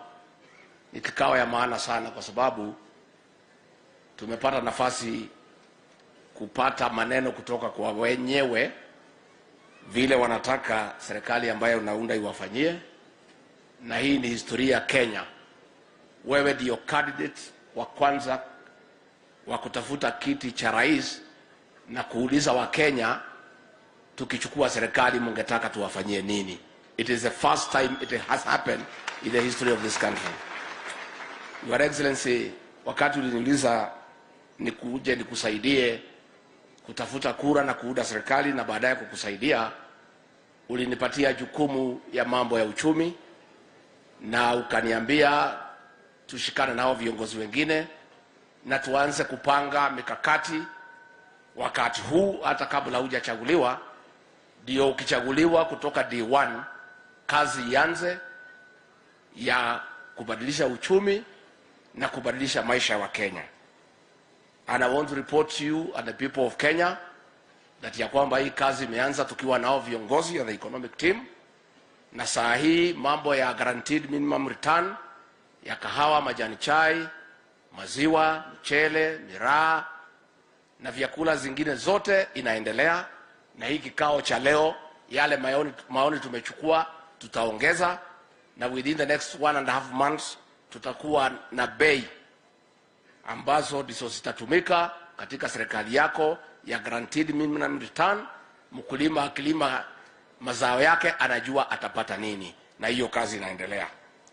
Your Excellency, mambo ya cost of animal feeds tumeweka wataalamu tayari, kazi inaendelea.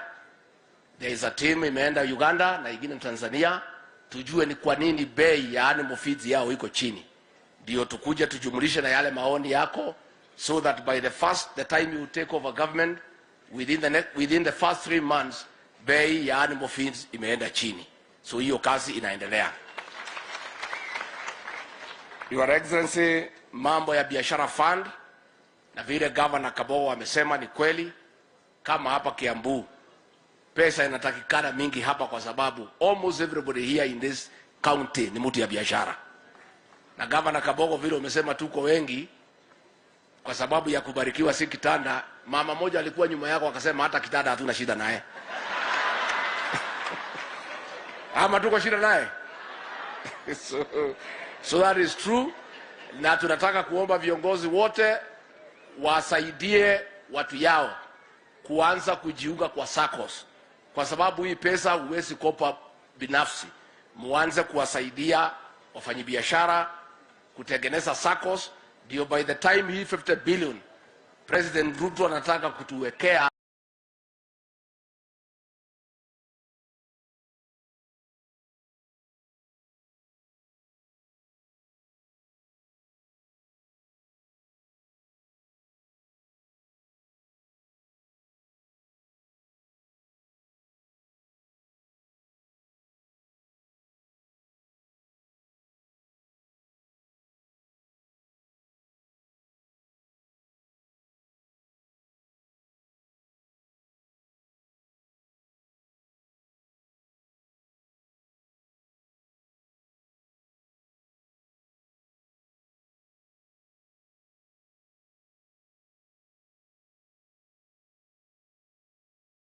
watu ya Kiambu kuwe mbele. Tumekubaliana?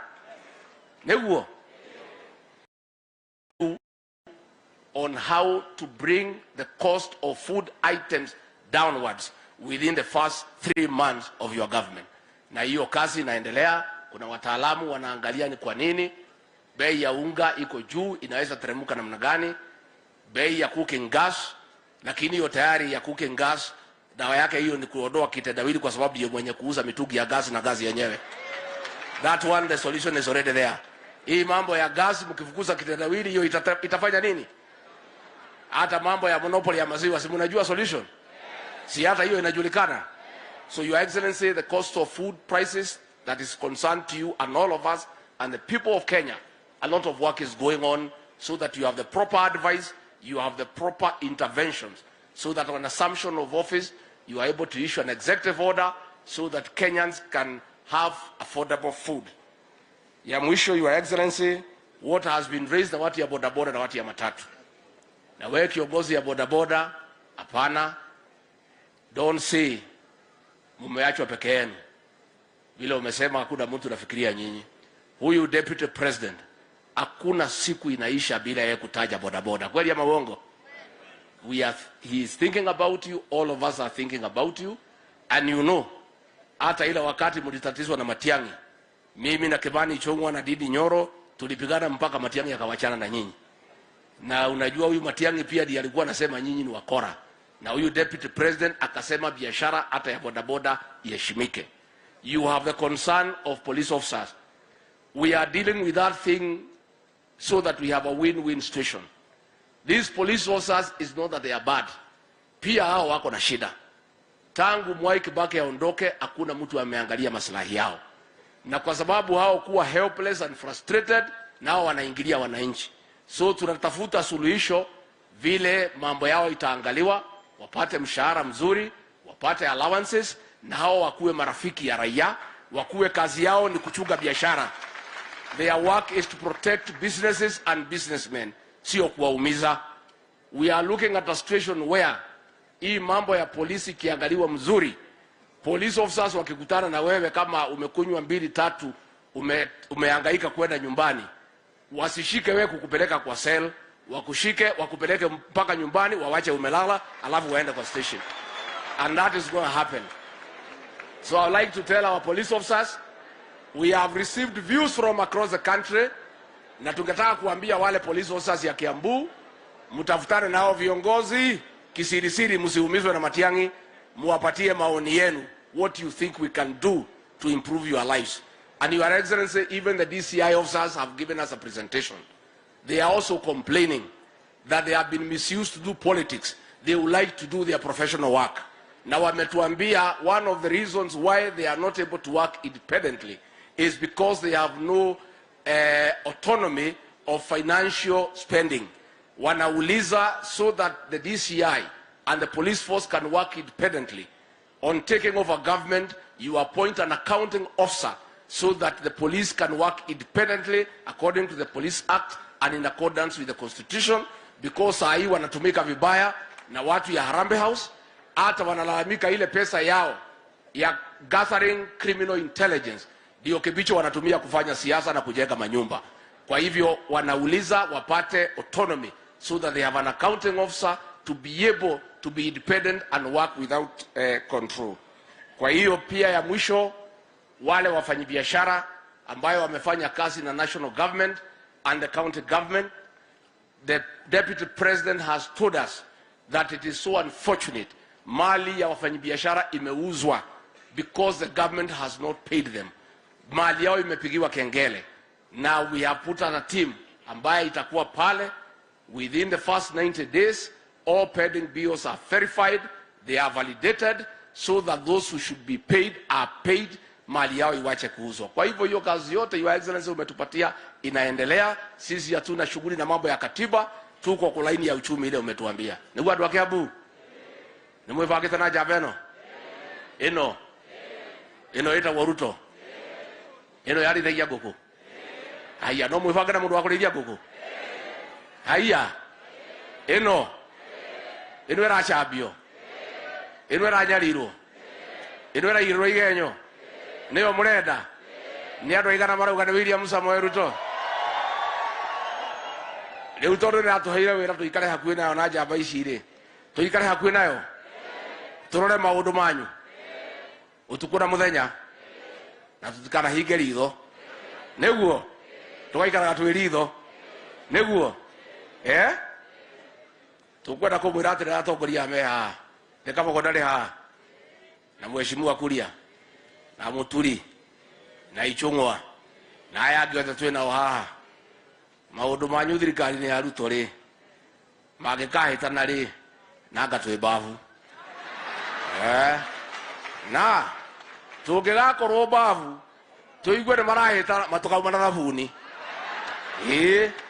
tũtirĩ oge mũno no tũtirĩ irimũ kũrĩ o kaũndũ tũĩ katiguo tũrathĩnire andũ aitũ marathĩnire thirikari ya Mũgĩkũyũ nĩ makatima na nĩguo twĩna kabogo tũrerire njamba ĩno atĩrĩrĩ ithuĩ tũtingĩenda gũka thirikari-inĩ yaku angĩkorwo tũrĩtongoragia andũ matũraga na gĩtambaya magiragia maithori niĩ ona ndiũĩ Uhuru na gatoro atĩa andũ ake othe no kũrĩra mareka atĩa hatirĩ gĩkeno mũndũ angĩona gũtongoria andũ matũraga na gĩtambaya marĩraga tũrera njamba ĩno ĩgwĩtwo Ruto ithuĩ nĩ tũgũgũsapota na nĩ tũgũka thirikari-inĩ yaku no twĩna condition ĩmwe andũ aitũ matonge magĩa indo tondũ gũtirĩ ũndũ ũngĩ Mũgĩkũyũ arenda katiguo tondũ Mũgĩkũyũ ena mbeca nĩwe prime minister wake katiguo na mũtumia wake nĩwe deputy atimia yorona haha magĩthiĩ ũguo mahunyũkĩte mangĩona kĩbeti macokaga manyanga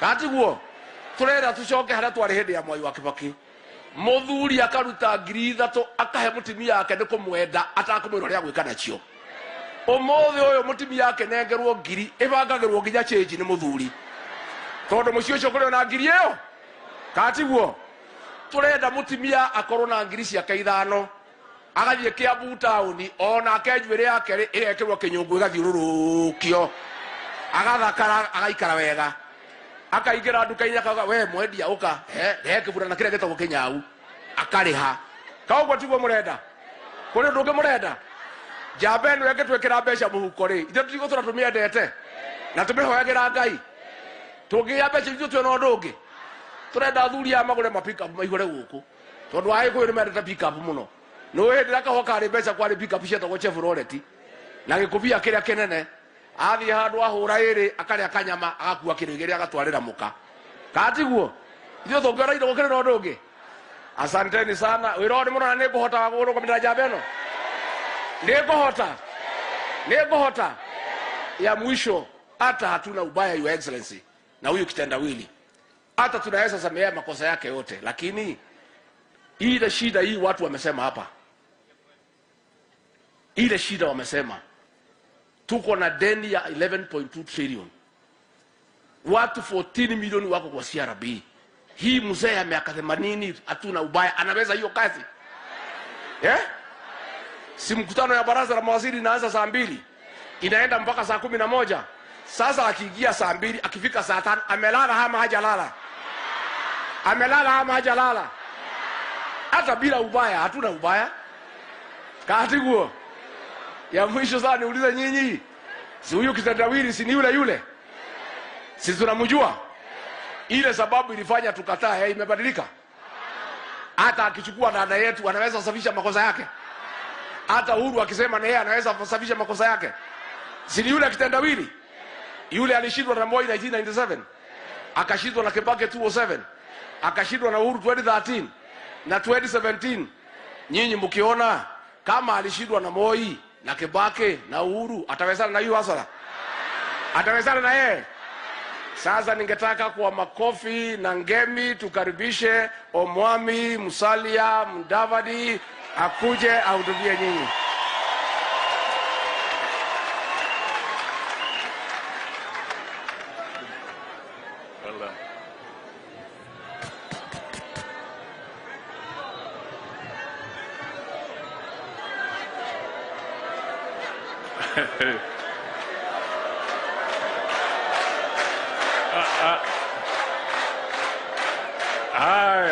Asante sana.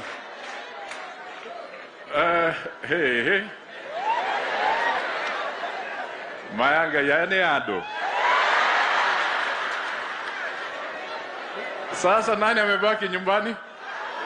Hakuna. Mnajua earthquake? Mnajua? Weka mkono juu. Zungusha kabisa kwa nguvu. Sema earthquake. Earthquake. Earthquake. Earthquake. Asante sana. Bwana Deputy President, earthquake imeingia Kiambu. Imetingiza.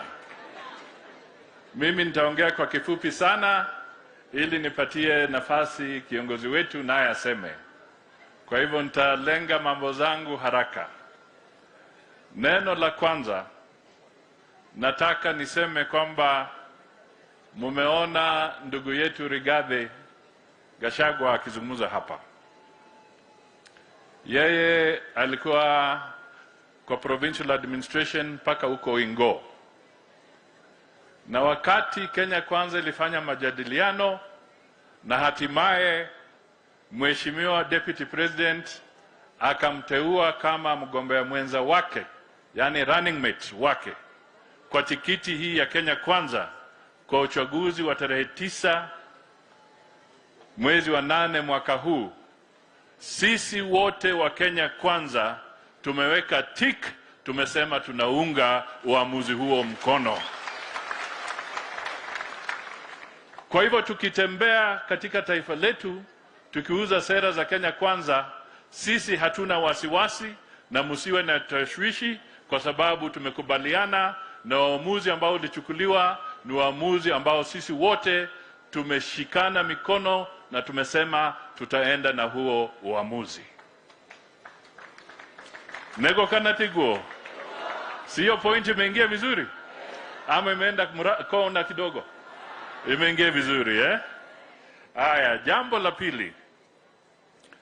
Mimi nataka nishikie pahali viongozi wenu wamenena.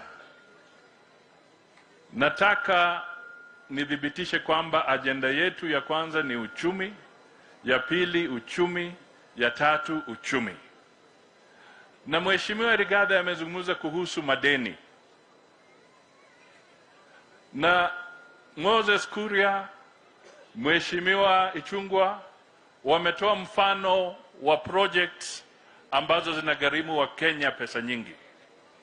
Nataka wa Kenya wafahamu kwamba there is a very serious connection ya yale madeni na zile kodi tunalipa. Yule mama mboga ambaye alizungumzia mambo ya kodi hapa, ile bei ya stima ambayo inatusumbua kwa viwanda vyetu, ile bei ya fuel ya petroli ambayo inaenda juu kila wakati, ukiamka asubuhi imebadilika, ile bei ya unga ambayo inaenda juu, ile VAT ya 16% ambayo inatusumbua. Nataka wa Kenya tufahamu kwamba yale madeni mazito ndio yale yanaleta hiyo bei kuharibika. Kwa hivyo tukisema tunataka tubadilishe uchumi, tulenge uchumi, ni kwa sababu sisi kama Kenya Kwanza tunataka tupunguze yale madeni, tupunguze VAT, tupunguze tax kwa fuel, tupunguze bei ya stima, tupunguze bei ya chakula, kwa uchumi ambao unasimamiwa vizuri na serikali ya Kenya Kwanza ya Mheshimiwa William Samoei Ruto kama chief hustler. Neno langu la mwisho, ama niseme second last. Mimi nataka tu niseme tumeongea sana kuhusu mambo ya economy. Na pale mwisho tumeingilia sana mambo ya ufisadi. Statement ya Moses Kuria ililenga sana ufisadi. Statement ya Ichungwa ikazungumza ufisadi ya Weta. Mimi najua kwamba ikiwa tunataka tuonyeshe commitment yetu, Bwana Deputy President, kwa kila charter ya county, kwa kila county charter, ni lazima tuwe na chapter ambayo inasema vile hiyo county itapigana na ufisadi. So that in our Kenya Kwanza commitment with every county, we also must commit that we shall fight corruption in that respective county, ili wa Kenya wapate nafasi ya kuweka pesa mfukoni na wachache wasitoroke na pesa zao. La mwisho, tarehe 9, it must be decisive. Ando ito, we want it to be decisive. We want tushinde kwa raundi ya kwanza. We don't want to go to a petition. We don't want to prolong the results. We do not want to prolong the pain that Kenyans are going through because of a government that is exiting. We want to make it decisive that on the first round, raundi imwe, raundi ya mbele, nego, tujue kwamba tumetoka kwa wingi, William Samoei Ruto ashinde ili tusiwe na mambo mengine katika taifa letu. We want to start work immediately. And the people who have been fighting the bottoms up, or fighting this, hata hizi forum, hizi kongamano, the economic forum, kuna wengine wanaziogopa. Why are they scared? Wameogopa kwa sababu muradi wa azimio ni muradi ambao ni wakupinga ama wakuchunga mambo ya privileges and entitlement. The Azimio project is about privilege and entitlement. The Kenya Kwanza movement and the bottom-up project is a project about opportunities and hope for the millions of Kenyans. That is the difference. One is about privilege and entitlement.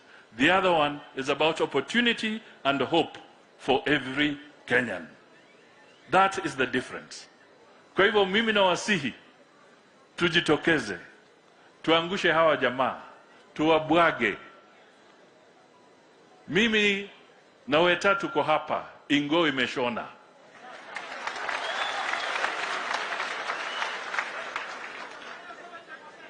Kule 70% ni kidogo. Tutaleta 90%. Si hata huyo jamaa wa Azimio tulipokuwa tukimsaidia, tulikuwa tunampatia hiyo 90%. Lakini alituacha kwa mataa. Kwa hivyo sisi tunasema ikiwa tumehama kule Ingo, kule Pwani, Kingi, Aisha Jumwa, Mvuria, wote wamehama. Wako Kenya Kwanza. Speaker wawili wako Kenya Kwanza. Governor wenu wote Kenya Kwanza. Mjumbe wa Uhuru Kenya Kwanza. Hata naambia hata chief ameenda. Hata wewe ukiona, tunaona juzi hata Uhuru mwenyewe amesema kwamba huyu jamaa wa kitandawili ama hiyo project ya Azimio, yeye amefanya yake yametosha. Sasa hata yeye vile ameona Kenya ikienda, vile wa Kenya wanatembea, wanaamua, ameanza kusema unajua, sasa hata wewe uanze kujitetea, mimi sitafanya hiyo. Sio ni dalili? Na mimi nasema Uhuru ni mtu mwerevu sana. By the way, don't underestimate him bwana. Huyu jamaa ni mjanja na mwerevu. Amezungusha hawa jamaa, alikuwa amesema akienda retire wataenda na kitandawili. Na mimi nimechunguza vile Azimio inateleza kwa Mount Mlima, kwa mlima ikiteleza, ukienda kila pahali inateleza. Mimi nimekuja kugundua kumbe Uhuru alitabiri ukweli, kwamba yeye akienda wataenda na huyu jamaa. Dalili inaonekana. Ama nyinyi mnaonaje? Ni hivyo. Haya, mko tayari tukaribishe Chief Hasla, Mheshimiwa William Samoei Ruto. Haya, karibu.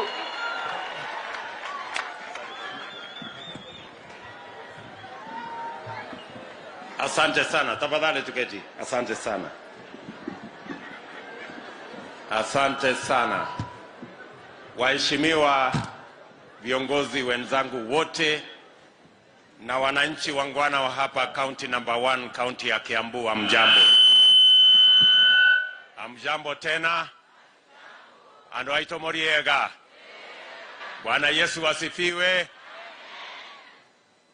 Basi mimi nilikwisha sema pale mbeleni, na nimefurahi sana kwamba tumekuwa na nafasi mzuri.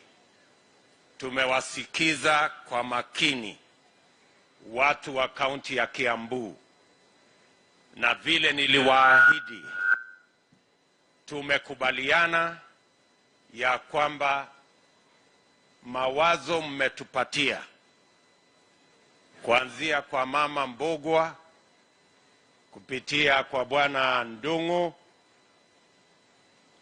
na wale wengine wote tuliosikia kutoka kwenu.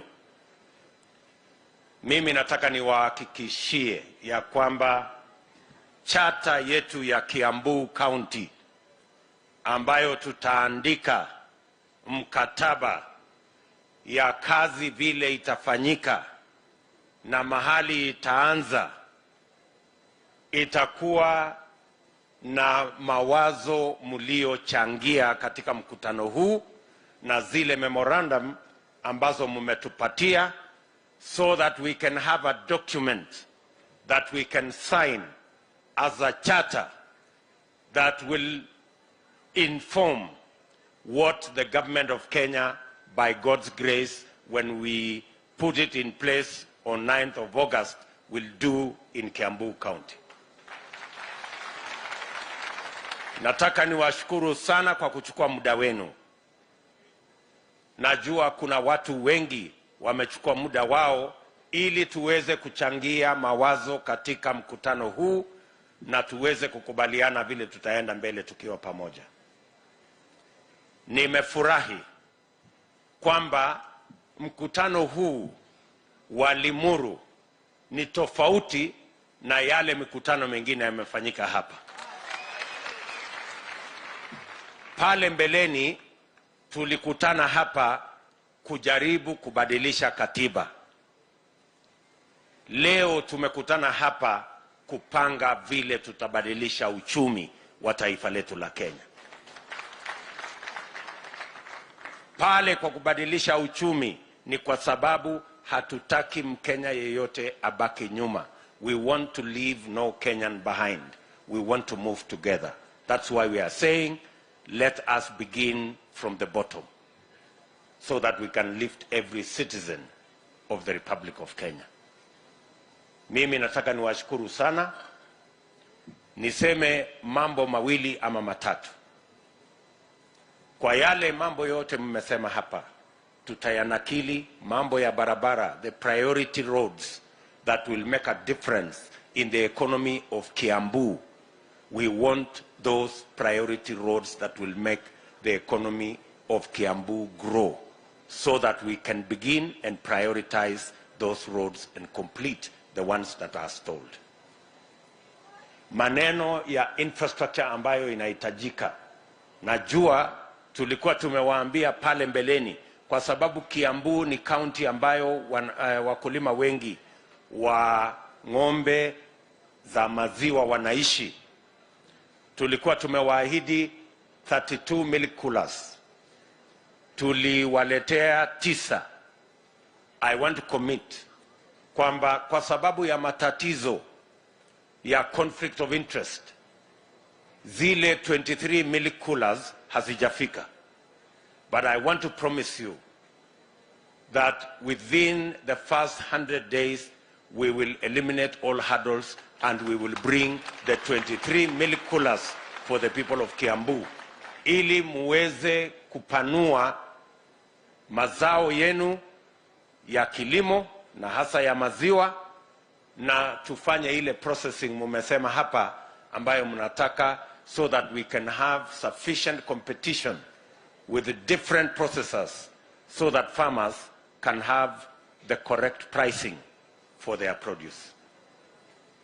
Vile vile tuko na miradi ya maji na yale mengine yote. Tumesikia mambo ya cost of electricity. Nimeona production ya leather ambayo tumeona hapa, ambayo inatengenezwa hapa Kiambu. Mimi nataka niwahakikishie ya kwamba as a government we will promote local production. Saa hizi tunaajiri viatu ama tunaagiza viatu ya wanajeshi na wale wengine kutoka sehemu zingine. I want to commit that we are going to produce those shoes in Kenya going forward. We are going to produce all our uniforms in Kenya going forward. Ya our disciplined forces, ya watoto wetu wote wa shule, all that production will be localized in every county and in every sub-county so that we can meaningfully create jobs for our young people. Mimi nataka muelewe ya kwamba this discussion is the discussion of our lifetime. Na tumekubaliana vile vile ya kwamba biashara, vile mumesikia hapa, credit is one of the biggest impediments to the livelihoods of many people. Watu wengi wanapata shilingi 200 kwa siku ni kwa sababu sehemu kubwa ya mapato yao inachukuliwa na mambo ya mikopo. Utafiti ambao tuko nao unaonyesha ya kwamba tukisuluhisha tatizo la mikopo peke yake ama riba ama interest, we can actually double the earnings of micro and small enterprises just by sorting out credit. Wale wanapata shilingi 200, tukiwapatia mkopo kwa riba ya chini, mnaweza kupata shilingi 400 for doing the same thing in the same way, just if we sort out credit. Na mimi nataka nikubaliane na viongozi wa hapa kwamba ile fund yetu ambayo tumepropose ya biashara, hiyo fund itapatianwa kulingana na wingi wa watu in every county, kwa sababu wao ndio wanafanya biashara. So we shall make sure that all our citizens, in their diversity, in the diversity of the businesses that they do, have access to credit, because it is the single largest impediment to the progress of our enterprises. Tumekubaliana jameni?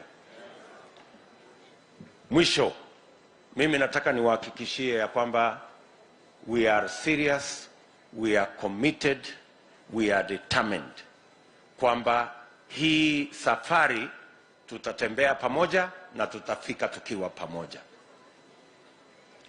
Wale ndugu zetu ambao tunashindana na wao walituambia pale mbeleni ati ni katiba ndio matatizo. Tukawaambia hapana, uchumi is the problem. Sasa wamerudi tena wakatuambia kwa sababu wameona ile mambo ya kubadilisha katiba haiuzi, wamekuja wakatuambia integrity is the problem. And we want to tell them, yes, integrity is the problem. But it starts with the integrity of the leaders. That is where integrity begins. The challenge we have is the economy, number one. Number two is integrity. And I want to tell them, number three is incompetence. Number four is conflict of interest. And number five is state capture. So let us sort out all those problems. And as we talk about integrity, let me tell them the Kenya Kwanza position is that the most effective way to fight corruption, wastage, and theft is to ensure that we arm the institutions that fight corruption and wastage with enough hardware, software, resources, and eliminate interference. The Kenya Kwanza administration will make sure that the entire criminal justice system not only are independent, but they also have financial independence so that nobody interferes with their work and they can carry their work out without any political interference. I want to repeat, On the first day of the Kenya Kwanza administration, the DCI, the IG, the DPP will have their own budgets with their own accounting officers so that they can have the necessary financial independence to discharge their responsibilities. On day one of the Kenya Kwanza administration, our judiciary will have their own funds because we will operationalize the judiciary fund, give it sufficient resources so that they can have enough men and women to discharge their responsibility of making sure that criminals and all other people are behind bars because they have what it takes. That is giving our judiciary the financial muscle to be able to handle our criminal justice system. That is the undertaking of the Kenya Kwanza administration. We are asking our competitors to not give us rhetoric, to not feed us with the usual stories that they will fight corruption. Let them tell us how they will fight corruption. We are asking our competitors that as they talk about integrity, let them tell us about the integrity of their word. If you cannot keep your word as a leader, if you are a leader with a litany of betrayal and deceit, how can you have a conversation about integrity? What integrity can you talk about? Hawa watu ambao wanatuambia kuhusu ufisadi.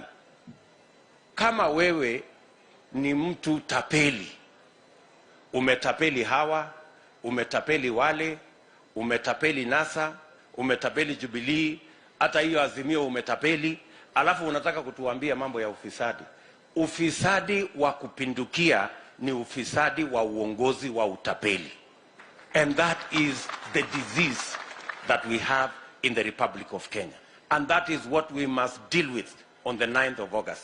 Tuondoe ufisadi na utapeli katika uongozi wa taifa letu la Kenya. Tunaelewana jameni? Tunaelewana?